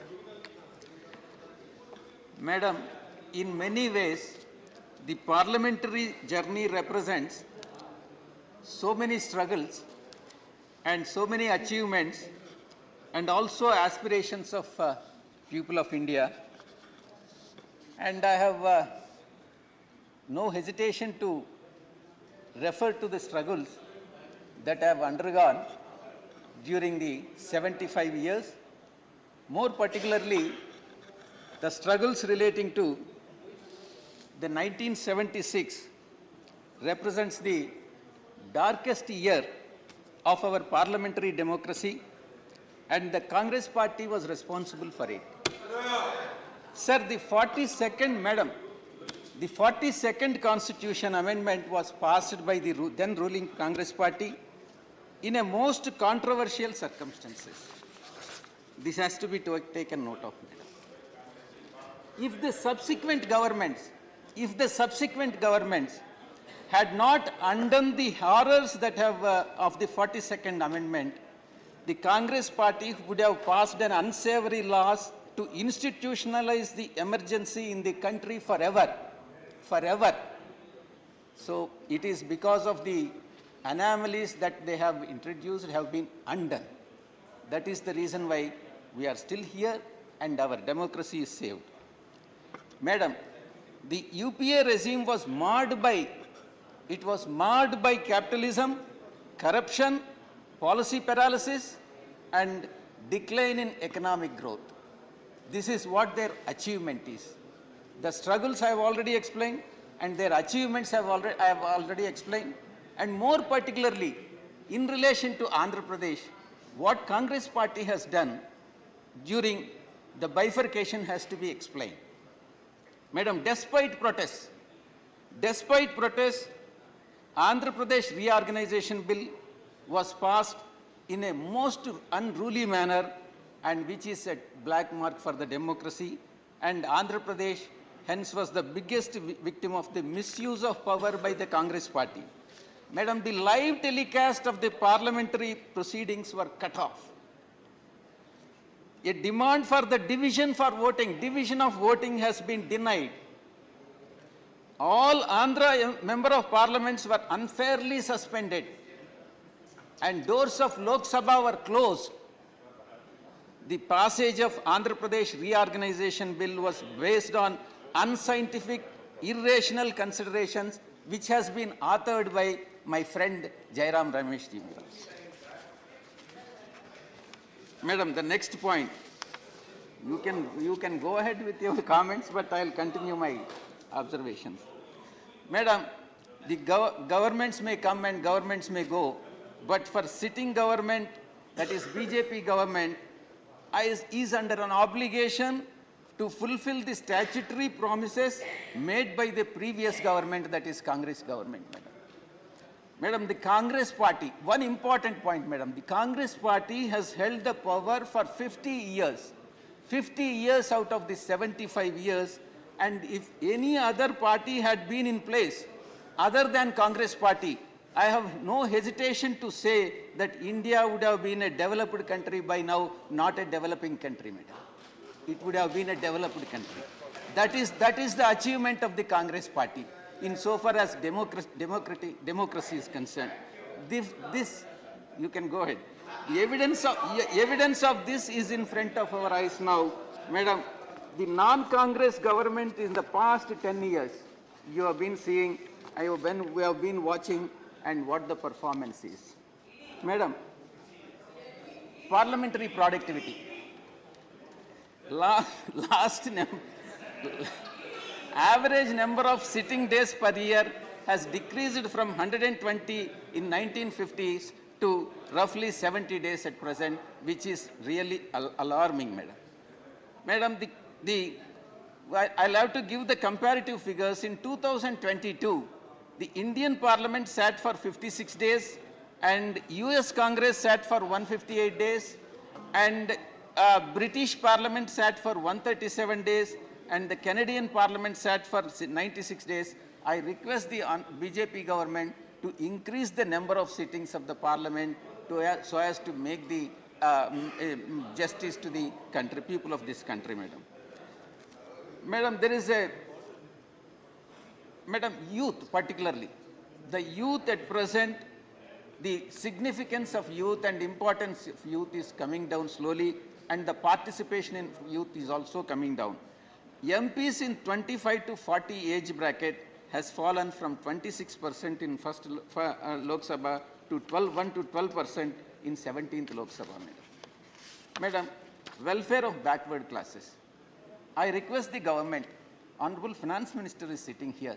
I request the Honorable Finance Minister and also Prime Minister and BJP government to introduce reservation for BCs based on the population of BC population in this country.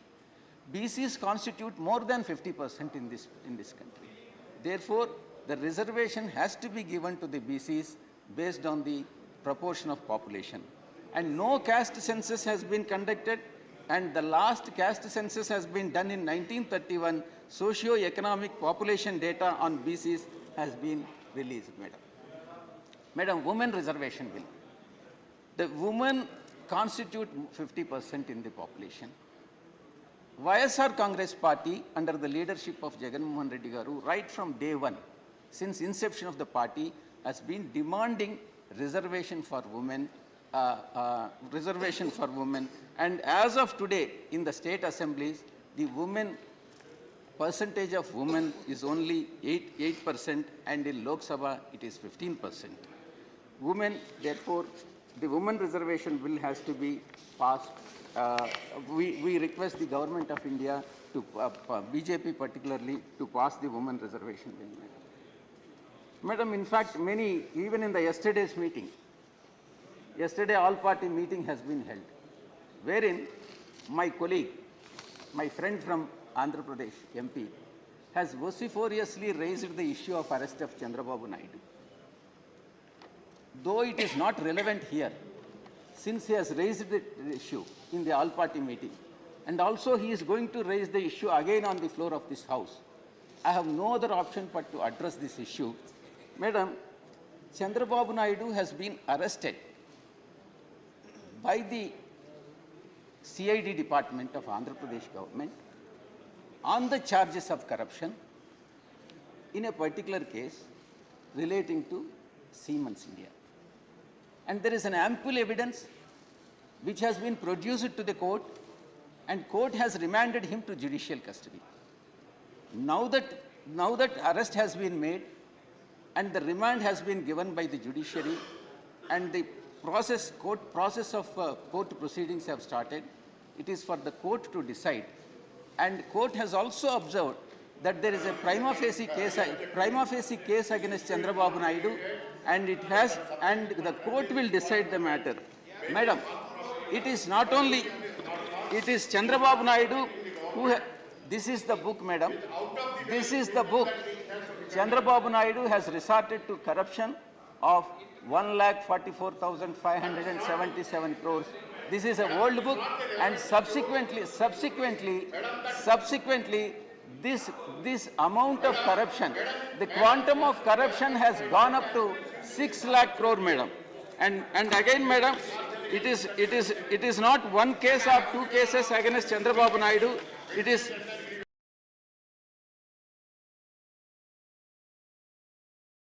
there are number of cases. It is his own affidavit, madam. It is his own affidavit which has been filed before the Election Commission, wherein he has stated that there are 9 cases against him, 9 criminal cases against Chandrababu Naidu. Therefore, when he himself has declared that there are criminal cases against Chandrababu Naidu, I have no hesitation to call Chandrababu Naidu as a criminal, madam. He has been implicated in a criminal conspiracy and resorted to corruption. Therefore, he has been implicated in the corruption case, madam. One more point, madam. Madam, he has not only that. Politically, Chandrababu Naidu has backstabbed everybody. He has backstabbed BJP. He was with BJP, he has backstabbed. Not present. Sri Thambi Durai. Sri Vivek Tankha. No, you have to speak from his seat. Sorry. And you are not on your seat. So actually, I'd given up the hope. So that's why I was sitting with Mr. Simple. So I'm going to be very, very short, sir. Why should a distinguished lawyer like you give up hope? No, it's a question of time, sir. You see, you wait till the judgment is pronounced. You are in a very sound company of Kapil Sibalji. So you can't give up hope. Anyway, sir, what I'm going to say today is 6 hours is too short for a history of 75 years. The history starts with the Constituent Assembly sitting and deliberating over a document which was one of the most well-drafted document at that time, at that period of time, and continues to be so even today. Our Constitution, I would say, is amongst the best in the world. UK didn't have a constitution. American constitution is a very short constitution. So this constitution served us so well. So that is why I say Parliament is the voice of the people, which it expresses through the constitution, and the Supreme Court is the voice of law. Now, the one good point is, sir, that roughly 105 constitutional amendments have happened, roughly.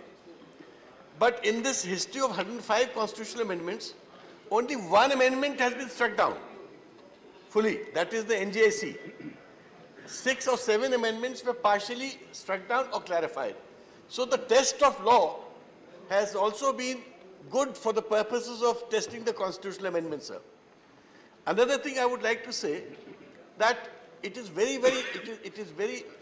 good to see a lot of lawyers in the constitution, sir, in the parliament, because if you see even at the time of drafting. Vivekji, there are very distinguished lawyers here.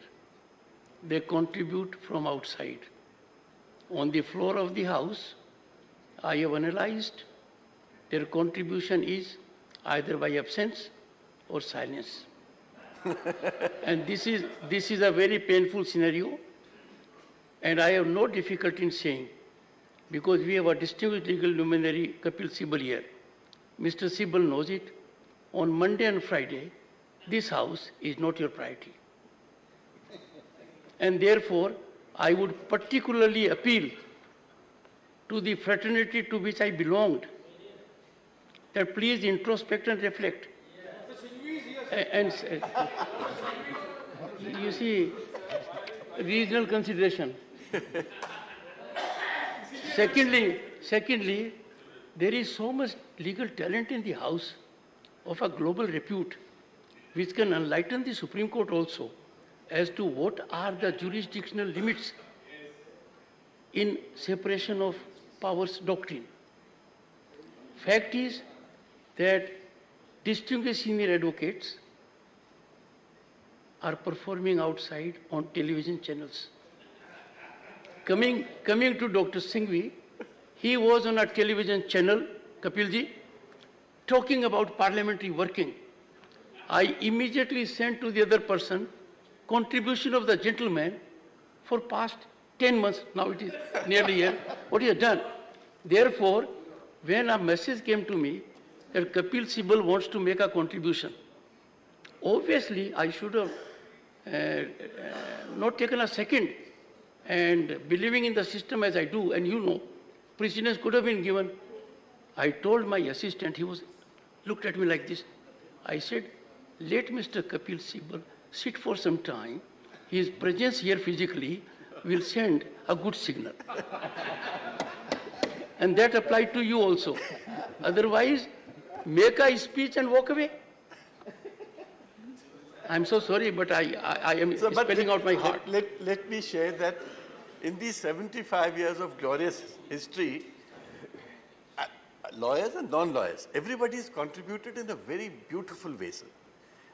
And see the way all your laws, as I said, have been upheld by the Supreme Court. Out of 105 amendments to the Constitution, only one was struck down fully, that is NJC. But NJC, Supreme Court had its own views on it, so I would not call it a truly... But one thing, and let me reveal my mind. You are a member of this House. Sir. Everyone here passed that bill, only with one abstention. Lok Sabha passed it unanimously. What has happened to that? Did this august House ever concern itself with what they have done? How can you countenance a scenario like this? It is prime obligation of everyone in this House that if this House has sanctified, and by that majority, only one abstention, and Lok Sabha, total unanimity, 16 state assemblies endorsing it, and my very distinguished legal luminaries, they have to be on front foot. I await what Kapil Sibalji would say. Go ahead, Vivekji. So your name signifies everything that you have. Sir, let me try and complete my speech, sir. So I'm now taking the chairman and the House to another aspect, sir. I felt that there are three issues which need your kind attention and which need the attention of this House, sir. One is that working days, a good parliament has at least 100 working days. UK has about 100, but it should be 100 plus. Our working days have been abysmally low and getting lower and lower by the year. And out of that also, I'm not a votary who supports disruption.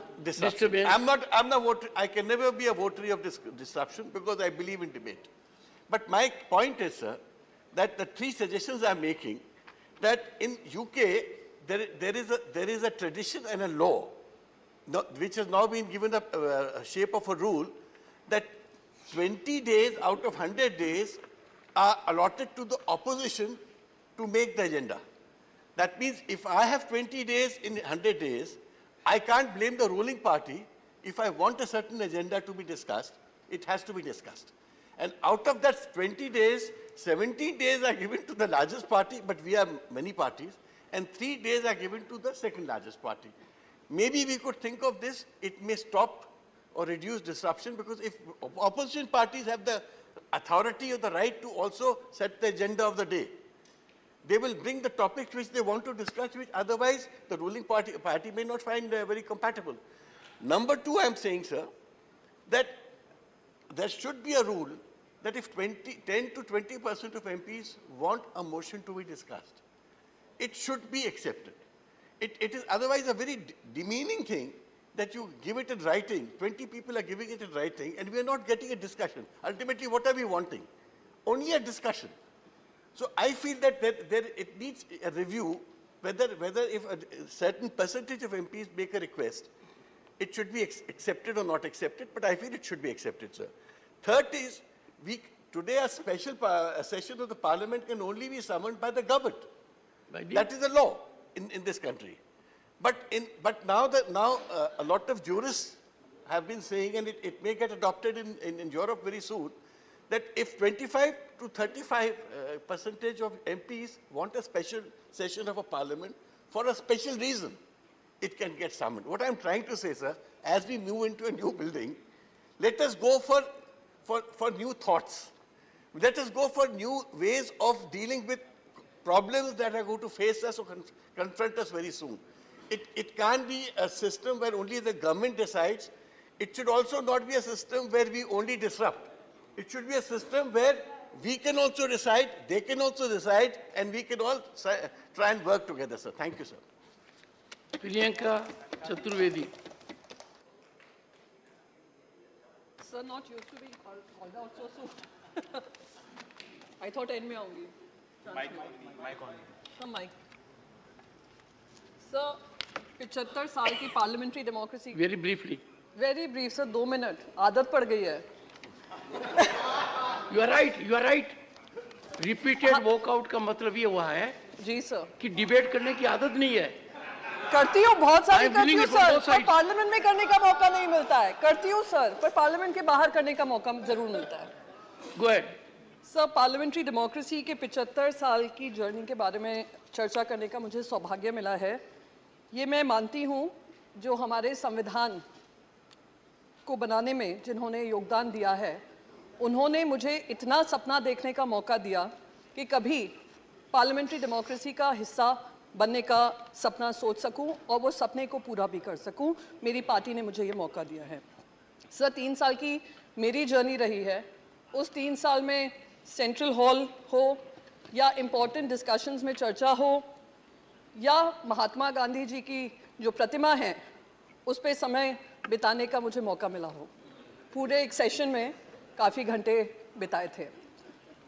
क्योंकि राज्यसभा है, council of states है, और मैं तो एक तिनका हूँ इस समुंदर में, पर क्योंकि ये काउंसिल ऑफ स्टेट्स है, इस 3 साल में हमने ये भी देखा किस तरीके से महाराष्ट्र में सरकार को गिराया गया, पार्टियों को तोड़ा गया, और अब 2 साल होने आ गए हैं. बहुत सारी जो लोकल गवर्नमेंट्स की हम बात करते हैं, लोकल गवर्नमेंट्स के चुनाव भी नहीं हो रहे हैं. बाय इलेक्शंस आ जाते हैं, बाय इलेक्शंस की भी नोटिफिकेशन महाराष्ट्र को लेकर नहीं आता है, तो ये एक सेंस ऑफ कंसर्न है। नए पार्लियामेंट में जा रहे हैं, हर डेकेड में 75 साल की जब हम बात करते हैं, हर डेकेड में हमने एक ऐतिहासिक बिल पास किए हैं, ऐतिहासिक कानून बनाए हैं। पर एक कानून जो मैं उम्मीद कर रही थी कि यहाँ से हम पास कर हम नए पार्लियामेंट की शुरुआत करेंगे, वो है महिलाओं के अधिकारों की बिल की बात सर, 33% रिजर्वेशन। पर वो मैं उम्मीद करती हूँ सर ना उम्मीद मत होइए, सब कुछ मुमकिन है। नहीं, वही तो मैं कह रही हूँ, मुमकिन है, पर यहाँ से मुमकिन होता तो ज्यादा और इस पार्लियामेंट की शान बढ़ती सर। नहीं, इंडिया है तो मुमकिन है।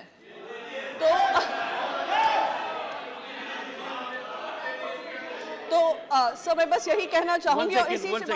I got a letter from a boy of 13 years and he wrote to me that, sir, India, I dot and dot, how can it be India? You'll reflect on that. Sir India बोल लो, भारत बोल लो, हिंदुस्तान बोल लो, उसका जो democracy का essence है उसको मत तोड़ो, बस यही कहना चाह रही हूँ। बस सर वो ये पार्लियामेंट सेशंस में मैं उम्मीद है, क्योंकि एक स्पेशल सेशन है, महिलाओं के अधिकारों का समय पे चर्चा होगी और वो बिल को पास किया जाएगा, क्योंकि ये भारतीय जनता पार्टी के भी मैनिफेस्टो में रहा है। और हम सब विपक्ष में हम बार-बार यही कहते रहते हैं कि अगर इस बिल पे चर्चा होगी, समर्थन चाहिए, हम सब मिलकर इसका समर्थन करेंगे और ऐतिहासिक स्पेशल सेशन बनाएंगे, जो खुद प्रधानमंत्री नरेंद्र मोदी जी ने कहा है। आपका बहुत बहुत आभार, धन्यवाद। डॉक्टर सुधांशु त्रिवेदी।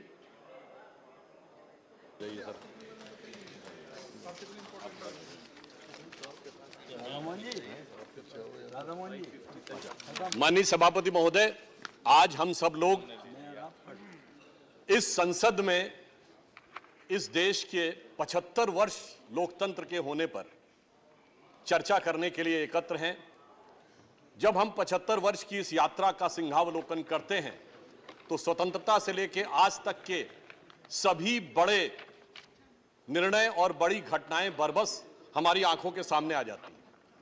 यदि हम स्वतंत्रता से प्रारंभ करें तो मैं याद दिलाना चाहता हूं कि महर्षि अरविंद ने यह कहा था कि जो स्थान इस शरीर में आत्मा का है, वो स्थान भारत का पूरे विश्व में है।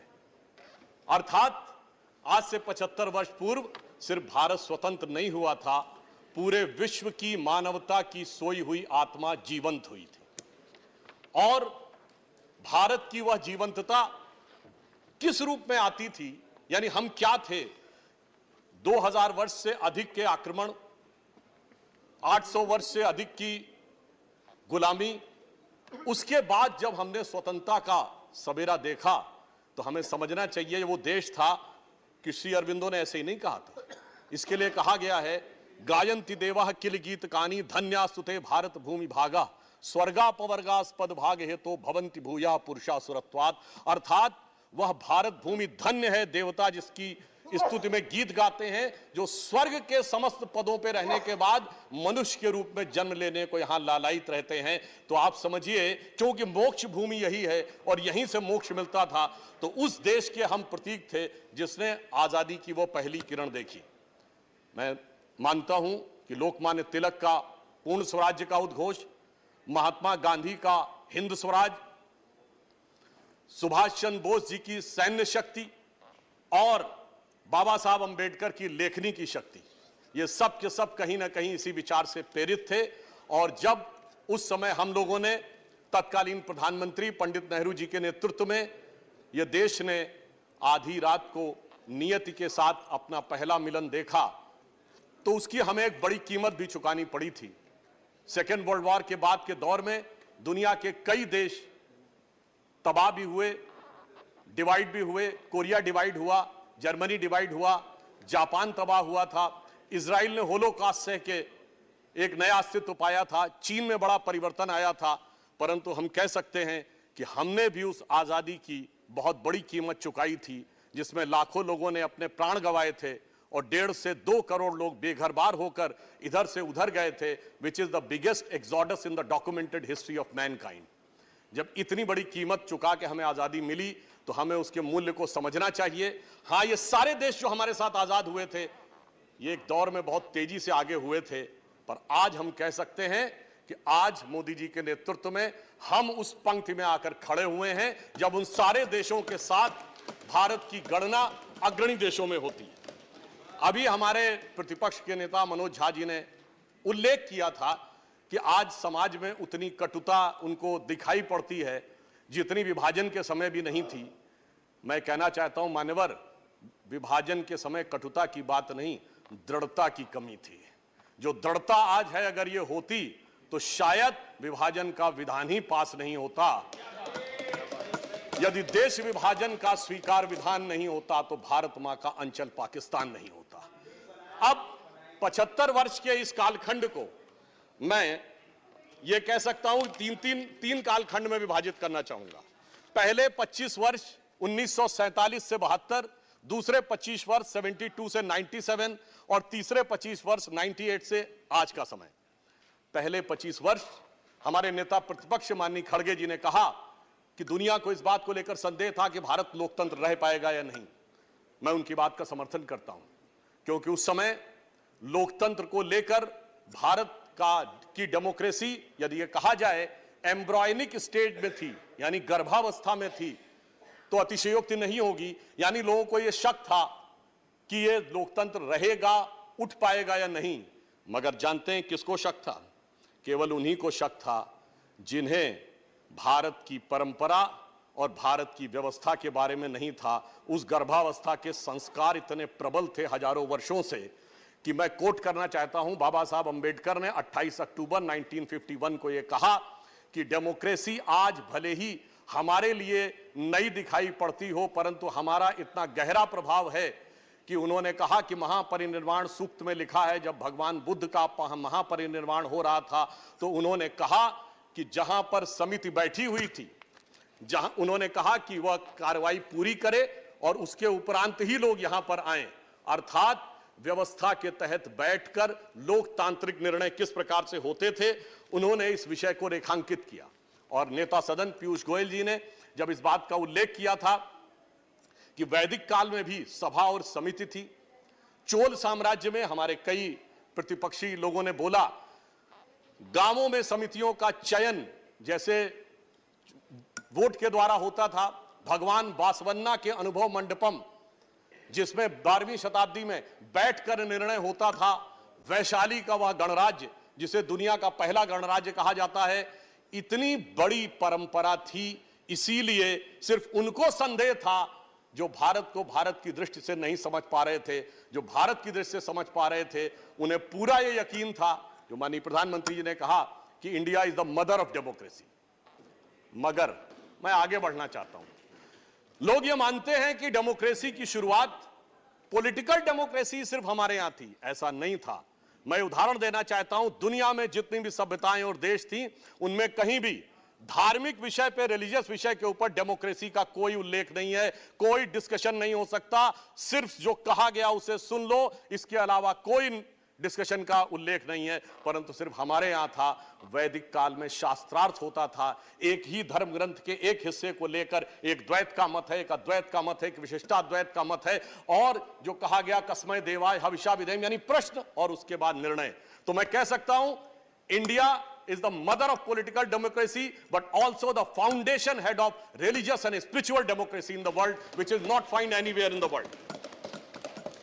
और इसलिए मैं ये कहना चाहता हूं कि हमारे संविधान निर्माताओं ने इस भाव को भली भांति समझा। परंतु जब डेमोक्रेसी अपने प्रारंभिक कालखंड में थी 25 वर्ष के, तब उस समय यदि यह विचार किया जाए तो कहा जाता है कि सत्ता पक्ष के बहुत से लोगों ने बड़ा योगदान दिया। तो मैं भी याद दिलाना चाहता हूं हमने क्या योगदान दिया। प्रतिपक्ष के रूप में जब देश के सामने चुनौती आई तो हमने कभी इस बात की चिंता नहीं की कि हम प्रतिपक्ष में हैं या हमारे साथ क्या हुआ है। 1962 की चाइना वॉर हुई तो भारतीय जनसंघ के रूप में तत्कालीन प्रधानमंत्री पंडित नेहरू जी का जो हमने सहयोग और समर्थन किया, और जनसंघ ही नहीं, राष्ट्रीय स्वयंसेवक संघ ने इतना सहयोग किया कि गांधी नेहरू जी ने पूरी प्रशंसा की और 26 जनवरी 1963 को गणतंत्र दिवस परेड में बुलाया। 1965 वॉर में लाल बहादुर शास्त्री जी का जिस प्रकार से सहयोग किया, यह पूरी तरीके से ऑन रिकॉर्ड है कि उन्होंने ऑल पार्टी मीटिंग में जनसंघ के अध्यक्ष नहीं, गुरुजी को भी बुलाया था। ये पहले 25 वर्ष में आगे बढ़ते हुए जब हम 1972 के पास पहुंचे तो आप सभी बड़े गर्व से कहते हैं कि 71 की वॉर के समय अटल जी ने इंदिरा जी की भूरी भूरी प्रशंसा की थी। यह होता है विपक्ष के रूप में लोकतंत्र को मजबूत रखने के लिए एक सकारात्मक भूमिका निभाना, और कैसे उस प्रारंभिक अवस्था में हमने आगे किया। वैसे मैं ये भी कह दूं, वो अटल जी ने वो नहीं बोला था जिसके बारे में बहुत ज्यादा बोला जाता है, क्योंकि इंदिरा जी की ऑफिशियल जीवनी पुपुल जयकर जी ने लिखी थी और उन्होंने बहुत खोजा था मगर वो चीज नहीं मिली थी जो कहा जाता। परंतु ये ईमानदारी की बात है कि वह प्रशंसा की थी और उसके द्वारा देश बढ़ता हुआ आगे तक पहुंचा। तो इसलिए मैं कह सकता हूं कि पहले कालखंड में विपक्ष के रूप में हमने डेमोक्रेसी को मजबूत करने में महत्वपूर्ण भूमिका निभाई। अगला कालखंड आता है 72 टू 97। इसे मैं 72 टू 97 इसे मैं कह सकता हूं कि this is the nascent stage of democracy, क्योंकि पहले कालखंड के 25 वर्ष में चुनाव होते थे, सरकार नहीं बदलती थी। तो सरकार नहीं बदलती थी तो लोकतंत्र का दूसरा स्वरूप नहीं आता था। अब 72 से 97 वाले कालखंड में सरकारें बदलनी शुरू हुई। लोकतंत्र ने इमरजेंसी का वह काला अध्याय देखा जो कि बहुत दर्दनाक और दुखद था। परंतु आज के इस अवसर पे मैं उसके डिटेल में न जाते हुए सिर्फ इतना कहना चाहूंगा कि भारत का लोकतंत्र इतना जीवंत था कि जेपी के नेतृत्व में हम लोगों ने वो आंदोलन खड़ा किया कि चाहे जितनी भी दमनकारी शक्ति थी, अंततः भारत में पहली बार केंद्र में सत्ता का परिवर्तन 1977 में हुआ। ये बदलाव आया और उसके बाद एक चीज और याद दिलाना चाहता हूं कि जब एक गठबंधन बना था सभी लोगों को मिलके, मगर बहुत जल्द ही वो गठबंधन कुछ छल में, कुछ प्रपंच में, कुछ अहम मान्यता में बिखर गया था 1979 में।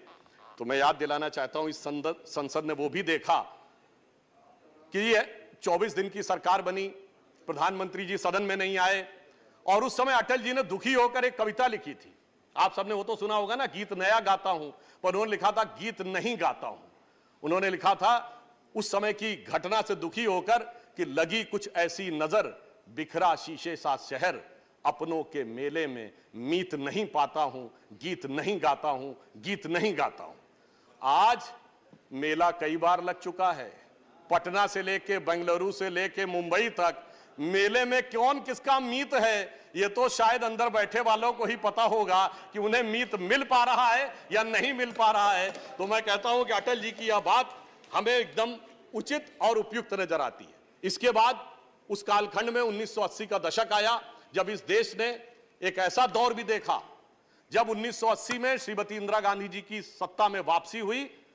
तो अभी हमारे प्रतिपक्ष के नेता और कई लोग कहते थे कि सरकारों को हटाया गया, विपक्ष की तमाम सरकारें केवल इस आधार पर बर्खास्त कर दी गई कि केंद्र में आपकी पार्टी चुनाव हार गई है तो राज्यों में आपको शासन करने का अधिकार नहीं रह गया है। मुझे लगता है कि इस आधार के ऊपर सरकार केंद्र में आई और उसने विपक्ष की सारी सरकारों को एक झटके में बर्खास्त कर दिया। यह भी लोकतंत्र के लिए एक चुनौती का दौर था। और 80 के दशक में दो सबसे शक्तिशाली सरकारें हम लोगों ने देखी, श्रीमती इंदिरा गांधी जी की 2/3 बहुमत की सरकार और राजीव गांधी जी की 80% बहुमत की सरकार। मगर इसी समय में देश ने बहुत बड़ी चुनौतियां, यह भी विडंबना थी कि सबसे शक्तिशाली बहुमत की सरकारों के दौर में आतंकवाद भी देश ने सबसे भयानक रूप में उठता हुआ देखा। फिर एक दौर आया जब 1980 के दशक का अंत हुआ और उस समय राष्ट्रवाद एक नए स्वरूप में उभरा, भारत के समाज में भी परिवर्तन आया, सामाजिक न्याय एक नए स्वरूप में उभरा, श्री राम जन्मभूमि का आंदोलन उभरा और इस देश की पॉलिटिक्स यूनिपोलर से बाइपोलर हुई जब 1991 में हम लोग मुख्य विपक्षी दल बने 120 सीटों के साथ। और उसी समय अर्थव्यवस्था का भी पुराना ढांचा टूटा, जो नेहरूवियन मॉडल था वो उस समय doctor Manmohan Singh finance minister थे और श्री पीवी नरसिम्हा राव जी प्रधानमंत्री थे, उन्होंने उसको समाप्त किया। और मुझे याद है, मैं तो बहुत बच्चा था उस समय, स्टूडेंट था, उस खुली अर्थव्यवस्था में भाषण देते हुए सदन में अटल जी ने बड़े चुटीले अंदाज में एक बात कही थी। उन्होंने कहा था कि अर्थव्यवस्था के दरवाजे खोल दिए गए हैं, कह दिया गया अब खुली अर्थव्यवस्था आ गई है। मगर उन्होंने कहा सभापति महोदय, जितने दरवाजे आगे के खोले गए उतने पीछे के दरवाजे भी खोल दिए गए। और फिर उन्होंने कहा कुछ तो ऐसे भी हैं जो पीछे के दरवाजे ही नहीं, रोशनदान से भी अंदर आने के लिए दरवाजे खोल दिए गए हैं। इस प्रकार से उन्होंने उस खुली अर्थव्यवस्था का समर्थन और उसकी विद्रूपता के ऊपर एक अटैक भी करने का कार्य किया। और फिर इस देश ने एक वो दौर भी देखा जब 13 दिन की सरकार बनी, और उस 13 दिन की सरकार ने इस संसद के इतिहास में मील का पत्थर स्थापित कर दिया, जब संसद की सीधी कार्रवाई का प्रसारण हमने उस 13 दिन की सरकार में प्रारंभ किया। तो लोकतंत्र में पारदर्शिता और संसदीय कार्य की पारदर्शिता में मील का पत्थर हमने 1996 में 13 दिन की सरकार में स्थापित किया।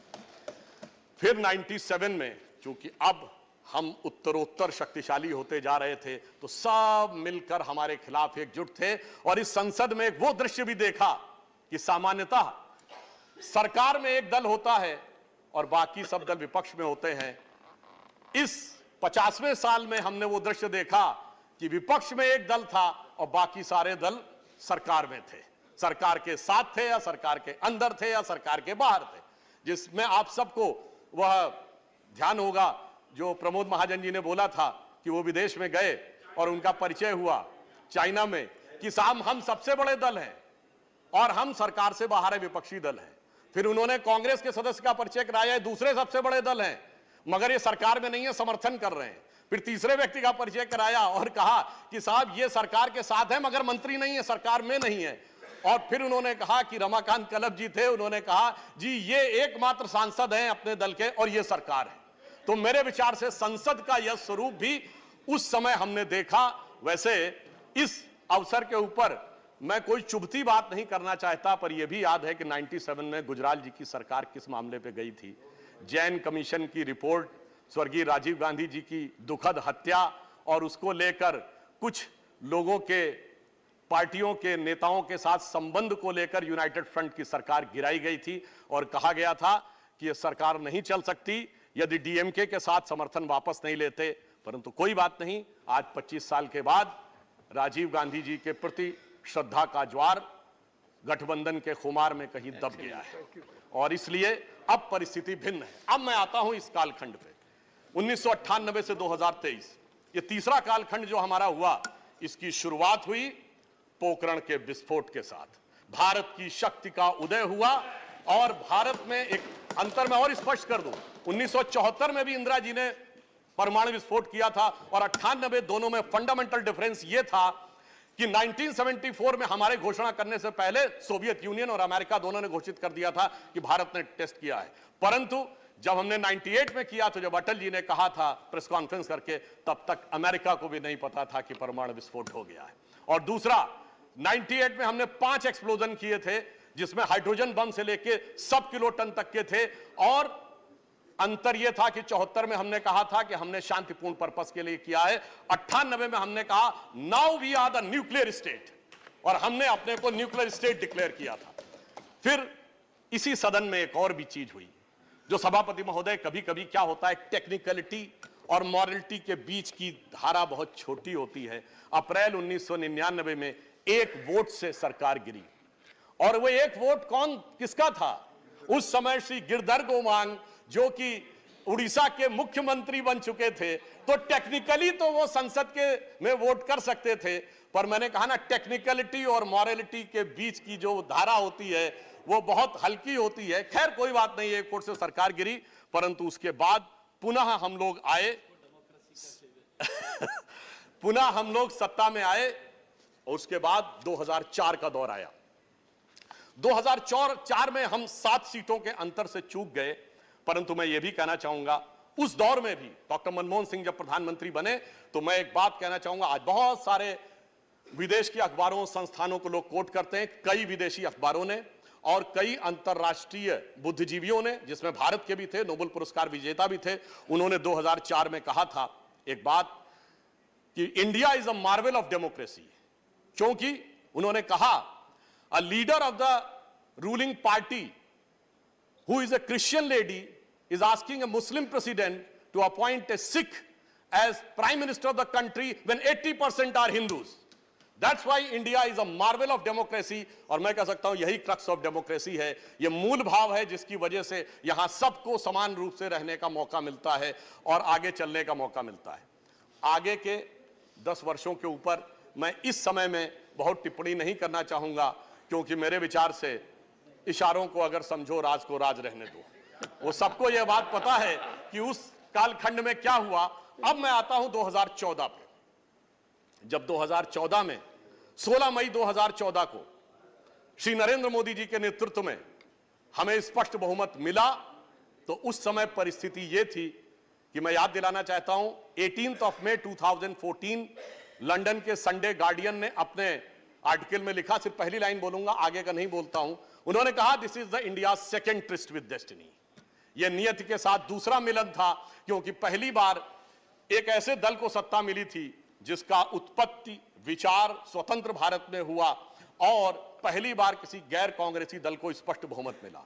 परंतु यह सरकार सिर्फ सरकार बदलने के लिए नहीं थी, यह विचार बदलने के लिए थी। और इसीलिए मोदी जी ने प्रधानमंत्री बनने के बाद वो कुछ ऐसे विषय उठाए जो कहा गया नॉन पॉलिटिकल है। जैसे उन्होंने कहा स्वच्छ भारत अभियान, बेटी बचाओ बेटी पढ़ाओ का विषय कहा, परंतु यह विचार बदलने के लिए था। आज आप देखिए, हमारे आप में से किसी के भी हाथ में कोई पैकेट और रैपर होता, जैसे पहले कोई आसानी से लोग फेंक दिया करते थे, अब ऐसा नहीं होता। और अगर उन्होंने बेटी बचाओ बेटी पढ़ाओ कहा, तो नवजात शिशुओं के लिंग अनुपात में भारी परिवर्तन दर्ज किया गया है, और इस साल पहली बार ऐसा हुआ है नवजात शिशुओं में लड़कियों की संख्या अधिक आई है। यानी यह इतना बड़ा परिवर्तन आया। और अभी उदारता की बात कर रहे थे हमारे खड़गे जी, तो मैं याद दिलाना चाहता हूं कि इसी दरमियान स्टैंडिंग कमेटीज की जब बात होती है, तो जो बिल आए हैं 2014 के बाद सरकार की तरफ से, तो उसमें 46 बिल्स आए हैं, जिसमें 14 स्टैंडिंग कमेटी को और 23 सेलेक्ट कमेटीज को गए हैं। यानी 46 में 37, 80% बिल पार्लियामेंट्री कमेटीज को गए हैं। यह फैक्ट भी हमें ध्यान रखने की आवश्यकता है। और इसी के साथ मैं एक और बात भी कहना चाहता हूं। उन्होंने कहा था थोड़ा बड़ा हृदय होना चाहिए, तो याद करिए मोदी जी का पहला भाषण 2014 में, जब उन्होंने क्या कहा कि हम तो समाज के सबसे गरीब व्यक्ति की तरफ नजर रखते हैं, क्योंकि हम दीनदयाल जी के अंत्योदय से प्रेरित हैं। और आगे उन्होंने कहा, महात्मा गांधी हो, लोहिया जी हो या दीनदयाल जी हो, सभी का विचार इसी भाव से प्रेरित था। हमने इसकी कोई चिंता नहीं की कि कौन हमारी पार्टी का है, कौन हमारी पार्टी का नहीं। और विशाल हृदय तो इतना दिखाया कि सरदार पटेल की दुनिया की सबसे विशाल मूर्ति बनाकर दिखाई। हमें इस बात से कोई प्रभाव नहीं पड़ता कि उनके कालखंड में भले ही आरएसएस पे बैन लगा हो, परंतु जिसने देश के लिए इतना ऊंचा काम किया, उसका मुकाम भी उतना ऊंचा होना चाहिए। फिर मैं ये भी याद दिलाना चाहता हूं, मोदी जी के ही कालखंड में सिर्फ इतना ही नहीं हुआ, हमने श्री अटल बिहारी वाजपेयी जी को ही भारत रत्न नहीं दिया, प्रणब मुखर्जी जी को भी भारत रत्न दिया। हमने तरुण गोगोई जी को भी पद्म भूषण दिया, एससी जमीर जी को भी पद्म भूषण दिया। मुझे लगता है शायद इससे ज्यादा उदारता, बगैर इस बात की चिंता किए हुए कि कौन हमारी पार्टी का है, कौन हमारी पार्टी का नहीं है, भारत के इतिहास में यह देखने को नहीं मिलता है जो उदाहरण उन्होंने दिया। हां, यह जरूर कह सकते हैं कि बहुत से ऐसे लोग, उनको इसमें भी उदारता न नजर आई हो, जो बाबा साहब का बहुत उल्लेख करते हैं, और बाबा साहब को भारत रत्न देने में इतना लंबा समय लग गया था, उनके कालखंड में नहीं मिला था। हमारी जब सरकार आई, तो अटल जी की सरकार के समय में जहां उन्होंने अंतिम सांस ली थी, उस अलीपुर रोड बंगले को सरकार ने लेकर उसको स्मारक बनाया। मोदी जी ने मुंबई में और लंदन तक जाके जिस मकान में डॉक्टर बाबा साहब अंबेडकर रहे थे, भारत सरकार ने उसको लेकर उसे स्मारक बनाने का काम किया, और 26 नवंबर को संविधान दिवस के रूप में उसको स्थापित किया। तो यह दर्शाता है कि हमने सभी के प्रति, जिसने इस देश के लिए जो योगदान दिया, उन सब के प्रति हमने ईमानदारी से और पूरी दृढ़ता के साथ इन 75 वर्षों में यह करने का प्रयास किया है। और एक और बड़ा परिवर्तन आया। देखिए, जब इस देश के प्रथम प्रधानमंत्री पंडित जवाहरलाल नेहरू जी बने, परंतु वो ईश्वर की कृपा से एक समृद्ध परिवार से आते थे। उनके बचपन से उनके मुंह में सोने का चम्मच था, और आज 75 वर्ष के बाद एक ऐसा प्रधानमंत्री है जिसने बचपन प्लेटफॉर्म पे दौड़ते हुए चम्मच और चाय के गिलास को लेकर दौड़ते हुए गुजारा है। तो मैं ये कह सकता हूं कि अंतर ये आया है कि ये लोकतंत्र की परिपक्वता है।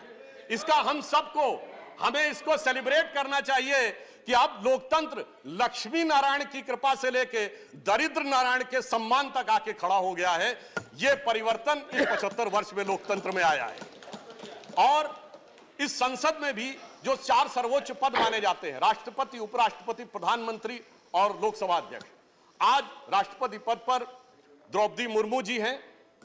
आज हम कह सकते हैं कि जनरल क्लास हो, शेड्यूल कास्ट हो, ओबीसी क्लास हो, शेड्यूल ट्राइब्स हो या माइनॉरिटीज हो, आज अब कोई भी वर्ग ऐसा नहीं कह सकता कि मुझे संसद के 4 सर्वोच्च पदों में से किसी एक पर कभी प्रतिनिधित्व करने का मौका नहीं मिला। ये लोकतंत्र में को हमने उस मुकाम तक पहुंचाया है इस अमृतकाल में। मेरे विचार से इसके लिए भी मोदी सरकार का अभिनंदन किया जाना चाहिए। और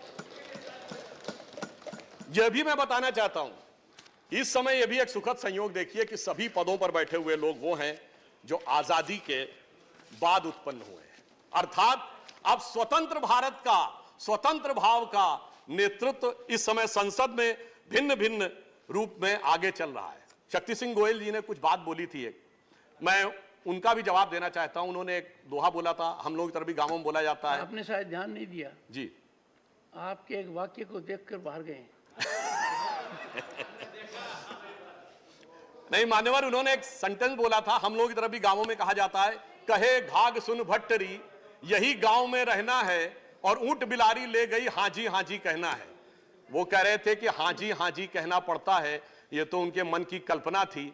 मैं सिर्फ 3 चीजें कोट करता हूं, किसी के प्रति कुछ नहीं। मौलाना आजाद की किताब इंडिया विंस फ्रीडम, उसके आखिरी वो 30 पन्ने जो उन्होंने कहा था मेरी मृत्यु के 30 वर्ष के बाद पब्लिश हो, उसको पढ़ लीजिए। श्री पीवी नरसिम्हा राव की किताब द इनसाइडर, जिसका हिंदी अनुवाद अंतर्गाथा के रूप में भी विद्यमान है, वो भी पढ़ लीजिए। और श्री नटवर सिंह जी की किताब one life is not enough पढ़ लीजिए। तो फिर मेरे विचार से शक्ति सिंह गोयल जी को वह शक्ति मिलेगी कि हाँ जी कैसे कहना है। और मैं एक बात और कहना चाहूंगा, खड़गे जी ने G20 पे कहा कि कमल का फूल दिख रहा था। मान्यवर, G20 में जो कमल का फूल था वो 5 पंखुड़ियों वाला फूल है जो भारत का राष्ट्रीय पुष्प है। हमारा कमल का फूल 8 पंखुड़ियों वाला है। मगर मैं ये भी कहना चाहता हूं कि उनको ध्यान रखना चाहिए कि आज अगर भारत को सुपर पावर बनना है तो हमें इंटेलेक्चुअली भी आगे बढ़ना है, फाइनेंशियली भी। हमें लक्ष्मी जी की भी कृपा चाहिए। सर 1 मिनट और, हम कंक्लूड कर रहे हैं सर। हमें लक्ष्मी जी की भी कृपा चाहिए और सरस्वती जी की भी कृपा चाहिए, और दोनों ही कमल पे विराजती हैं। तो जितना कमल खिला रहेगा हमारा प्रगति का मार्ग उतना ही प्रशस्त रहेगा। और मैं ये कहना चाहता हूं कि हमारे प्रधानमंत्री जी के ऊपर, बस समराइज कर रहा हूं सर 1 मिनट में, हमारे प्रधानमंत्री जी के ऊपर G20 में हमने वो विकास दिखाया कि आज 7.8% के साथ हम दुनिया की सबसे बड़ी अर्थव्यवस्थाओं में सबसे तेजी से बढ़ती व्यवस्थाएं। आज दुनिया में क्या स्थिति है, चाइना की, अमेरिका की, यूरोप की, पाकिस्तान और श्रीलंका छोड़ दीजिए। तो मैं सिर्फ एक लाइन कहना चाहूंगा मोदी जी के लिए, और सर एक लाइन उसके बाद और आपसे मैं मोदी जी के लिए जो आप लोगों के मन में भाव आता है, तो मैं कहना चाहता हूं कि इस विपरीत परिस्थिति में जैसे देश को चलाया है, हमें इल्जाम मत दीजिए, बहुत अफसोस होता है। हमें इल्जाम मत दीजिए, बहुत अफसोस होता है। बड़ी तरकीब से कश्ती यहां तक लेके आए हैं, बदल देते हैं हम दरिया की लहरें अपनी हिम्मत से, आंधियों में भी चिराग अक्सर हमने जलाए। और अंत में सर 1 मिनट, अंत में मैं अटल जी की उस पंक्ति से समाप्त करता हूं। आप सबसे आह्वान करता हूं, नई संसद में जा रहे हैं तो वो जो उनकी पंक्ति थी कि आओ मिलकर दिया जलाएं, तो मैं ये कहना चाहता हूं, आहुति बाकी यज्ञ अधूरा, अपनों के विघ्नों ने घेरा। अपने लोग ही कुछ विघ्न उत्पन्न कर रहे हैं, कोई बात नहीं। आहुति बाकी यज्ञ अधूरा, अपनों के विघ्नों ने घेरा, अंतिम जय का वज्र बनाने नव दधीच हड्डियां गलाएं, आओ मिलकर दिया जलाएं। और यज्ञ का धुआं उन सारे वायरस को नष्ट करे जिसमें डेंगू भी है, मलेरिया भी है, कोरोना भी है, HIV भी है, जो मन में बैठा है उस वायरस को नष्ट करे और एक भारत श्रेष्ठ भारत का मार्ग प्रशस्त करे।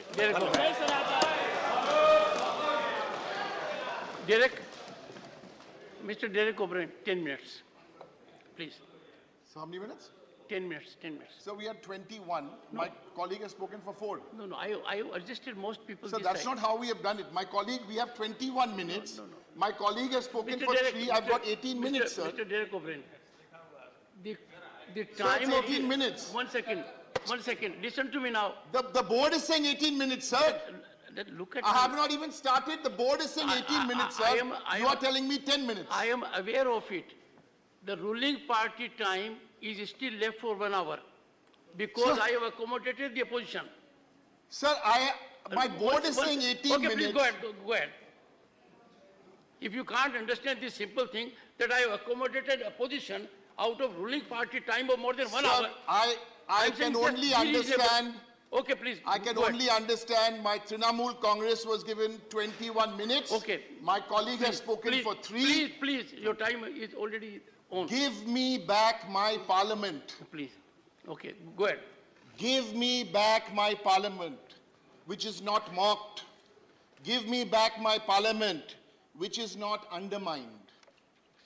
Give me back my parliament, where prime ministers come and answer questions on the floor of Lok Sabha and on the floor of Rajya Sabha.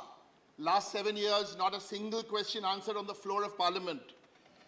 Give me back my parliament, where urgent national issues can be discussed from 11 o'clock in the morning on a special rule. Last 7 years, not one notice given by the opposition has been accepted. Give me back my parliament, where we get to see the Honorable Prime Minister regularly here with us.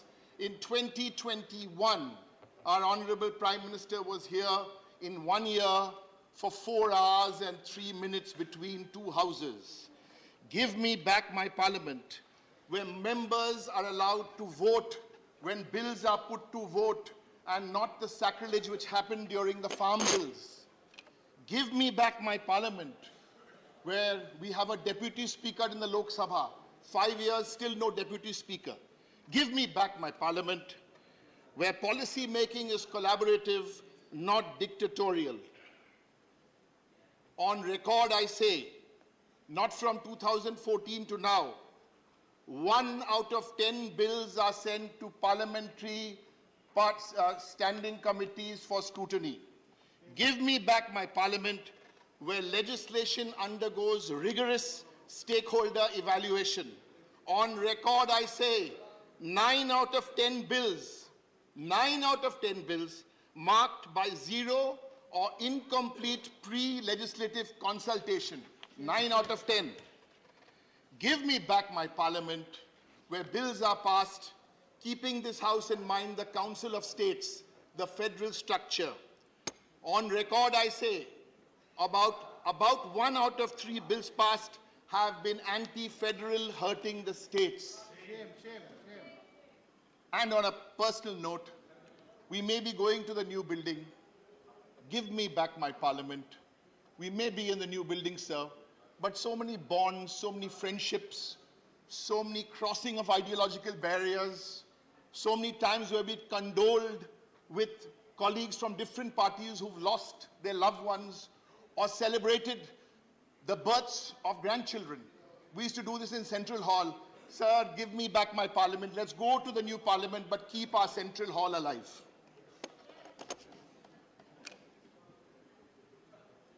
Give me back my India. Give me back my Bharat. Give me back my India, where a state is not consumed by violence for 5 months. Sorry, Manipur, we still haven't managed to send our Honorable Prime Minister to you. From all of us, sorry. Give me back my India, where 1 out of 3 youth are not unemployed. Give me back my India, when double-digit food price inflation does not lead to 3 out of 4 people here who cannot afford a healthy diet. Give me back my India, where crimes against women are met with the harshest punishments, where our champion athletes don't get sexually harassed, where abusive men in power are not shielded. Yes, my party doesn't, All India Trinamool Congress led by Mamata Banerjee needs no lectures on women's reservation bill. Whether you bring the bill, don't bring the bill. We already have 1/3 of our elected representatives here in Parliament. But don't spare the men who have done what they have done. Doesn't matter whichever party they come from. Give me back my India, where farmers are guaranteed MSP for crops, where farmer suicides are a thing of the past, where farmers get prioritized over large corporations. 10,000 farmers committed suicide in 2021. Give me back my India, where the Prime Minister pays condolences when Jawans are martyred and not attend party functions.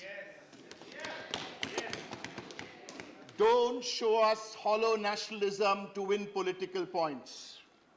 Give me back my India, where states, and I say this from the Council of States, are not deprived of funds because a state's political ideology is different from the union's political ideology, and my Bengal, our Bengal, is deprived of 10,000s of crores of funds.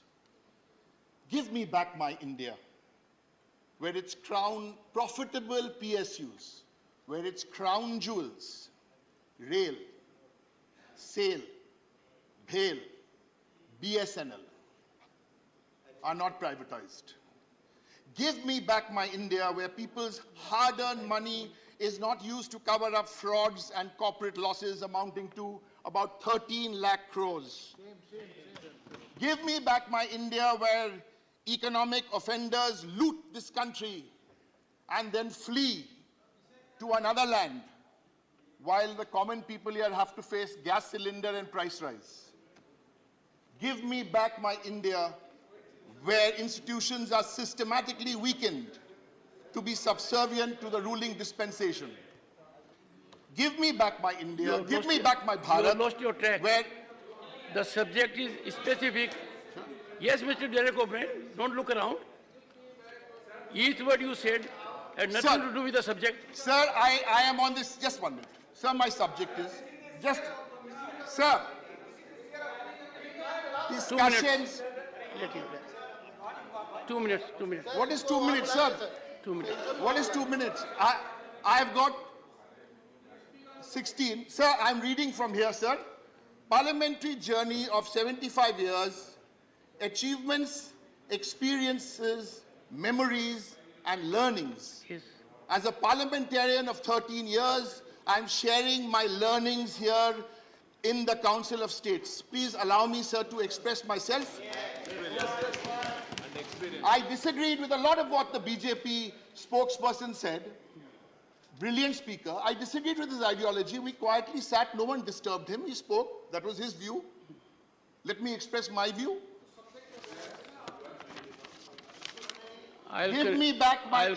I'll conclude at 6 o'clock. You can continue to 5:58. Give me back my India, where media owners, let's not blame the journalists, where media owners are enslaved by the party in power. Real journalists will remain real journalists. The real villains are the media owners. You say party in power in Delhi or Give state? me back, sir, I'm making a speech.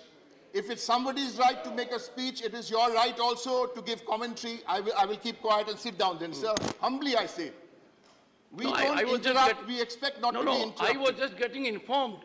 When you say party in power, we are a federal structure. Right, sir. You're right. Is it center or so state right, also? You're right. So the party in power... And you know why I'm asking. It's a 75... No one knows better than you do why I'm asking. Okay, sir. Mr. Modi's Bharatiya Janata Party. Give me back my India, where the government does not have to revise the methodology of calculating GDP to make its numbers appear artificially higher. This has been changed. Give me back my India, where slums are not covered with green curtains when we are hosting international events. Give me back my India, where dissent does not mean jail. Father Stan, Siddiq Kappan, Varvara Rao, Gautam Navalkha, Anand Teldumbe, and so many. Give me back my India, where religious propaganda does not trump science. Champions we have, sir, the champions of Chandrayaan. Give me back my India, where citizens do not die because of one man's whimsical announcements at demonetization at 8 p.m. And if we are talking about positive, look at the policies by some state governments like in Bengal, where there's a migrant policy in place, there's a migrant board in place. Please, let's learn from states. Sir, give me back my India, where statistics and data were not the enemy of the state. Give me back my India when the environment wasn't sacrificed at the altar of corporate profit. Give me back my India where language was a means of communication and not for Shiva and not for everybody else who are now marked out. Thank you. As Thank you. Sir, I don't believe this. Sir, I do not believe this. I humbly appeal to you. My party has 18 minutes. 1 second. No, sir. How much more humility do you want us to show? 1 second. Sir, my party has 1 second.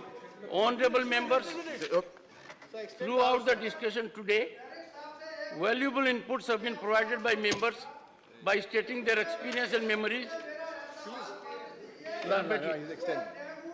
Some inputs have also been provided. Nothing will go on record.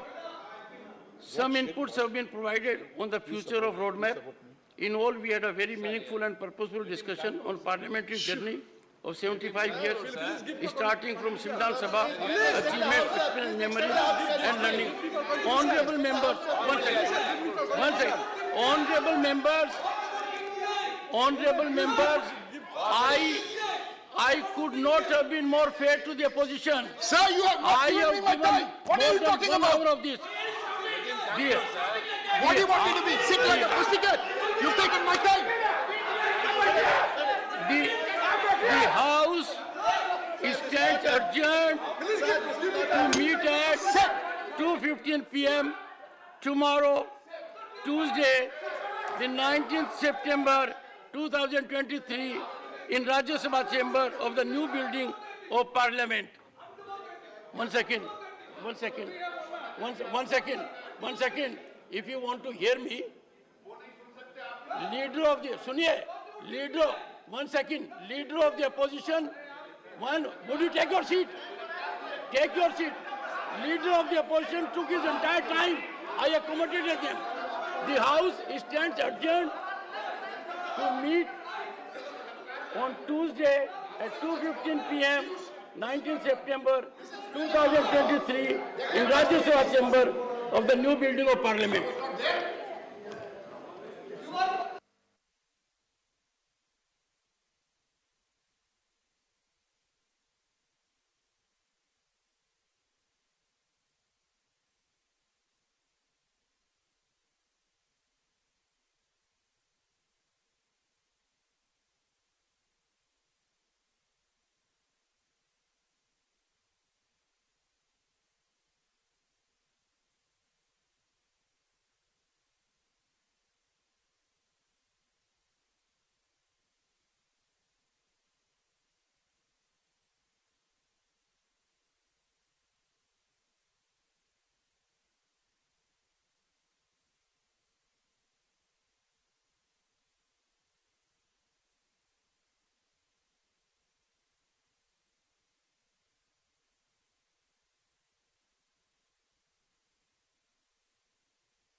मत होकर देश और राष्ट्र के हित में निर्णय लिए हैं, उससे भी बेहतर नए भवन में एक मत से सामूहिकता से निर्णय लेंगे ताकि भारत की लोकतंत्र की प्रतिष्ठा विश्व में और बढ़े। आज भी भारत के लोकतंत्र पूरे विश्व के लिए मार्गदर्शक की भूमिका के रूप में है। मुझे आशा है नया भवन आपके लिए नई ऊर्जा के साथ इन संकल्पों को पूरा करेगा। आप सभी को जो चर्चा की उसके लिए मैं बहुत बहुत पुनः धन्यवाद देता हूं। माननीय सदस्यों, सभा की कार्रवाई कल मंगलवार दिनांक 19 सितंबर 2023 को दोपहर 1:15 पर नई संसद भवन के लोकसभा के सदन में प्रारंभ होगी। सभा की कार्रवाई आज स्थगित की जाती है।